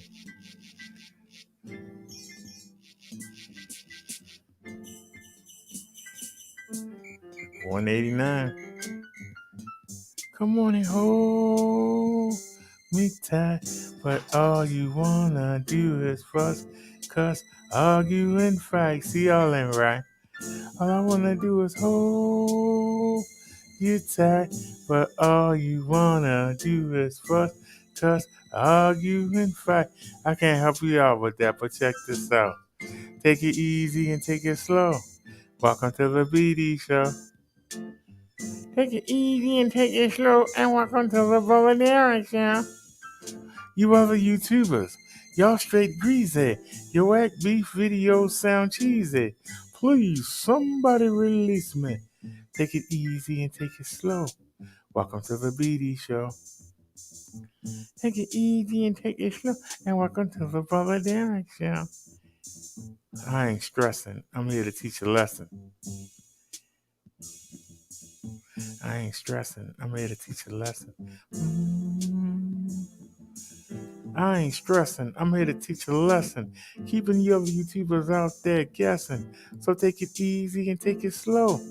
Welcome to the BD Show.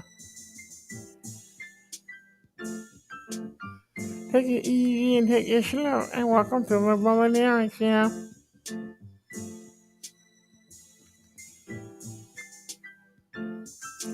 Hold me tight.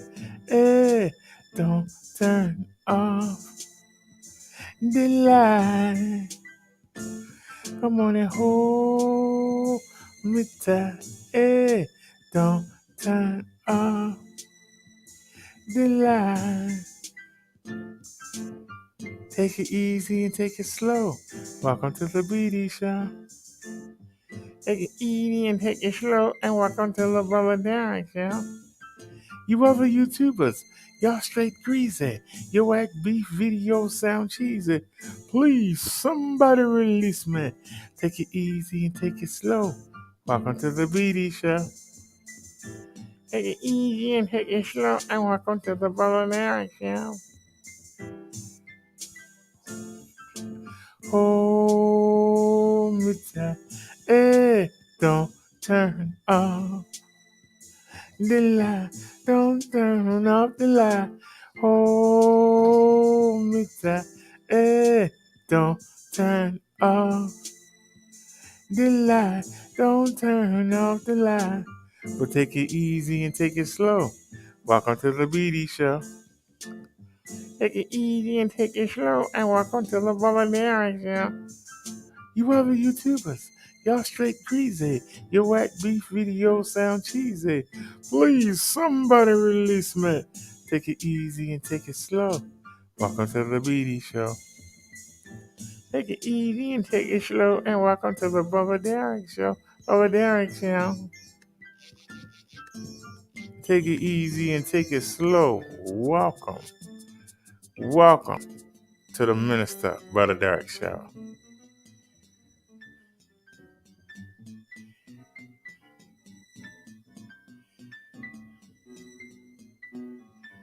Protect me from the night.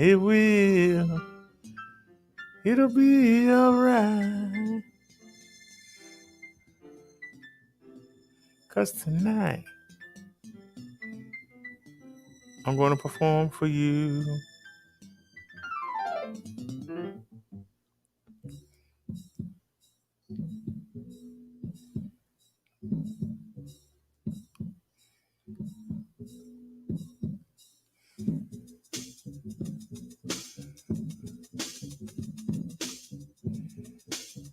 Mm-hmm.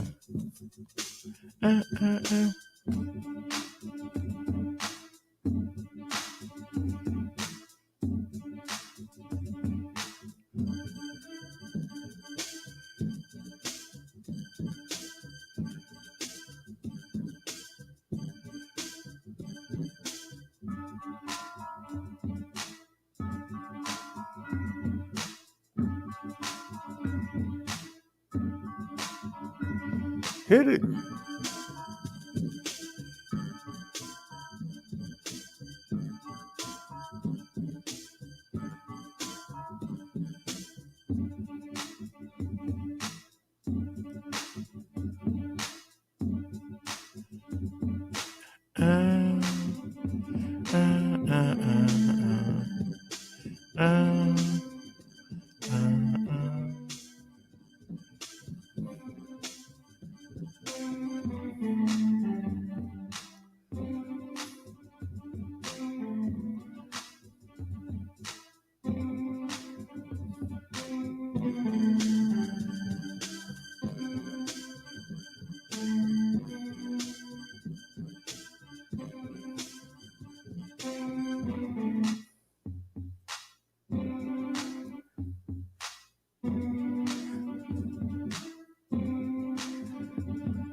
Come on now. Uh, uh,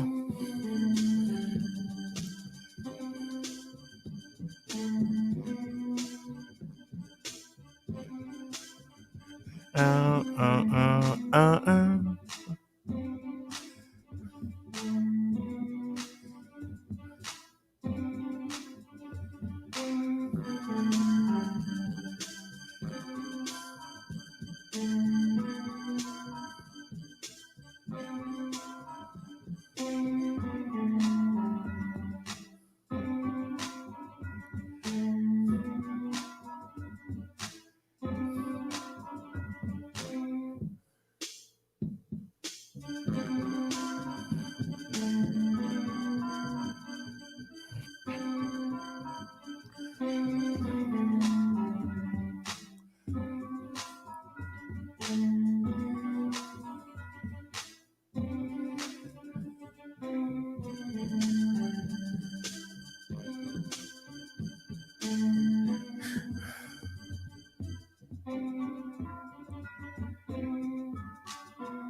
Nia, you don't understand. I do try to play with her.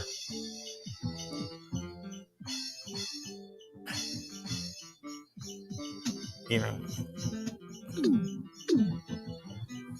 I'll be watching something on TV and she'll come up and I'll start petting her. And she got to get all excited and then run all around. Right? Now, if you're willing to pet her, she should sit there and take it. Instead, you pet her 2 times. She goes and runs around and then comes back. Steps all over the mouse, knock the keyboard out the way, knock my food over. Like, why you just can't sit here and let me pet you? What you keep trying to jump around for? And then she'll do something silly and I'll tell her to get out my face.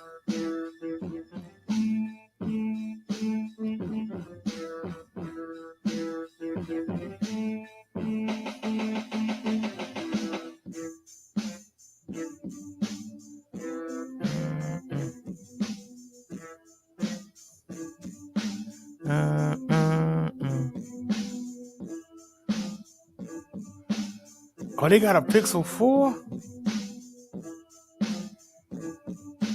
Bragging about your gun, learn to fight, son. Stop whining, no one cares. Put up your pants and comb your hair. You might get a job, you slaw, but all you want to keep slinging. You keep bringing strife into your life. You won't pick up a book, my friend, till you're stuck in the pen for some hard time. Then when you get out, you want to run with your tails up being locked down. Sorry, clown. I made a scrimmage that image, because being hard is doing right, like walking away from a fight.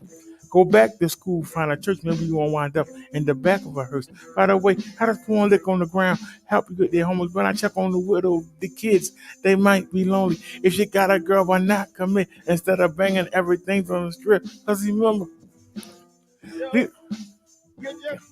you're bragging about your gun, learn to fight, son. Stop whining, no one cares. Pull up your pants and comb your hair.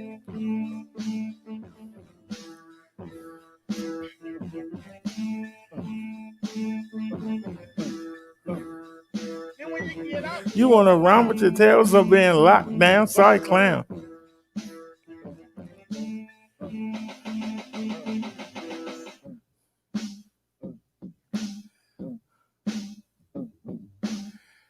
Come on with it.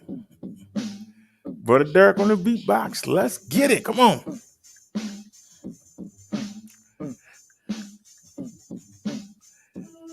Leave the hoes alone. Leave the streets alone. Then think about picking up that microphone, because can't none of you punks out there F with me. You suck to me. Don't fuck on me, because you can scan the Atlantic on the Eastern Shore. I bet no one rocks like the Big Show of Baltimore. Can't none of you punks out there F with me. You suck to me. Don't fuck on me, because you can scan the Atlantic along the Eastern Shore. I bet no one rocks like the Big Show of Baltimore. Whew.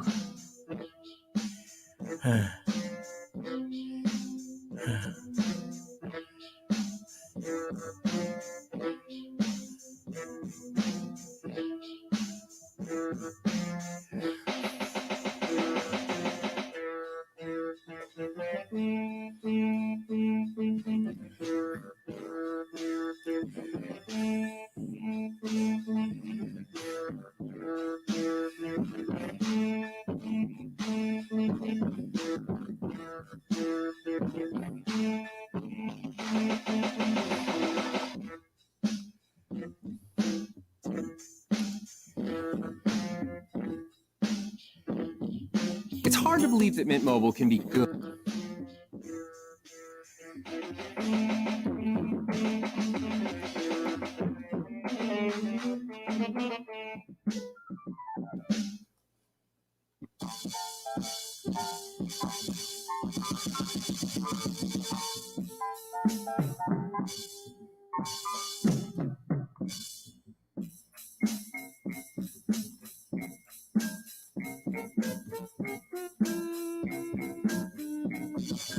How's everyone?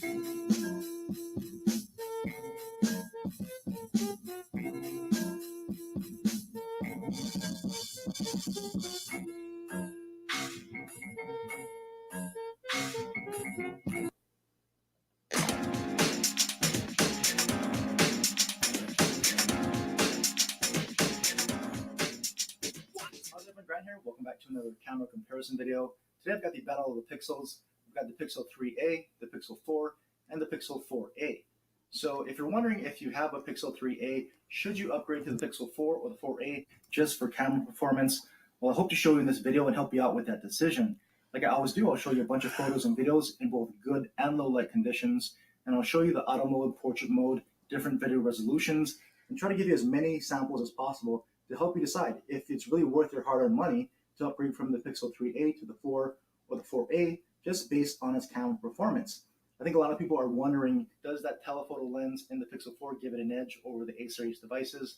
And it's cost more money, and so it must be better. But I think the Pixels have been very consistent as far as photos, and I think people are also wondering, should you upgrade because maybe I wasn't happy with the video performance in the 3a.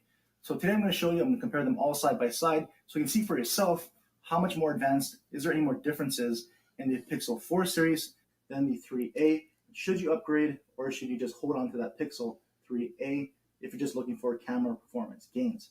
So with that being said, let's go ahead and take a look at the photos and videos, and I'll come back at the end and let you know what I think.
So here we are in the park testing out the video on the Pixel 3a, Pixel 4, and the Pixel 4a. So there's usually a lot of green and blue skies out here, but today that's not haze, that's some smoke from the California wildfires. And so it's a lot better than it has been before, but it's still a bit smoky.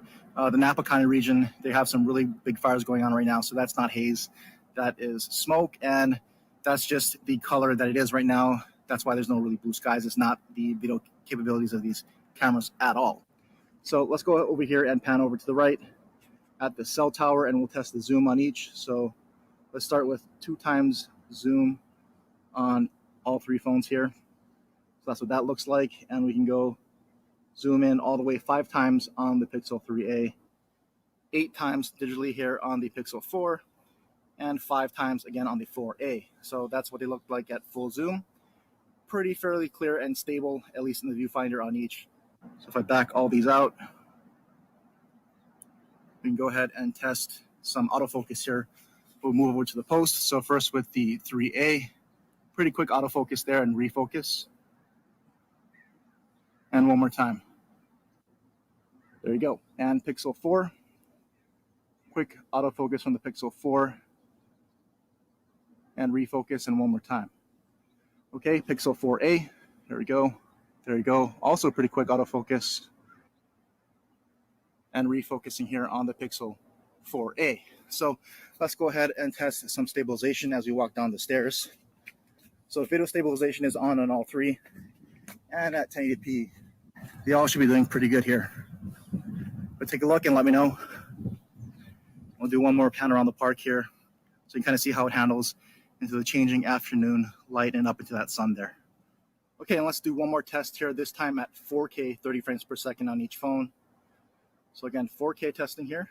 We'll run through the same test. We'll pan over to the right, and we'll go 2 times zoom on each phone. There we go. And zoom in all the way 5 times on the 3A, 8 times on the 4, and 5 times here on the 4A. We can zoom back out. And autofocus again here in 4K with the Pixel 3a first. Again, pretty quick autofocus here on the 3a. And some decent depth of field there.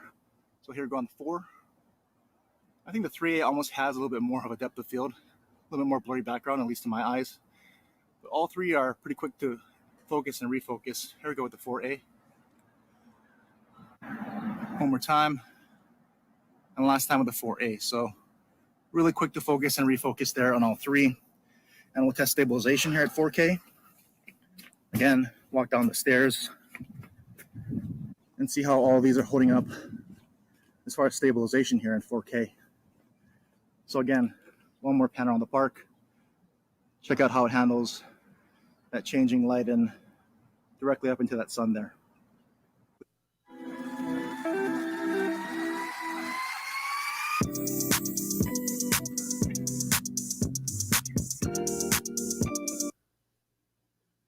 Yeah, there ain't no difference.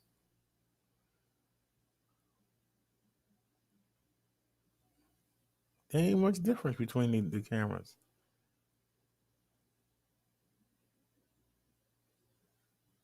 Yeah, there really ain't much difference.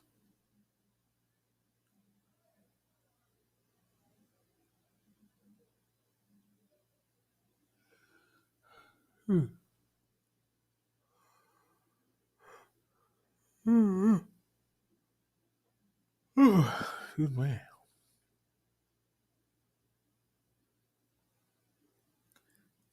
It ain't much difference. Hey guys, this is Rupesh from B-Bomb. There ain't no difference in between them. No need spending more money. I should have just kept the $63 one. I mean the $60 one. Shit.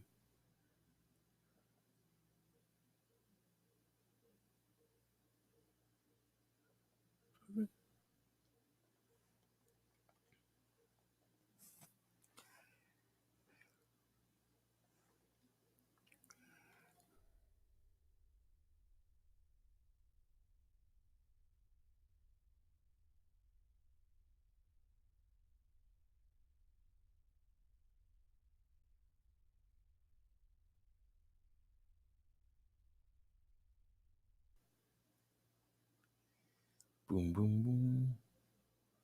Boom, boom, boom. Boom, boom, boom.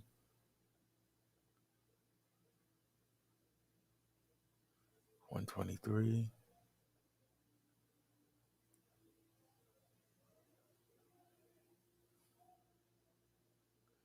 109. 159. 137.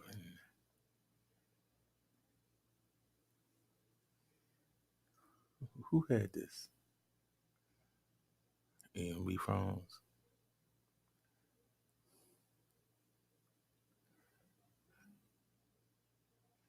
I wanted the regular though.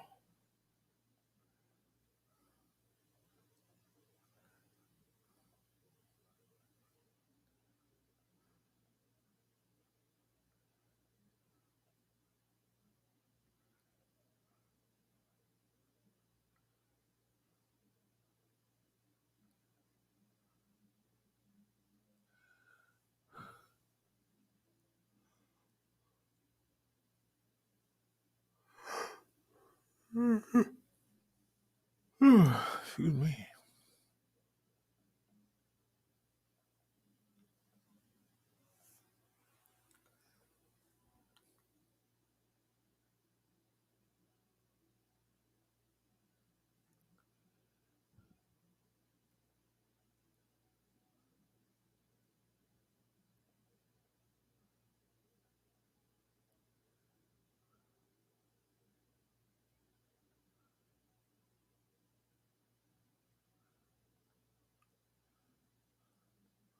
It's so hard to find a 3XL.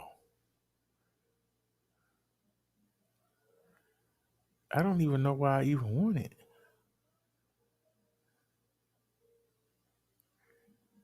But for some reason, I want it.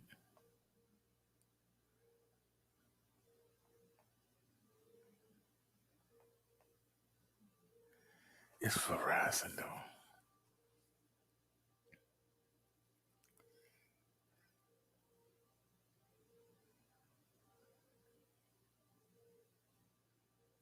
I don't want that.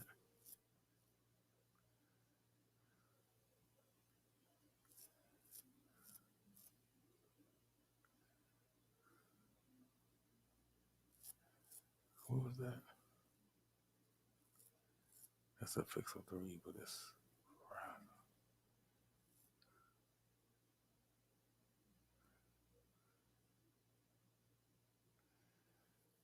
It's only a 3, though. I want the XL. But they got it for $99.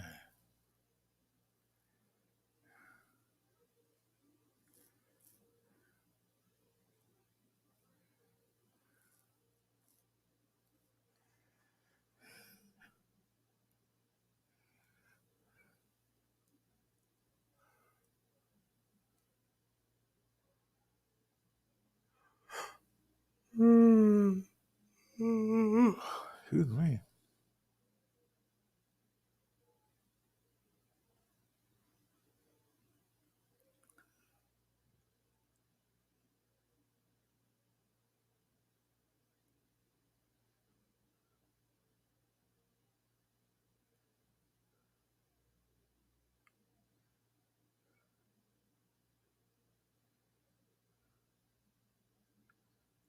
Mm-hmm.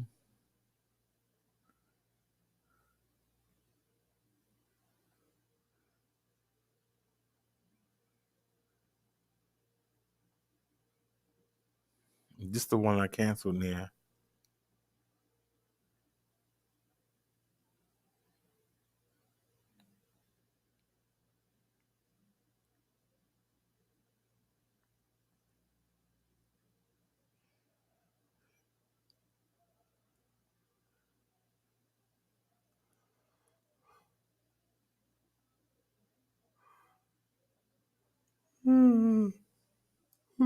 Excuse me.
I don't understand why I just can't get one.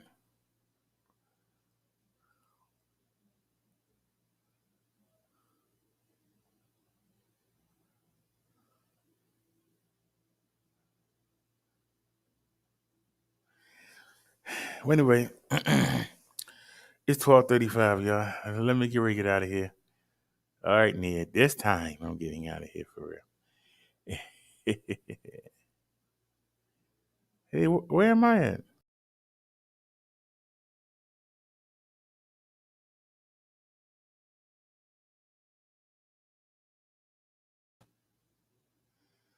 I don't know how I got took out the stream. Was y'all able to hear me?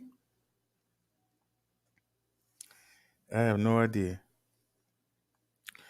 But anyway, y'all, I'll see y'all tomorrow. We got the new kickstand coming tomorrow. I have to install it. So hopefully we can go on a bike ride tomorrow. And we're gonna put the phone. Well, since I got this, we're going to try to put this on my shoulder. And we'll put the phone in here.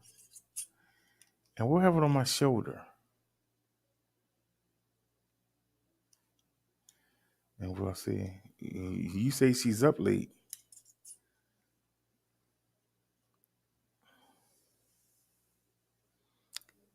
She like she's scared to be alone. I don't understand it. How are you scared to be alone? But anyway, y'all, let me get out of here. My food getting cold. Let me go in here and watch last night's wrestling. I will see y'all tomorrow. It'll be in the afternoon. I don't know when the mail's coming because it's Sunday. But they say it's coming tomorrow. So I don't want to oversleep because it's not that much mail on a Sunday, right? Not that much mail on a Sunday.